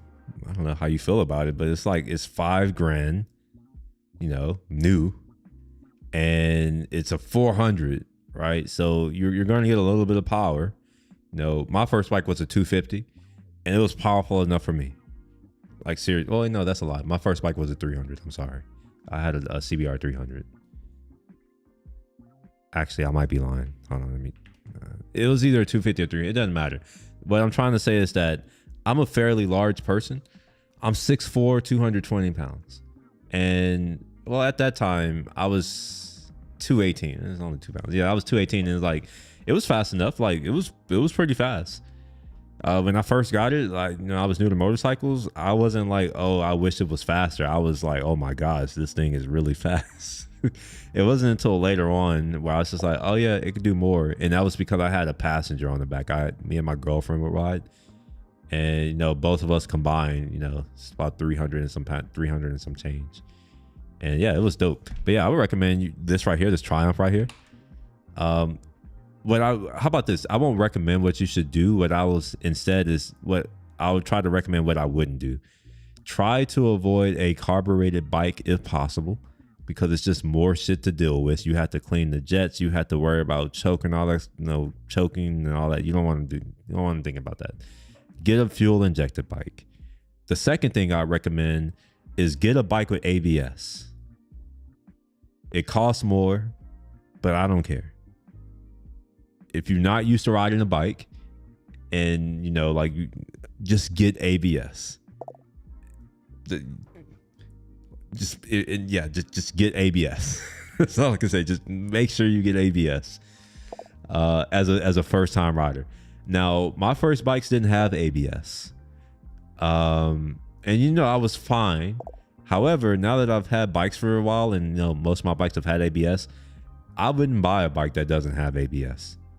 Because what happens if, you know, you accidentally get a little bit too hard on that rear brake?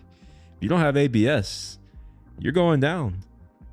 You'll be lucky if you just low slide, but what'll most likely happen is you'll lock up your rear tire. You'll probably get scared, get off the brake, and then as soon as you get off the brake, you're gonna regain all that grip because like you're sliding, and you're gonna regain grip. And when you regain grip, your tire is gonna, well, not your tire, but the rear end of your bike is gonna swing violently back in the opposite direction. When that happens, you're gonna fly off the bike.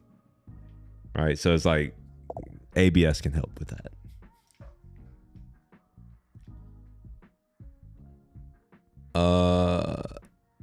Let's see here.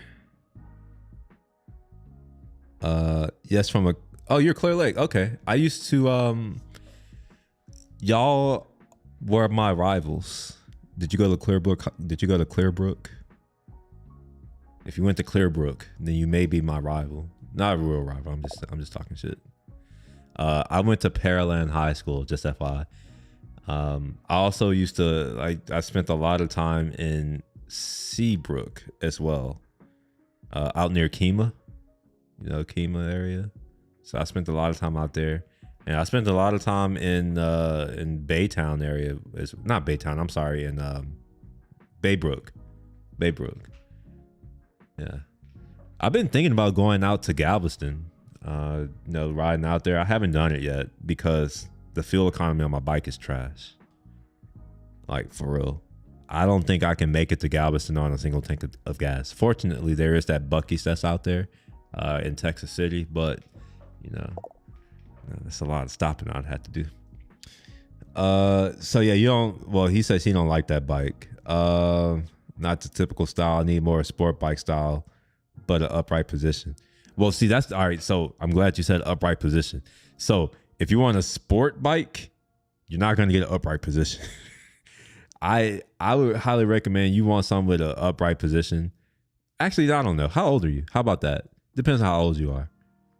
If you're my age, then yeah, maybe you want something that's a little more upright. But if you're younger and you just want to one of those crotch rockets, then yeah, you probably want to get a crotch rocket or something like that. I left crotch rockets after I got my Monster. I had here, I can show it to you. I was showing these the other day, I think. Hold on, give me a second. Yeah, I do. I have an e-bike for local and shopping. Oh, you have an e-bike? I had an e-bike too. I had a Specialized or whatever. I ended up giving it to my mentor's wife because riding a bike in Houston is not really a thing that you that you do if you value your life.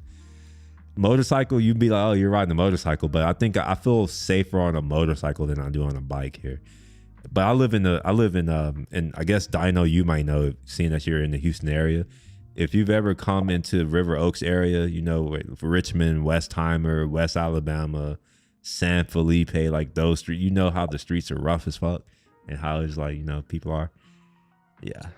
I'm not trying to be on a bike on these streets. It's a little much.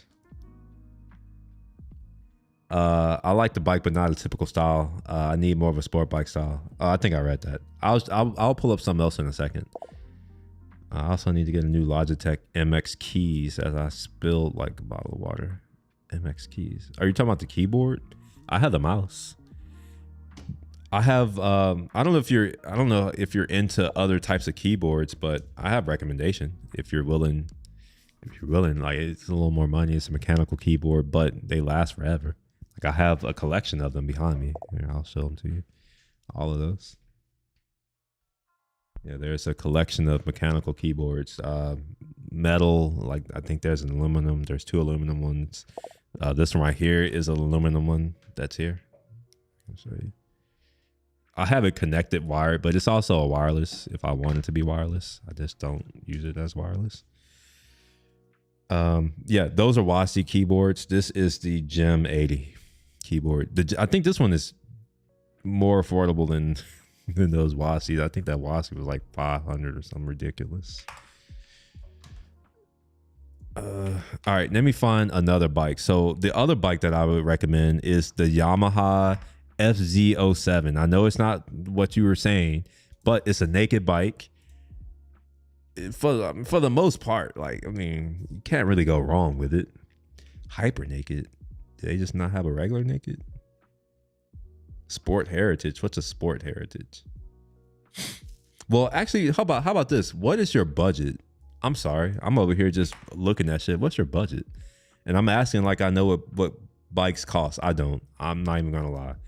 I don't know what bikes cost. I'm over here stunned that a fucking Yamaha R1 costs 30 grand. I didn't know that. Now I know I can't afford a Yamaha. I was just like, hell no. Oh, dude, how about this? How about this right here? The MT-03. This shit, oh my gosh. This is dope. How about this right here? View in VR. No, I don't want to view that in VR. What do you think of this? Oh yeah, Kima's 15. Oh, okay, so you're not far. So you must be right at NASA Road 1 then if you're that close. I should look into a trike, but costs right now are not in my budget. Are you talking about like a Can-Am? Oh, dude, you're 22. You have a Suron e-bike.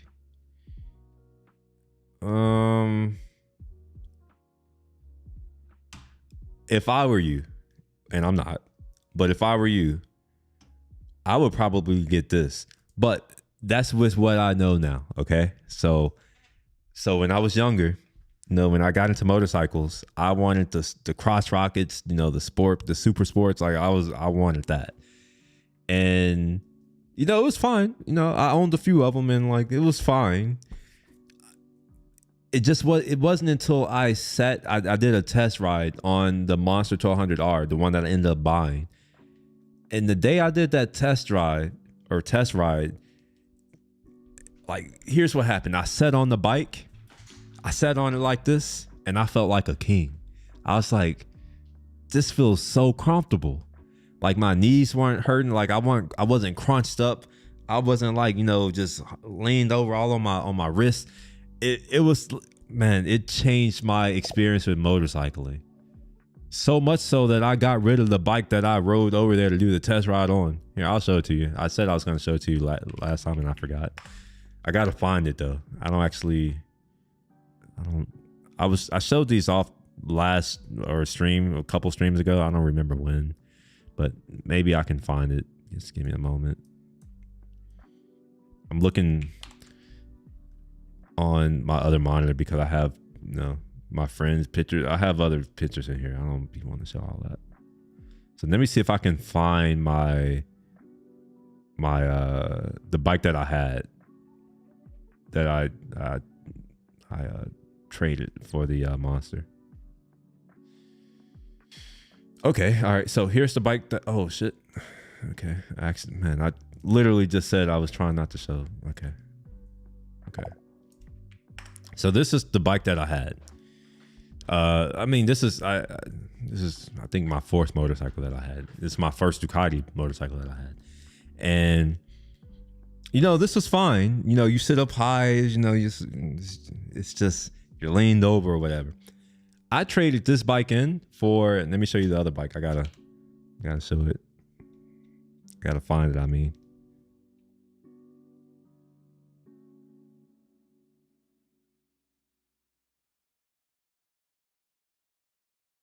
I have a lot of car pictures, by the way, of my cars. I'm trying to, all right. So yeah. So I traded it in for this. Now it didn't look like this. I customized the shit out of this. So this is the first bike that I've ever owned that I fully owned outright. And I customized it. Like all my other bikes, I didn't do anything to it. This was the first bike where it's like I made it completely my own. And honestly, I miss it to this day. I think it still might be at the dealership, by the way. I mean, go check it out. I mean, if you're in the area, go to Team Mancuso, go check it out. It might still be there, and it might be for sale. And if it is for sale, I think they probably sell it for like 10 G's. You may be like, oh, that's too expensive. I promise you, that's worth it for what this is. This is a Monster Truck $100. These are very rare, and yeah, you will be getting it for a steal. I paid a shit ton more than. Than 10 G's plus all these parts. You know, this is like $5,000 worth of parts installed, and it's fast. It's 168 horsepower. It's tuned. It's comfortable as hell. You know, it sounds amazing because of that exhaust. Oh yeah, Sugarland side is terrible. I love MX Keys, MX Master 3S. Yeah, I like these MX Master mics too, but I don't like having to have too many of them. 7 to 8K. Okay. Given that your budget is 7 to 8K, get this bike here.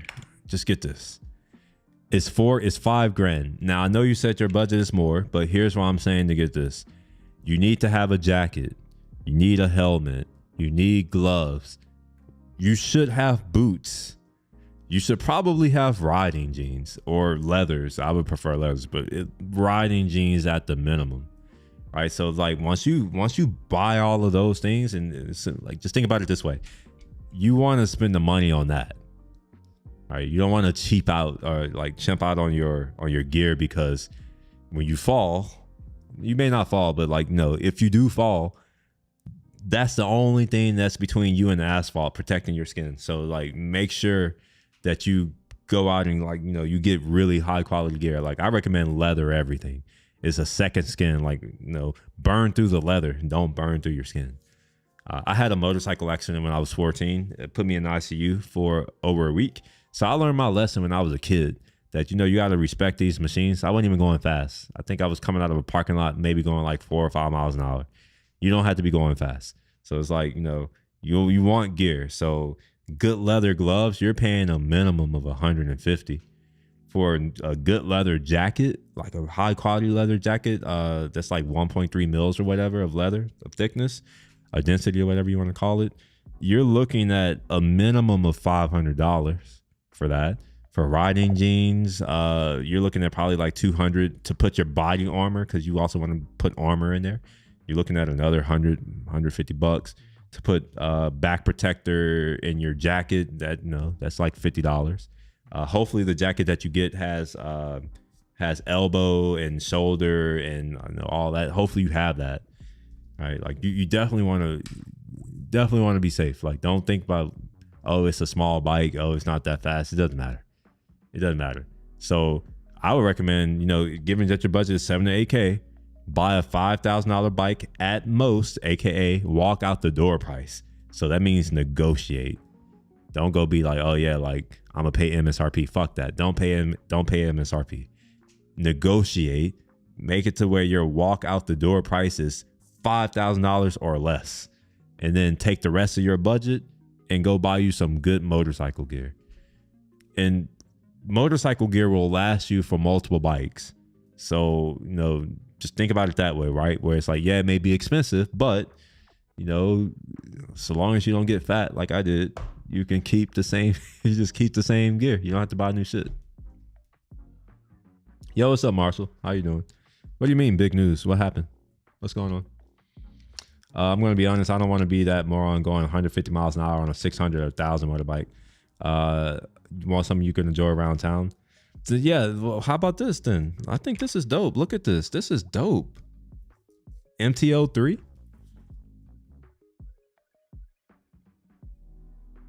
I don't know. I think I would get it. I would get it. I'm over here looking at it. I'm like, man, I would get this for the track though. I'm over here thinking for a different reason. I'm like, I'll buy this just to put it at the track and keep it there. 6% finance. God damn. That's a lot. That's more than what I'm paying for mine. For 36 months, I'll pay cash though. I wouldn't finance this. That, yeah. 6% is not bad though, actually. Yeah, you know what? For 6%, for only $5,000, that's not that. Honestly, I would probably finance. I'm doing the math in my head right now. I would finance that.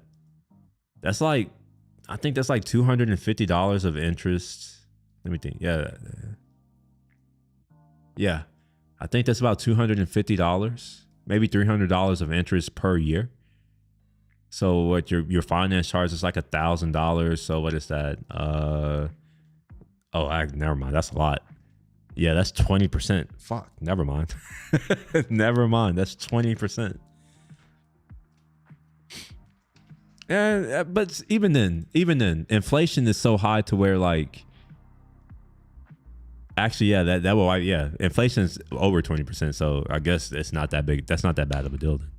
Assuming that you're getting inflated dollars, you're being paid more dollars, which may not happen. I don't know. Oh, you started a business. Oh, perfect. That's good. What are you going to be doing? Oh, I'm glad. I just now saw your math, bro. I'm sorry. I'm just now seeing it. Yeah. You're right. 250 per year. 6250. Yeah. That's why I was like, that's like 20%, right? Am I doing math right? 1250.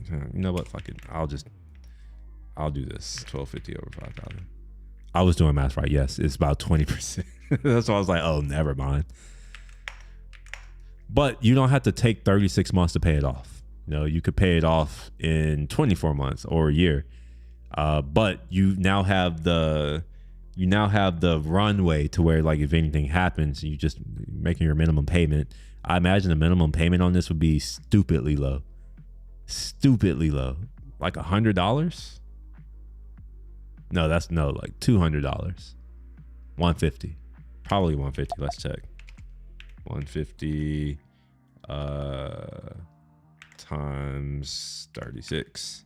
No, it's more than that. Never mind. I lied. Probably 180. Yeah, about 180. But then you also got to think about insurance. Have you gone to price insurance? 173. Well, man, I'm glad you're here. You're doing the math for me. I'm over here trying to do it in my head. It's a little challenging to do it in your head like that. Software consultation for now while I plan a commercial product. Okay. Well, if you end up, I'm assuming like project based. I'm assuming if you need help, I can try to help you in any way I can. I don't know. I don't know what I can do, but you know, just, you know how to reach me. I hope. I have a Discord now, by the way. You can go into Discord.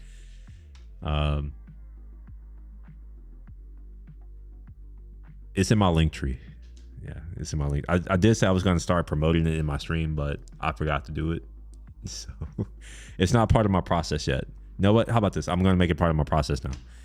Here, let me show y'all how I get down. So we're going to go ahead and open up my snippet right here. So we'll go to my snippets and we'll do stream here. We'll edit this and we're going to put website We'll put community.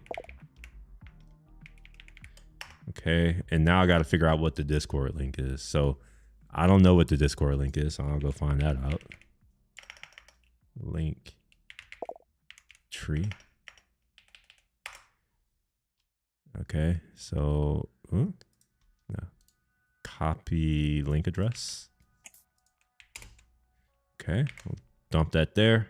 All right, so now in the future, so let me go ahead and save this. In the future, now my Discord community will be linked. So I've finally done something for once in my life. Need Nightbot for Discord and YouTube. I think I have Nightbot for Twitch. Yeah, we're all right. So all right, RFK Gaming 89. Here's what we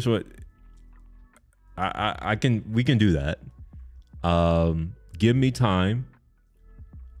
I'll probably take a longer vacation at the end of the year. Normally I do like a month at the end of the year, but I don't know if I'm gonna do it this year because again, my travel situation, I don't know if I'm gonna travel. But during my vacation, what I'll do is I'll commit to trying to like get this stuff set up for next year, right? So like doing all the stuff that I need to do so that next year is a little bit easier, because I need to do my planning, my goal setting and all that kind of stuff at the end of this year anyway. So during that time, I think that'll be a good time to get Discord stuff set up and Twitch stuff set up and any other stuff. So for now, I guess it's not going to be as great of an experience that it could be, but I believe in like you can iterate towards that. I'm never in a rush, and maybe that's a problem sometimes, but yeah. I can't change that now. The ayahuasca is done. Like I'm no longer in a rush for anything. Is your Discord link. Okay, so for whatever reason you can't share links. I will also have to figure out Twitch. I'm not even gonna lie. I don't understand Twitch. I just stream to it. It's like I dump a feed to Twitch. That's how I use Twitch. So let me write these down. Let me write down notes of what needs to happen. So we need to get Discord set up properly.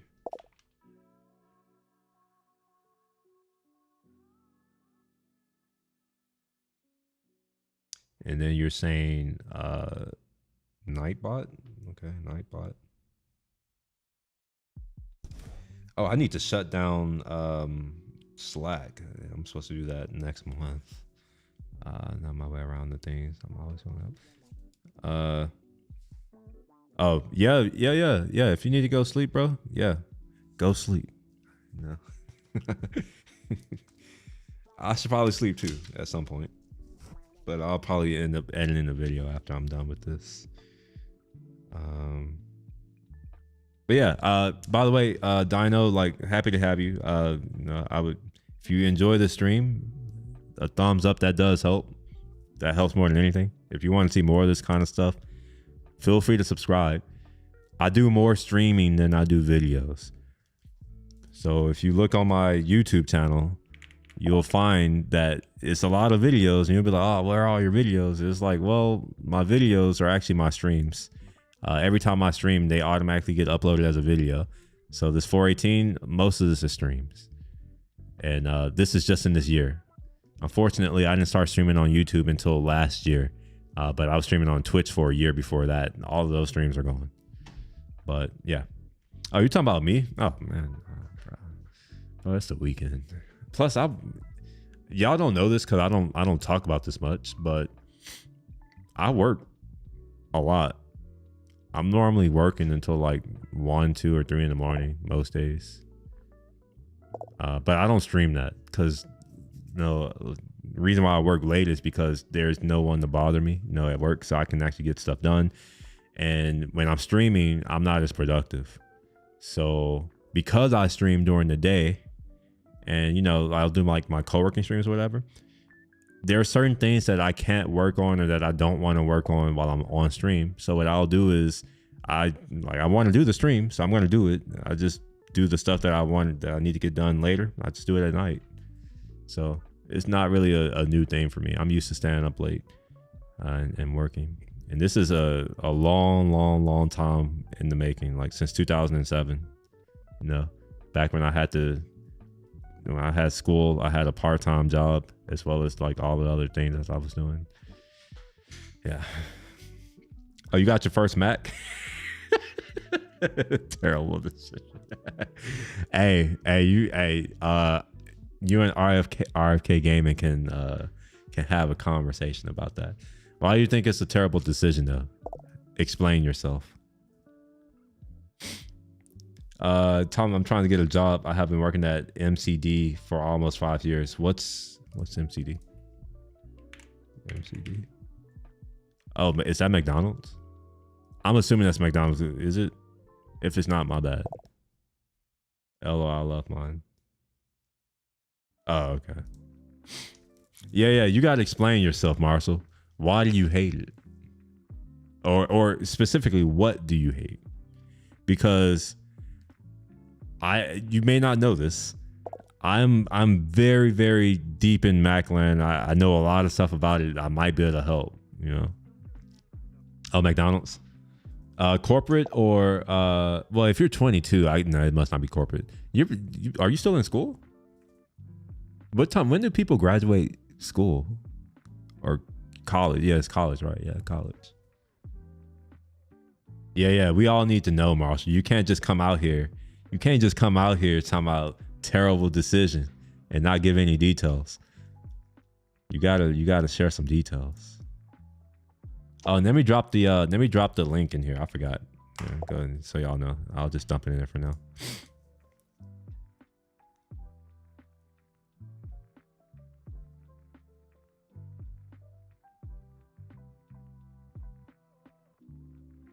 Oh, just finished college. Okay. Yeah. Man, it's first of all, I want to say that I do understand that it is much more difficult to get a job now. And it does suck that you graduated during a recession. I know that our media won't tell you that. But we've been in a recession for quite some time. For over a year. Hold on, give me a second. I'm sorry. I need to I should probably whatever. I'll keep sharing my whole screen. It's fine. Yeah. Like you graduated during the middle of a recession, and you're also coming into the workforce at a very just weird time where we have AI stuff coming, so junior jobs are a lot harder to come by. But then you also have increased competition on the international stage. At this point in time. So it's kind of it's a fucked up situation. But I will say this, I think I also came out during a not great time. When I went into computer science, it was shortly after the the .com bust. So computer science was not a popular major at all. It wasn't popular. And there weren't a lot of companies that were, hiring, and it wasn't like that. And also the financial crisis of 2008, that happened when I was a sophomore. And I remember, I think it was my spring break. Yeah, spring break 2008. I came home. Actually, let me back up. Winter break 2007, came home. We didn't have electricity or heat during the middle of winter, and we still had gas. And I remember I had to boil water to take a bath. Remember that. Then fast forward to 2008 spring break. My spring break, I got to spend, we got evicted from our house. So I got to spend my entire spring break from school.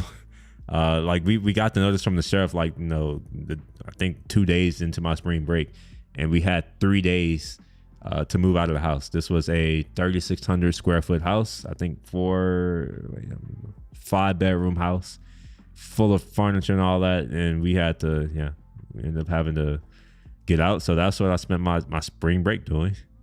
And when I graduated, fortunately, I had a job while I was in school. And honestly, I had a job throughout my entire time in school. So that did help. And I was working before I even went to college. So that helped a lot. But my professors, they helped me a lot. They helped me a lot to get my first job. So what I would recommend is networking, because that's what worked for me. My professor, he was very well connected, was in San Antonio. And, one day I get a message from him. He's like, the CEO of this company, I talked to him, they're hiring or whatever. He's like, you should go and speak with them and do an interview. And that's what I did. So that's how I ended up getting my first job. I don't think that I would have got a job if it wasn't for that, because I would have, because I did get a job after that. But I was applying to 15 jobs a week while I was from a junior, my first year and junior year. It was every week I would apply to 15 jobs. It was just like a thing. I just apply. Whether I would hear back or not, it didn't matter. I would just apply. And hell, I don't know. I applied to hundreds of jobs, and out of the hundreds of jobs that I applied to, I got 5 interviews. And out of those 5 interviews, I got 3 offers. I also got an offer to work at HEB, but that wasn't because I applied. I won a programming competition that they held. Me and my team, we won a programming competition, and they wanted the prize, like the grand prize was you would get these the iPad 2 with the cellular service, the top of the line one. So I got that iPad and a job offer. I didn't take the job offer. It wasn't, they offered like $48K. And I was just like, that's currently what I'm making at my part-time job. So I was just like, nah, I'm good. And I think the other company that I got an offer at was at Rackspace to do security engineering. I started the security team at my school. So I used to do that kind of stuff. I don't really do security or networking or any of that kind of stuff. I still know it. I just don't do it. But I ultimately decided not to do that. And I took a job in consulting, which, that kind of, honestly, I think that's kind of what set me on my path to success, is because, I was forced to always learn all these new technologies that are relevant to businesses. Not just like, I want to learn the language. It's like, nah, fuck that. We have to do it in here because our client, they use Excel for everything and you need to do it. So it's like, okay. So I got business sense. And ever since then, it's been consulting. Well, that's a lie. I went into product afterwards, into startups, but no. Hopefully you understand what I mean. It's such a pain to adjust to. All right. Okay. All right. Well, fine. You can't hold that against macOS. Even coming from the keyboard shortcuts are a pain. Finder is not a good file explorer. Finder it can be better, but it's not too bad. But I will say macOS UI is sublime. So the keyboard shortcuts, you will learn those. Here's one that you need to know now. Maybe you already know it. Let me turn on my caster so that you can see my keyboard shortcuts. Where's caster? Okay, here we are. So you should be able to start see the caster now. So if we do this, you see that? Okay, so you should see some things on my screen now. So the first one that you want to know, and this is probably the most important one, is Command Spacebar.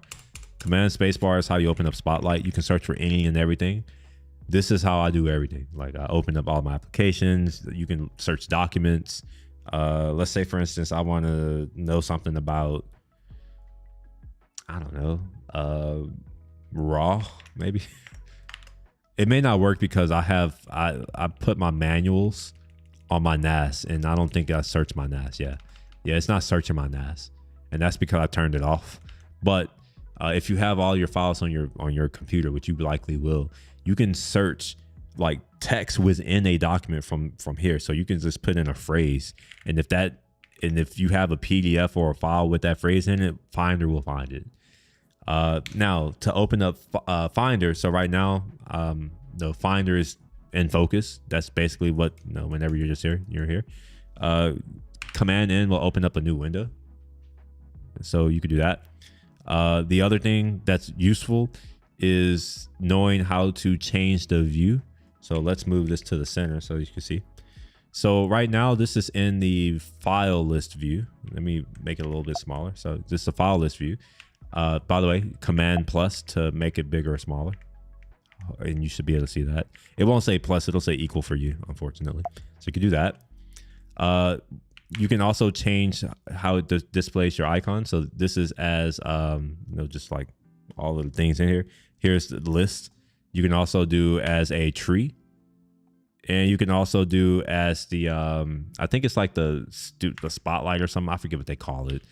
But it's this other way of seeing stuff. And this is useful for, if you have content, you can see it. But I only use this for images or video. Like it's really useful for that. So let's say that I go to, here's a keyboard shortcut for you, Command-Shift-G. I know you say that it sucks, but like Linux, in my opinion, is trash. You can't do this with Linux. I know this because I use Linux. I use that too. So like you can come here and you can go into volumes for me, and I'll go into here and we'll go into FCPX projects. All right. So let's say that I want to go into my baked chicken here. So we'll go up a directory. I hope you saw that. So I'm pressing Command and up and down. So I don't have to ever leave my keyboard to navigate this. So this is the view that I think is perfect. Oops. For this type of content, right? So imagine you have photos or videos or music. You can easily see a preview of your stuff versus in this view, you only just see this or that. All right, so we'll go back into here. If you press Command-Shift-P, that'll open up this side window over here where you can see a preview of other information that may be helpful to you. And there are also some additional options that you could do, that you could use here. All right, so I'll go ahead and do that again. You can also do tabs. So if you do Command T, you can open up a new tab and you can navigate as you see fit by pressing Command-Shift-G. If you want to go to a network drive, you can type Command-Shift-K, and that'll take you to all your network drives. If you want to connect to a server, you can press Command-K and then just type in the name of the server, and it'll take you there. So if I want to do an SMB server, I can do Hermes like that, and that'll take me into my server. Right. What are some other things that are kind of cool? I don't know. Maybe that's a lot for you so far. I know you're saying that Finder sucks, but the file manager, that's what it's called. I mean, could it be better? Sure. I wouldn't say it sucks though. I wouldn't say it's not good. It's pretty decent. It's just you got to know how to use it. Another thing, and this is probably very useful for you. So let's go to, oops. By the way, you can name paths the same way that you would in your terminal. So tilde is your home directory. So we'll go into my code directory because I normally have a lot of hidden files here. So we'll go into like devlog, I guess, right? And we'll go into the list view like this. Oh wait, let's go into DNN maybe. Well, I'm just gonna show you the command. Command-Shift period is how you show your hidden folders or hidden files. All right, so if if you're somewhere and you're like, oh, I don't see my hidden shit, Command-Shift period, you'll be able to see it. All right, I was supposed to do a video on this, but I ultimately decided not to because no one watched my other tutorial videos, and I was just like, I'm not about to put in the effort. No one's gonna watch it. But I mean, I know like there's a lot of shit I know about Mac OS. I can probably convince you that it's not so bad. But yeah, these are just like some I don't know, high level things that you can do. You can obviously create new files using keyboard shortcut. If you want to rename anything, you just press enter. I mean, to me, that's easier than having to take your hand up and go all the way up to F2 like you have to do in Linux. And then Windows, like you don't have to do that. You can just press enter and it'll let you rename it.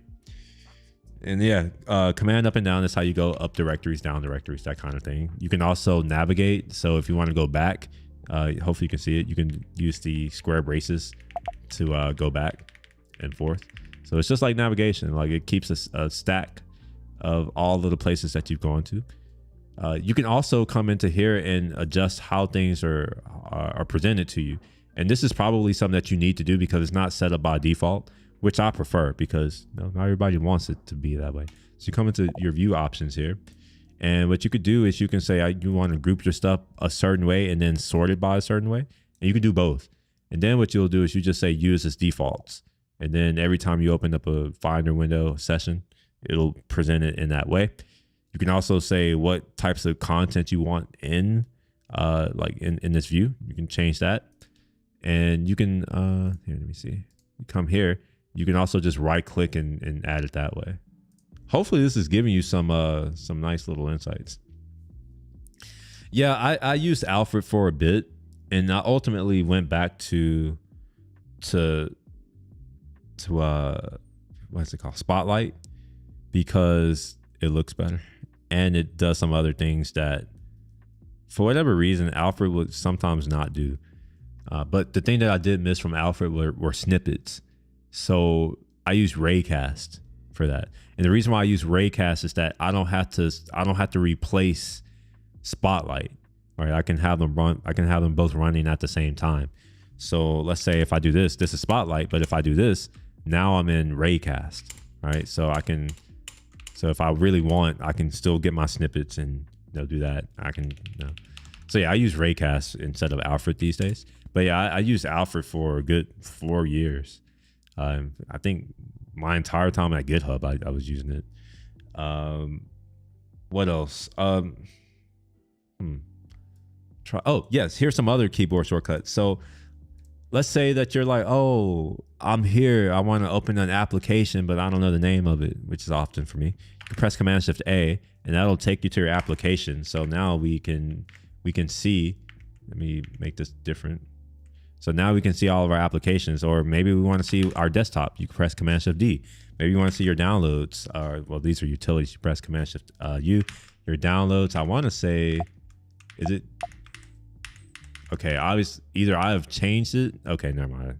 Yeah, it's Command-Option-L. All right, so you can get to your downloads. So you can get to pretty much all these things without ever having to take your hands off of the mouse. Some other things that you might be interested in knowing is how do you copy a file. So let's say, let's say this thing right here. If you want to copy this, you can hold Option and you'll see this little plus and that'll copy it like that. So now we have a copy. You can also select it. You press Command Delete, it'll delete. Command Shift Delete, they'll empty your trash. Other thing that you could do, and this is worth knowing, is that when you move files on Mac OS, if it's to a separate volume, it's not going to move it. It's going to copy it by default.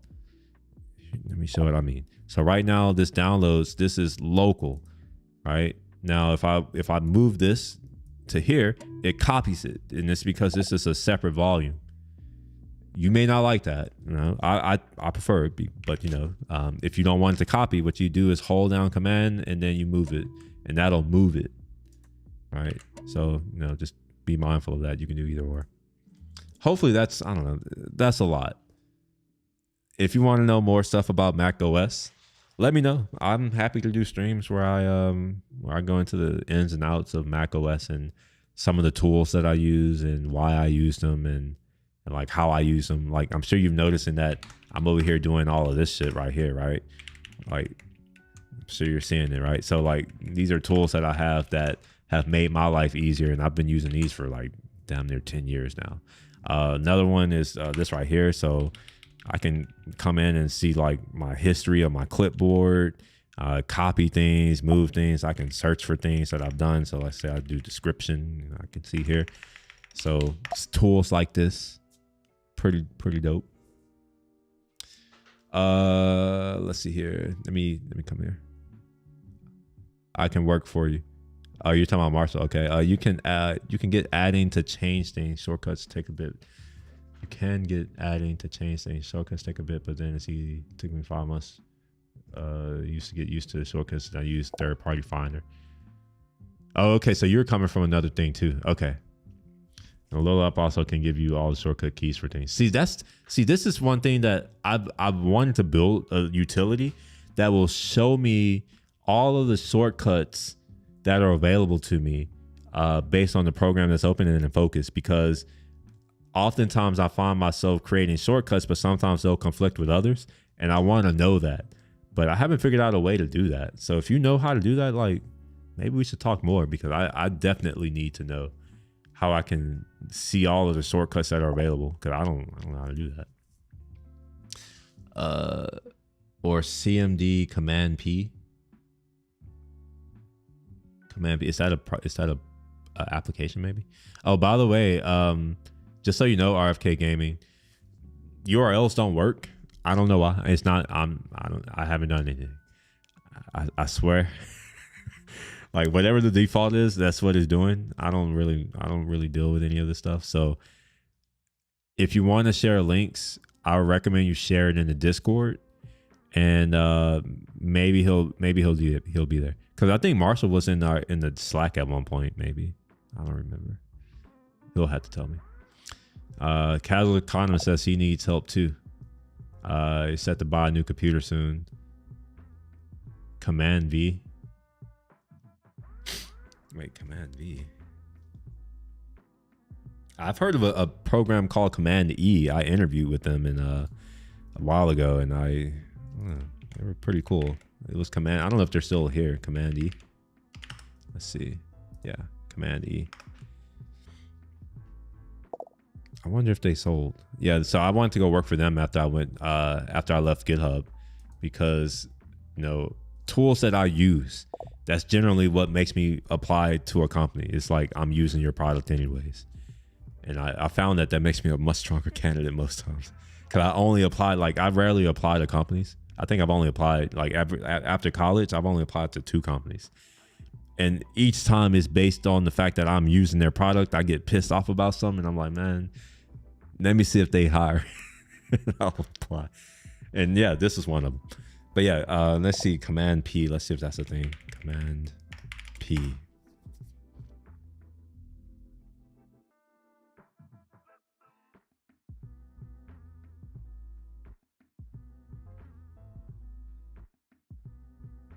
Oh, here. Well, I don't know if this is I'm going to share this in Discord. I'm going to make a commitment to try to use Discord from here on out. I'm not good at these types of things. Okay. Marshall, whenever you see this, if you're on the VOD, at some point in your life, go to my link tree and click on the Discord thing.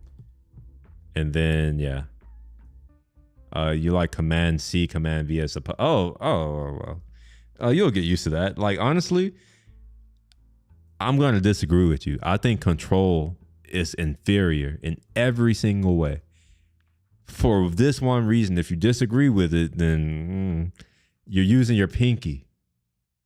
Your pinky has less dexterity than your thumb, right? Your thumb has a lot more dexterity than your pinky.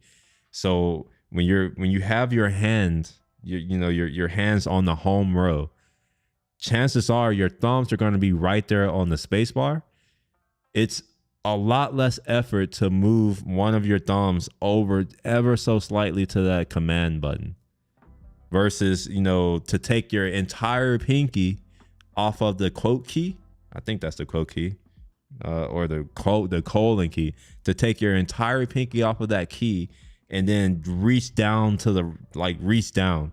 Even with your left one, mine is always on the A, to reach down to control. So with Mac, you don't have to reorient your your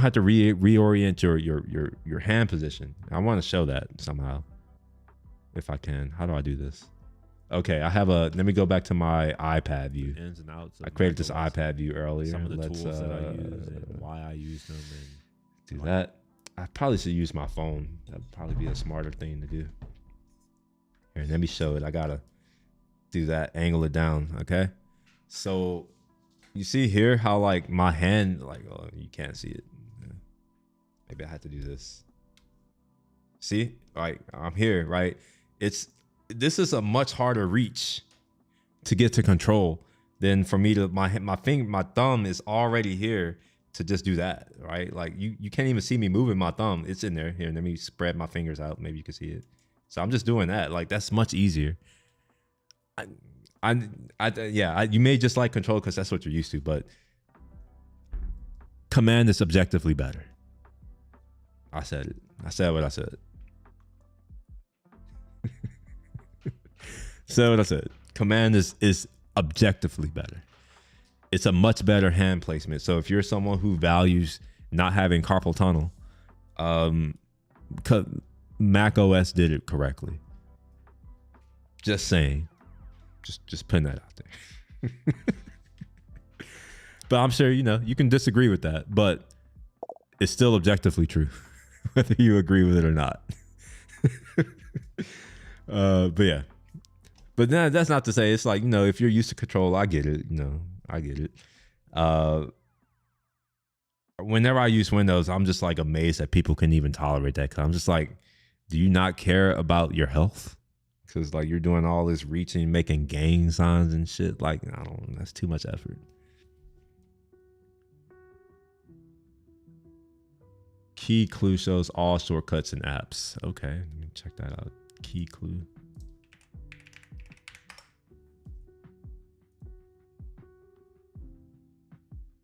Oh, it's open source? Ah, okay. If this is open source, I may contribute. Wait, downloading it. Oh, okay, all right. Let's go here. Oh wait, no, never mind. Man, I almost got my hopes up. I was gonna contribute. I haven't contributed to an open source project in a while, but just for a little history, I am a former open source developer, just FYI. So like I am one of those weird developers who believes in open source. But I'm also like one of the weird people who like is a former, like I was an open source developer, but I'm like not, I don't know, for me, like programming is not the end all be all for me, even though like I do it sometimes. How the hell did you swap to an iPad camera? Bro, Mac, bro.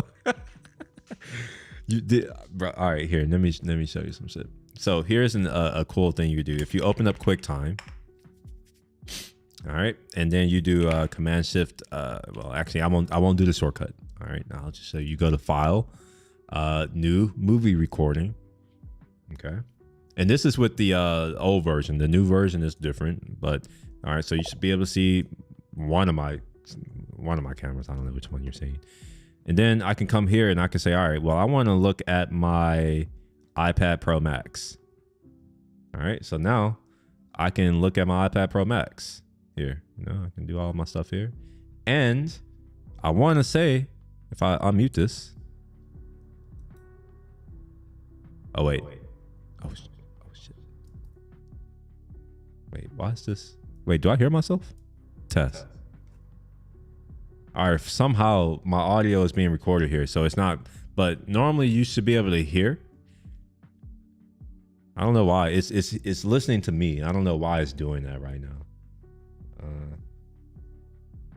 Yeah, for whatever reason, it's listening to me. I don't know why. But you can also do it with the iPhone too. So if I have it in. So let's come here and then I can select here. And we should see iPhone at some point.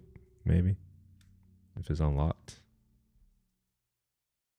The other thing is I can, like, whatever's on my TV, I can look at it here, which is kind of dope. So if I'm watching Apple TV, I can watch it here. Same thing on this monitor here on my Mac Studio.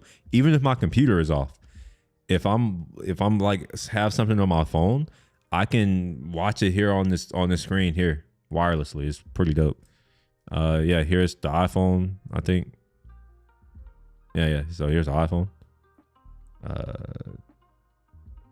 Later. No. Yeah. So yeah, you could do all of this too, right? So you can do all kinds of things. Well, nah, they don't even have code, so like there wouldn't be a pull request that I can do. It's just a issue. So yeah. Oh wait, hold on. Maybe I'm lying. Yeah. There's no code here, so there is no PR that I can do. Like the only thing I could change is their change log, and I'm not about to do that. Let's see. Yeah, it looks like it's a private thing. It's not open source, unfortunately. Man, that's cool. So he's built what I've been wanting to build. I just didn't know how to do it. Like literally, like I don't know what API I can use because Apple's documentation is trash.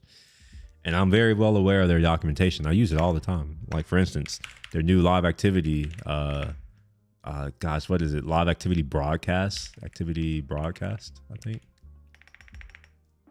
Maybe if I put a space, activity here, broadcast. No. I don't even know anymore. I don't know.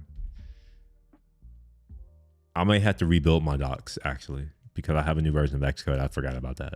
I may have to rebuild docs. It was done. Okay. Yeah. Okay. Well, this is useful. So let me make sure that I share this in Discord.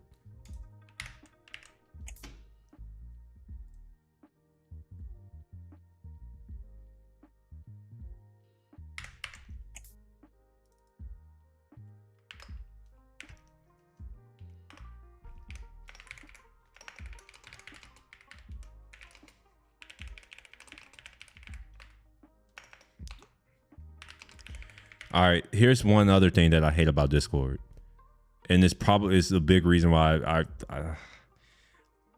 I in Slack to send a message I press Command Enter.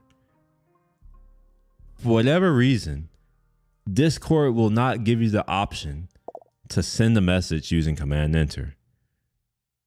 I normally press Enter so I can craft my messages. I don't want to sit here and press Shift Enter to have a new line. When instead I can just do Command Enter to send. I hate that. There's a few are outdated and no longer supported, but GitHub will have a few around that may be open source. Well, honestly, like, I mean, I don't even feel the need to do anything. I'm just like, I'll just use his thing. It's good enough for me. It's solid.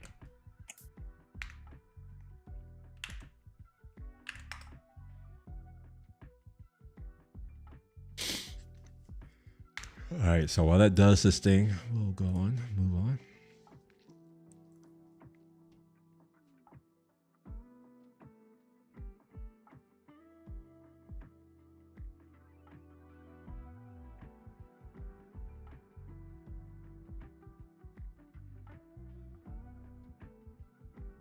What's the name of it though? Oh, you just press twice and hold. Okay. Do I have to start it up or does it automatically start? It's called key clue. Okay, so let's just type key clue maybe. Or is it, oh, it's a cask, key clue. Yeah, I forgot it's a cask, so it probably just stored the binary in applications. Okay, so it needs accessibility. Okay, so that gives me hints. I'm trying to think of how this could be implemented. So if it needs accessibility, that tells me that I can probably find out what APIs they're using or he's using in order to do this. And then I can just do it myself one day. Okay, so he says, do that and hold.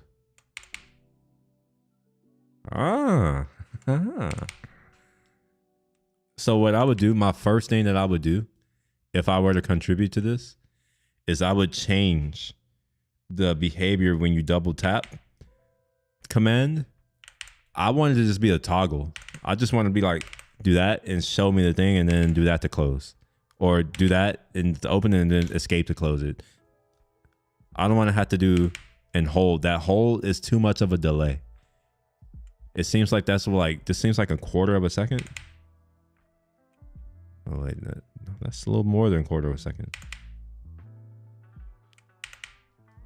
Yeah, that's closer to a third, fifth of a second, half a second. Yeah, that's too slow. So what I would do is I would change how fast this comes up, and I would make it a toggle. Let's see, can I do command? Okay, no. Also, how do I get preferences? Right? So right now it looks like I have to hold this and then click here. What I would do is I would have a way to open up preferences where I don't have to use my mouse. Let's just say don't check. Notifications. I don't know if I need that. Launch at login. Yes, I will do that. Silent launch quit. Oh, I can change it. And look, I was right. It was half a second. All right, so I can do a quarter of a second. So we'll do that. Trigger dismiss. Releasing all pressing any. Okay, we'll do that. Trigger activity activation. Press the key and hold. Okay, we'll keep it that way. So maybe I've just solved my own problem. Visual. Oh yeah, man, this is awesome. This is, man. Oh wait, hold on. I still have to hold it. I don't like that. I wanted to be a toggle. I still have to hold it. Yeah, I just want to tap open. But yeah, this is dope. Thank you. Man, you have no idea how long I was looking for something like this. I just didn't know like what to even look for.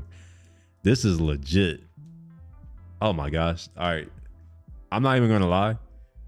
This recommendation alone has made it worth it for me to be up here for 5 hours. Real talk. Now I'm actually curious. I'm curious to see how far I can take. Let me see something. All right, let's open up Final Cut Pro.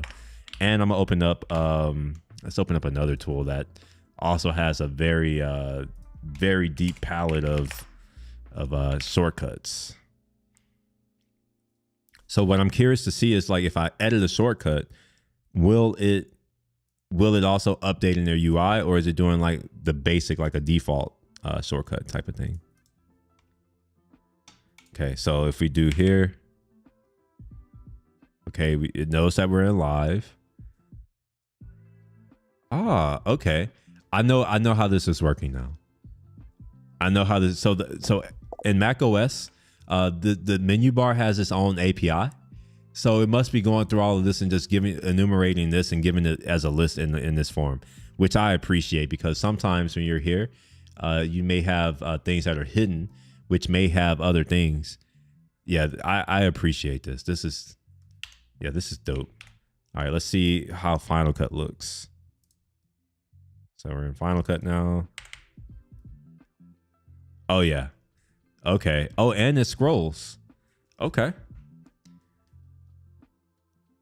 Now, one thing that I would love, oh shit. And this is why it's like, if I could contribute, I would implement a search functionality, right? So let's say that I'm here. It's still slow. I don't like that. I just wanted to open immediately. So let's say that I'm here and I have an idea of what it is that I want, like the name or like what it could be. It would be really cool if I can search and like filter out, you know, all this other stuff, because there's a lot of stuff, right? Like, especially, that's why I wanted to see it in here, because Final Cut has a very extensive shortcut palette. So yeah, this is dope. I like this. Thank you. I appreciate it.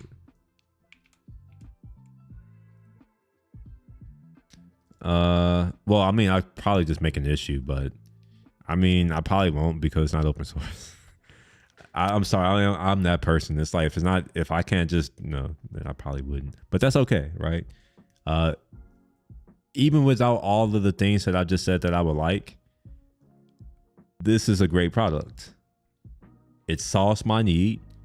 And obviously what I was just complaining about, these are very much, these are nitpicks, right? Like, there's nothing wrong with this tool. Well, so far, I don't know any. I like this. This is good. Well, I'm going to spend some more time playing with this, and it seems like you may know some software. One thing that I've been wanting to do, I'm talking about it now, but I'll talk about it more in another stream, because I am about to go soon. But one of the things that I've contemplated, and this is definitely for next year, is doing software reviews.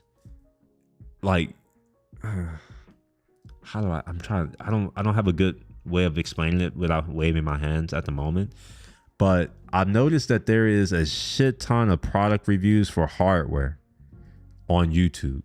You know, every month or whatever, there's new cameras, new computers, new graphics, basically new products. But I would like to do in-depth reviews of SaaS products and open source tools, particularly open source tools for developers, because I think that that's a niche. I don't see a lot of people doing that type of stuff. Maybe it's not valuable, I don't know, but I would like to do it regardless. So if you know more software tools that, you know, maybe you want to see someone go do a deep dive on, or maybe if you want to, you know, help with that, do deep dives, like I would be happy to start doing video content of that type of stuff. For instance, here is a tool that I like. I'm sure you're noticing that you're seeing my keyboard shortcuts.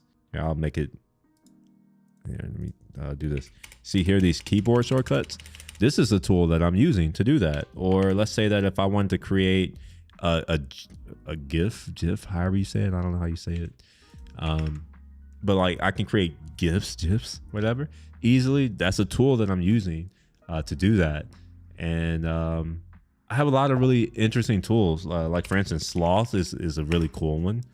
So if you want to know like what files or what ports or whatever are open, you can see that and who's using them. So like this is useful for me because I have a lot of service running sometimes, and to know what sockets are open and what's connected to it is useful.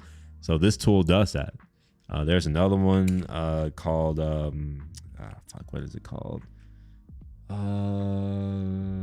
Hexfiend. Here's another one, right? So like tools like this, where like I use a lot of really interesting tools. I use Beyond Compare to sometimes when I want a better diff. I think that, you know, that could be a whole thing on YouTube, just a whole thing. Anyways, it's just a thought. Let me know what you think about that. Open source Mac OS apps, great repo on Discord. Oh, okay, dope. So yeah, all right, man, coming in clutch.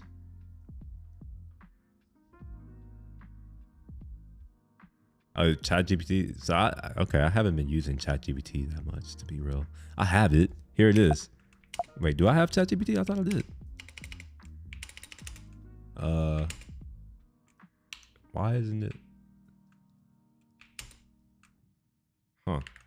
Oh, by the way, this is how you open up your emoji. I don't know if you know that. It's command control space. Maybe ChatGPT is closed?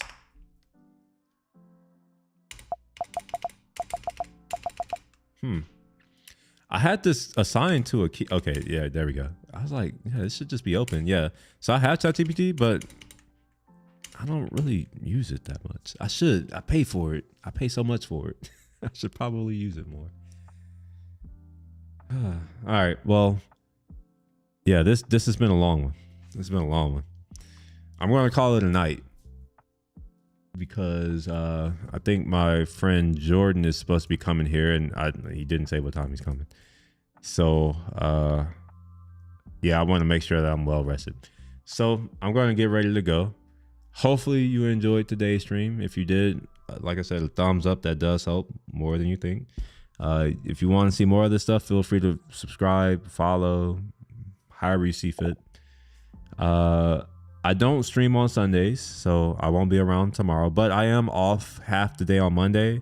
So I'll probably be around Monday night and most likely at some point on Tuesday. So yeah, I'll see y'all then. Y'all have a good rest of the night, and yeah, appreciate the conversation. Thank you for all your recommendations, RK Gaming. It's been real, for real. Like, man, you don't even understand. Thank you. Thank you. All right. Until then, I will see y'all later. Y'all have a good rest of the night and enjoy the rest of the weekend. Peace.